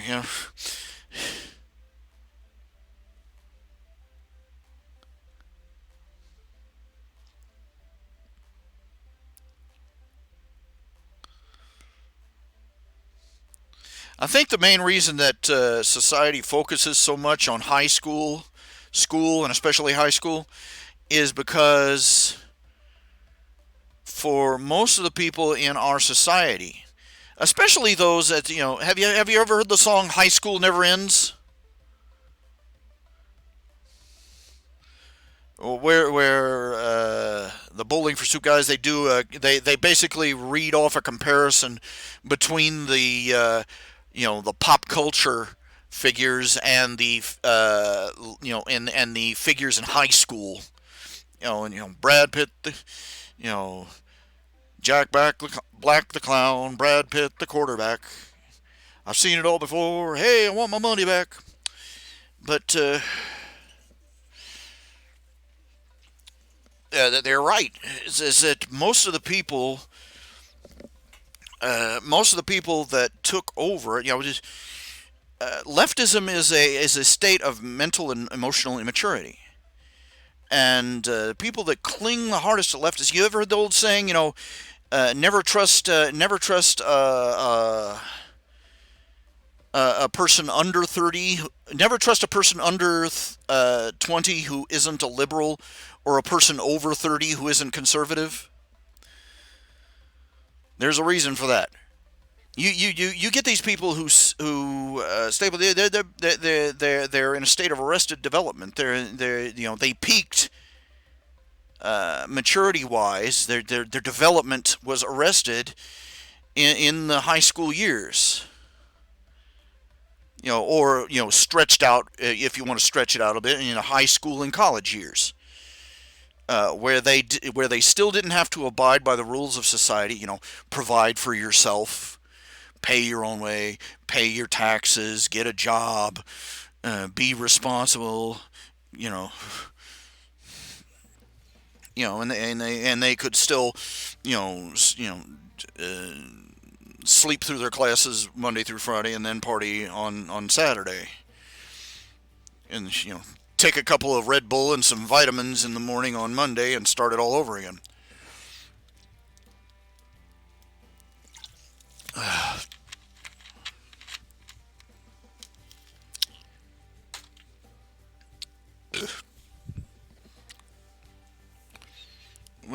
We have a society that we're built around high school and college years are the best years of their lives, literally. And they want to cling to that. That's why the petty politics of high school represents the petty politics of our so-called cultural elites, because they peaked at being prom queen, and that's where they're going to stay forever, even if they have to pay every Hollywood tummy tucker and nose lifter to to do it.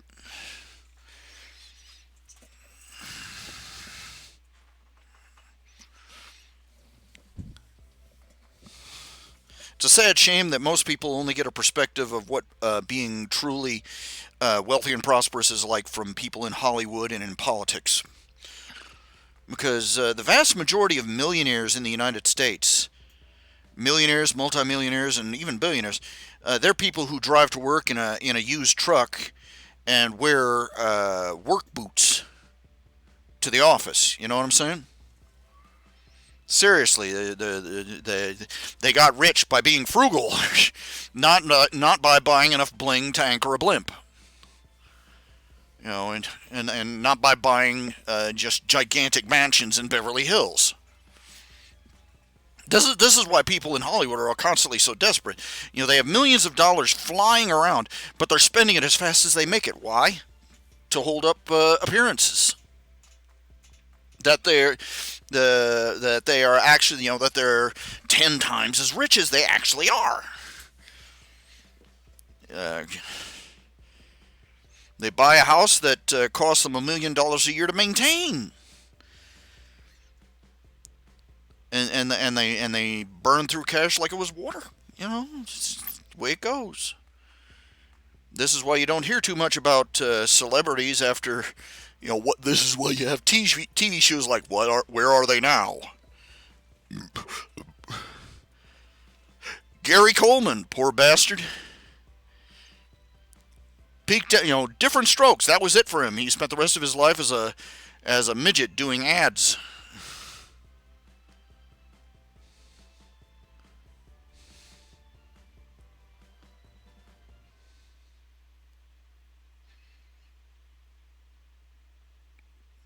we'll see that. There's a saying. P.J. O'Rourke. Pick up any books by him; they're a good read. P.J. O'Rourke. He and a friend were driving through Washington D.C. Weaving their way through yet another another storm of idiotic liberal protests, and and P.J. O'Rourke looked over at his friend and said, "Why don't you ever see conservatives out protesting like this?" And the guy didn't even look from the road. He said, "We got jobs." You can make all sorts of times to be an idiot in public.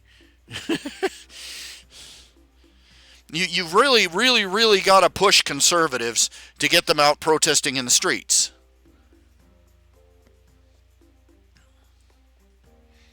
When they do, we're fairly tidy. This was one of the things they noted. All these so-called, Earth Day assemblies and Greenpeace protests and everything. After they're gone, it's like a trash bomb went off. I've seen photographs. It's horrifying. They turned several city blocks into a worse dump than my apartment is, than my trailer is, and that takes doing. And just you literally can't see the ground for the trash. But when conservatives, when the Tea Party holds rallies, when the pro-lifers hold rallies, when Christian groups hold rallies, they go out and they will pick up the trash. They'll pick up after themselves before they leave. But you'll never hear that on the news, because, we're the evil ones. We're the ones destroying the planet by making them work for a living.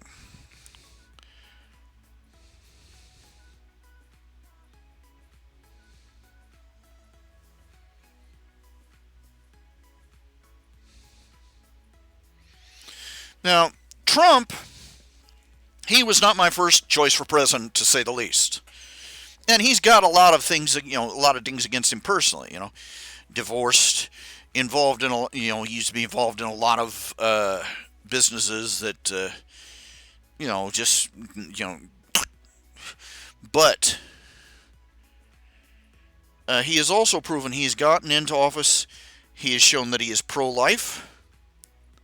He has voted pro. He has pushed the pro-life agenda. He has pushed for stronger borders. I mean, he said he was going to build a frickin' wall. They're out there building the frickin' wall. Would you believe that this is hilarious? He actually managed to negotiate an agreement with China where we can find, for the first time in history, we are selling, American rice is being sold in China. The man sold rice to frickin' China. The man sold rice to China. That's the stuff of legends. And what I like about it, what everybody likes about him, is that every other politician, all they have to do is throw an accusation, racist, sexist, and point at something they said 20 years ago, and these politicians and statesmen and these celebrities, they'll run up to the microphone and just fold like wet toast. I would like to apologize for the insensitive words that I said 15 years ago when I was cross-eyed drunk and couldn't remember my own name. I was, that was truly insensitive, and I really apologize to the Lithuanians for that kind of crap. They come up to Trump, they go to Trump, racist, sexist, you said this on radio 15 years ago. He's like, yeah, so? No, you get out of here. We're trying, I apologize for that years ago. Get out of my face. We got work to do. Look, let me give you some examples. King David.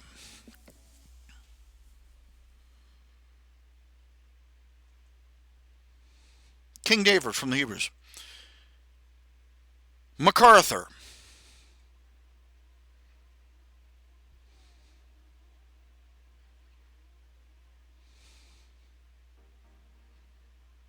Sherman.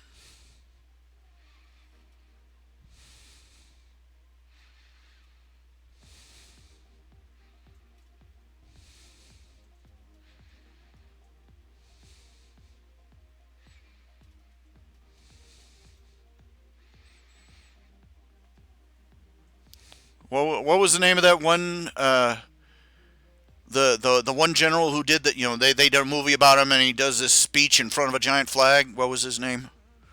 Not MacArthur. Patton. I hate to break it to y'all, but we are fighting. We have reached a point where we are literally fighting a war in the streets for our own country. We're fighting it with some of the nastiest, most amoral, most unprincipled people on the face of the earth. When we are fighting a war like that, God sends who we need. And he's not going to be a Sunday school teacher.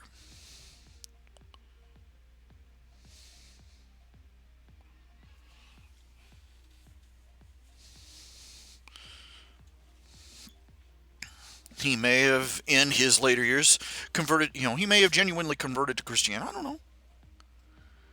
But God is making use of him for the sake of this country. What everybody hates about him is that he's like a doctor with terrible bedside manner, but never lies to the patient. He comes in, tells you that you're fat. You need to cut your diet and adjust your sugar level, or you're going to end up with diabetes or worse. And makes the patient mad, but every word he says is true. What really gets me is people trying to make a big deal out of the fact that he's rich. Now let me put it this way: his father gave him a loan of a few $1,000,000. Everybody mocked him for saying, "Oh, a tiny little loan of a few $1,000,000." Well, he took that I believe it was 10 or 11 million. He is now a multi-billionaire. That is an increase of at least tenfold. And he did it by being a smart, savvy businessman.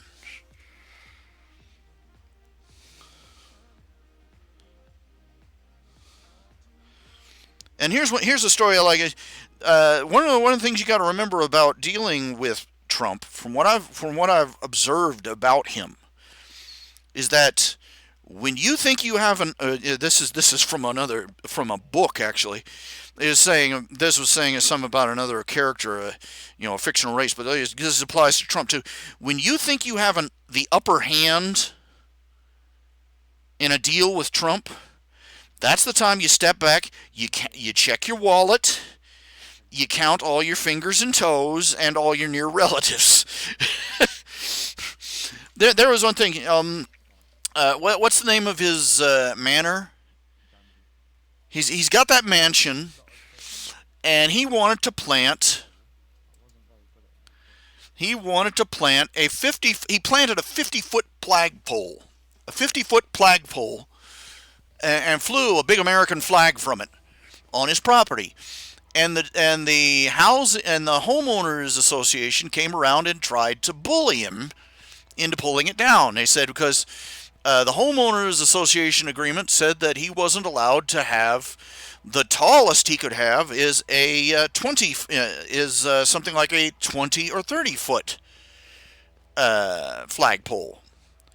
And he buffaloed them, and he buffaloed them, and he buffaloed them, and he buffaloed them. And finally, he came to him and said, "Here, let's make a deal. All right, I don't want you to." They had added up, all their special imaginary fees, and they were going to charge him. And he said, "Here's the deal. I'll pay all these fees that you're charging, except, okay, we want to both look good coming out of this. Okay, I'll take the flagpole down and put up a smaller one.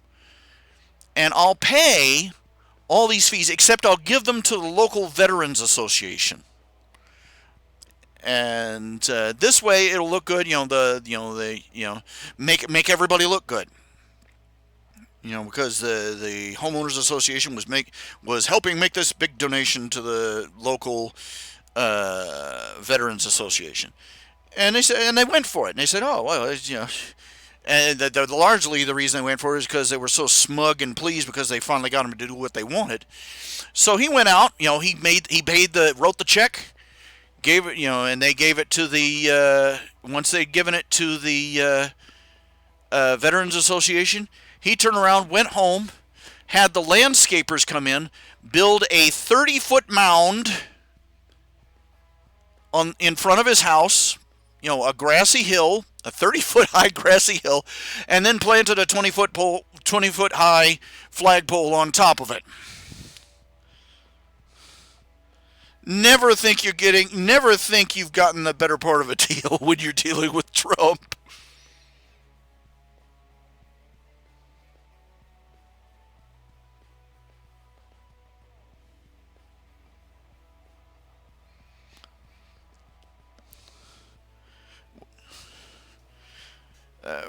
We are in a state of crisis. We have terrorists trying to infiltrate our country. We have a cult, the Islamic cult, trying to infiltrate our country, take it over, rot it from the inside with their Islamic law. The fact that we have Muslims in our Congress right now would have the founding fathers up in arms. They knew what Islam was even back then. It was Muslims who made up the majority of the Barbary pirates, which they had to expunge to keep them from preying on American ships. They were not fools like many of our leaders today. But we have other countries. We have other countries on our borders who do not respect our national sovereignty. They encourage their own people to sneak across the border and take illegal jobs and then pass the money back over the fence to their families to plump out the Mexican economy. They have Mexican drug dealers just sailing across our border at every opportunity. They got criminals, rapists, murderers, gangbangers pouring across our border, committing obscene levels of crime in our country. And we, frankly, that should have been considered an act of war. It was literally an invasion by a freaking army.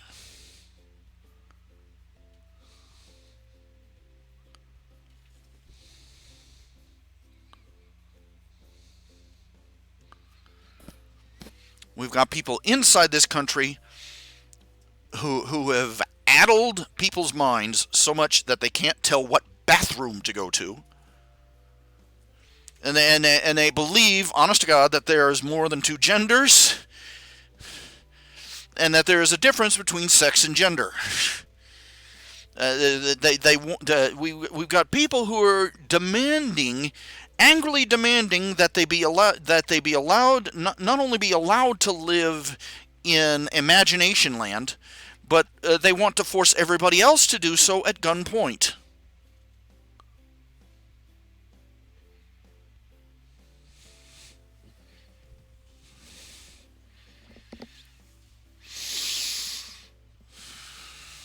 We've got fascists running through the streets,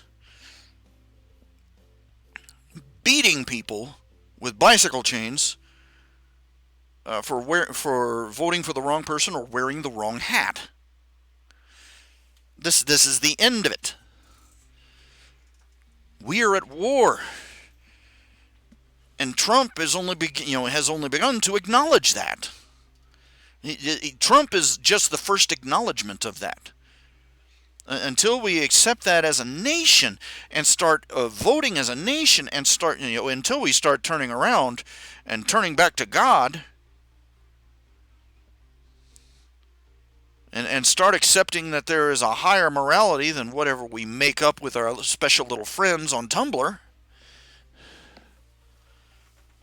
we're going to be in this mess forever until it kills us.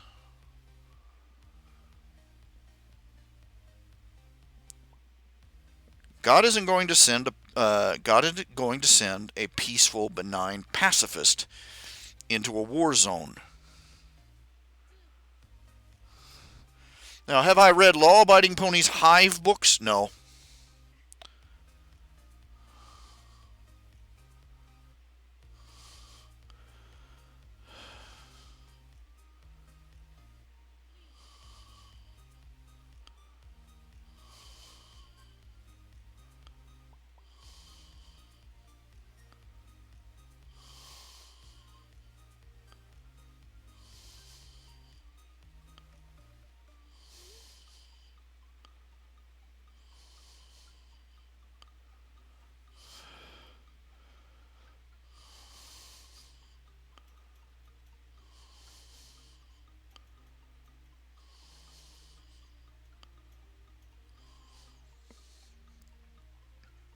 Sorry, got off on a tear there.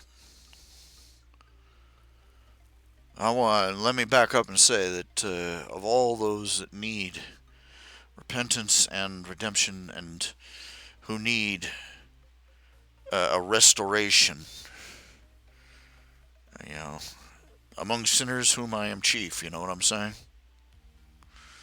I am, you know, I am a man who made a profession of faith as a child to Jesus Christ, and He promised that my soul belonged to Him from that moment on. But my living is dismal. So I need a rejuvenation and a revival as much as anybody. So don't mistake this as me standing up on a pedestal, lecturing, waving my finger at the world. You need to be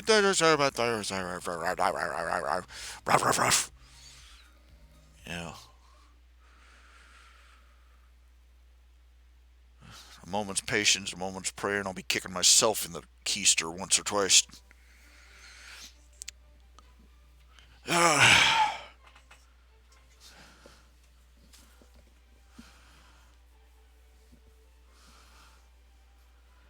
But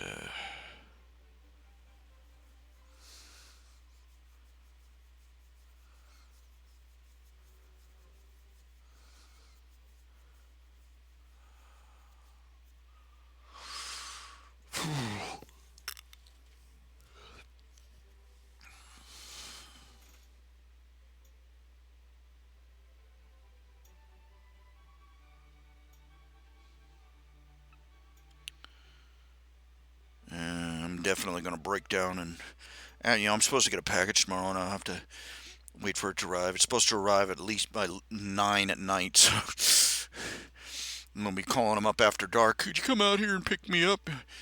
Yeah, it's an emergency. Get them to drive me out to the hospital. Hate that.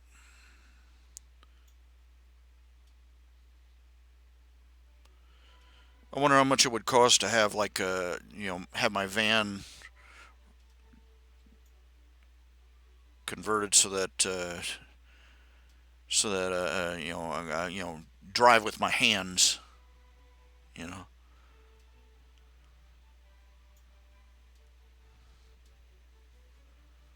I've seen plenty of fan fictions where one of the main six is a changeling. Uh, Wrote one. Actually, it was a rebuttal to another short story where Fluttershy turned out to be a changeling. Anyway,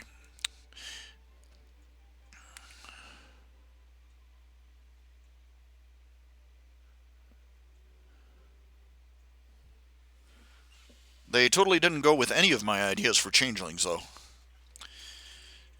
They went ahead and they all live in a beehive, and they started as grubs, and you know, kind of ignoring the problems. The great, big, huge, honking problems with that sort of thing. It works great if you're a bug. That sort of arrangement works great if you're a bug and you're part of a cooperative and you're not a predator species. The changelings were essentially a predator species. They preyed on other species for their emotional energy, even kidnapping them and putting them in pods, to drain them at leisure. So the fundamental problem is that at that level, predators living in a hive doesn't quite work so well.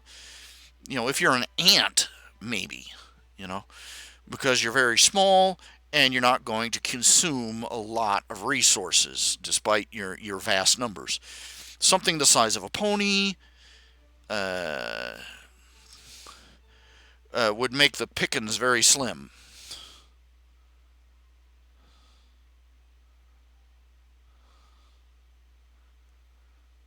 It wasn't much of a story, really. It was just me bitching at the idea that somehow, you've been infiltrated by an enemy nation or an enemy race, and or let's just say what it was, communists, and somehow you're the devil for demanding that somebody answer whether they're one of them or not.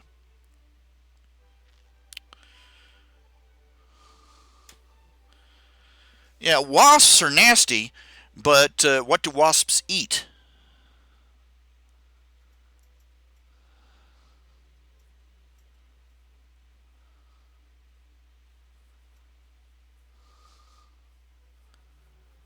And again, we're talking, as it scales up, it's a square cubed law. You get what I'm saying?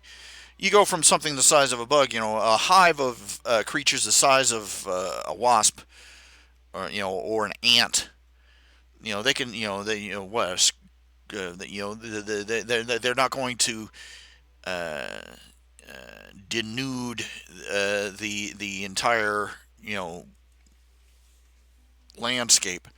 You got something the size of a human being that's, you know, obligatory predator, tries to live in a hive. No. Uh, this is why most apex predators are pack hunters or lone hunters. This is the whole one tiger to a hill thing.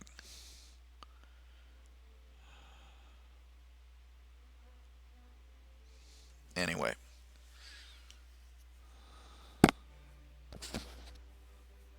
Sifu ant. That's what I'm saying. I know that there are carnivorous ants. Yes, I know this. I know that most ants are omnivorous. They eat dang near everything. But again, we're talking teeny tiny little ants. Even an entire ant hill of teeny tiny little ants isn't going to turn the surrounding environment into a barren wasteland because they're small and their caloric needs are proportionately small. But as you scale up, the needs increase exponentially. I'm not sure if it's geometrically or exponentially. They increase fast, even faster than your size increases.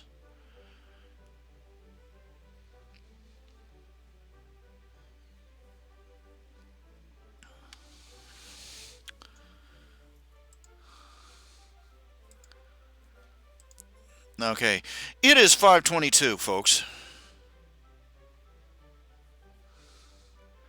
I'm going to go ahead and call it a night. All right.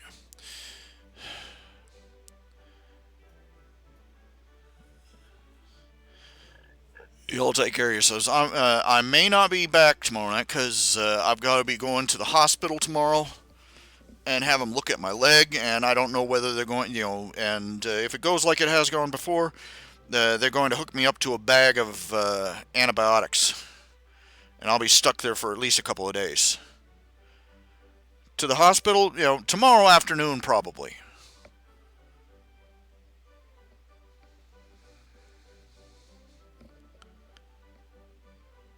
It's 1:50 in the morning here, so you know. So sometime this evening, technically speaking. Well, thank you all for watching. Feel free to throw something in the hat if it crosses your mind. I'll catch you all later, and we'll see where it goes from there. You have a nice night. Good night.